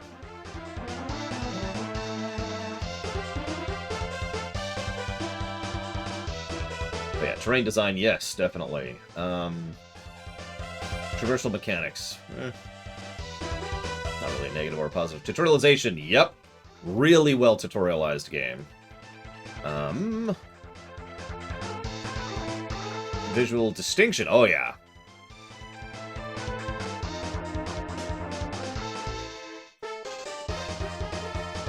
That's plus. No walkthrough-itis, no Yoshi drums. Alright, so. Takoida suggested some negatives, which we're going to debate here. Let's switch over to Spark Mandrill.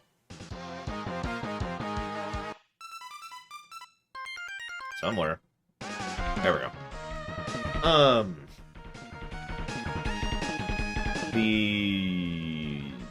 Yeah, it's just the boss. So, we could give a negative for... just for bosses. I know it's a weird thing, because we've given positives to a lot of bosses. But we could give a negative... well, we've already done that, though. We've already given a negative for the fact that the game has an intended order, and there's nothing to inform that, right? So that negative's already there. We've given the negative to Ninja Gaiden enemies, and we've given the negative to the Chill Penguin problem. So I don't think we actually need to add another negative for that. I don't think that's full negative worthy, personally, Zamzee. Because you can avoid both attacks under the right circumstances, you just can't when you do it out of order, and that's an out-of-order problem, which you've already given a negative to. So that, I think, is it. Which means... Jesus Christ. That's going to be a plus 38 net? No, Zillow. And a plus 5 to story. Wow. The boss AI doesn't exist, really, Zilok. The boss AI is do something random, which is very typical for Mega Man games. The only way we could give a negative to that is if we give every Mega Man game a negative for that, which we could do, but I don't think that's really necessary, because it's not random in a bad way. Yeah, so, yeah. How does that compare? I don't think this is going to beat Super Metroid. But that is a good question, so how long have we been playing this? 4 hours on the dot, actually.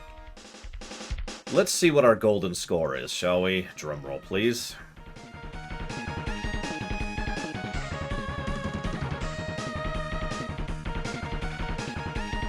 So, 4 hours on the dot. This is also our shortest Mega Man game so far. That's funny. Plus 5, plus 38. So, let's do this, which means that's going to be here. So, for a bit of perspective, our highest ranking Zero game was Zero 3 at 34.78.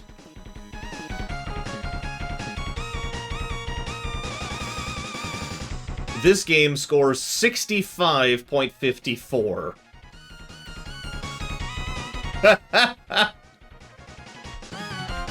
That's, yeah, that's up there with, like, that's actually just below Witcher 3.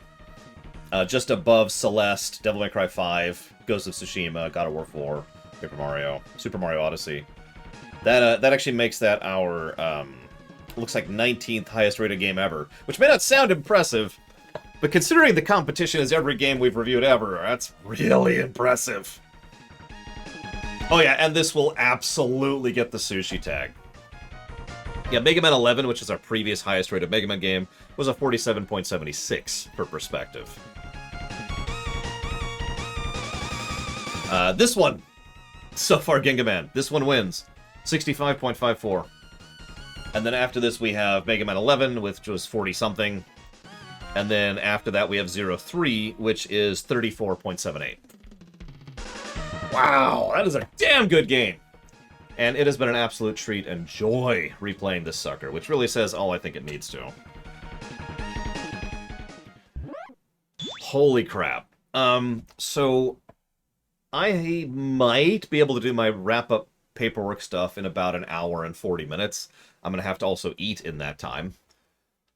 No promises, but the goal is to go ahead and start X2 after this. To go ahead and start X2 during our second block at 3. So what I'm probably going to do, here's what I'm thinking, is I'm going to go ahead and try to slam through the Rumination, get the post-run paperwork done, get all that lined up, and then start X2 late. We're probably not going to start at the usual start time, which is 3 p.m. Eastern Standard Time. We're probably going to start it a little bit late, but we could get started on X2, right? And start pushing through that, and we'll see how far we get. So that's what we're probably going to do. I have no idea how long the Rumination on this is going to be. I've got a lot of ground to cover. It's Mega Man X1, for God's sakes. But either way, I will see you all probably later today.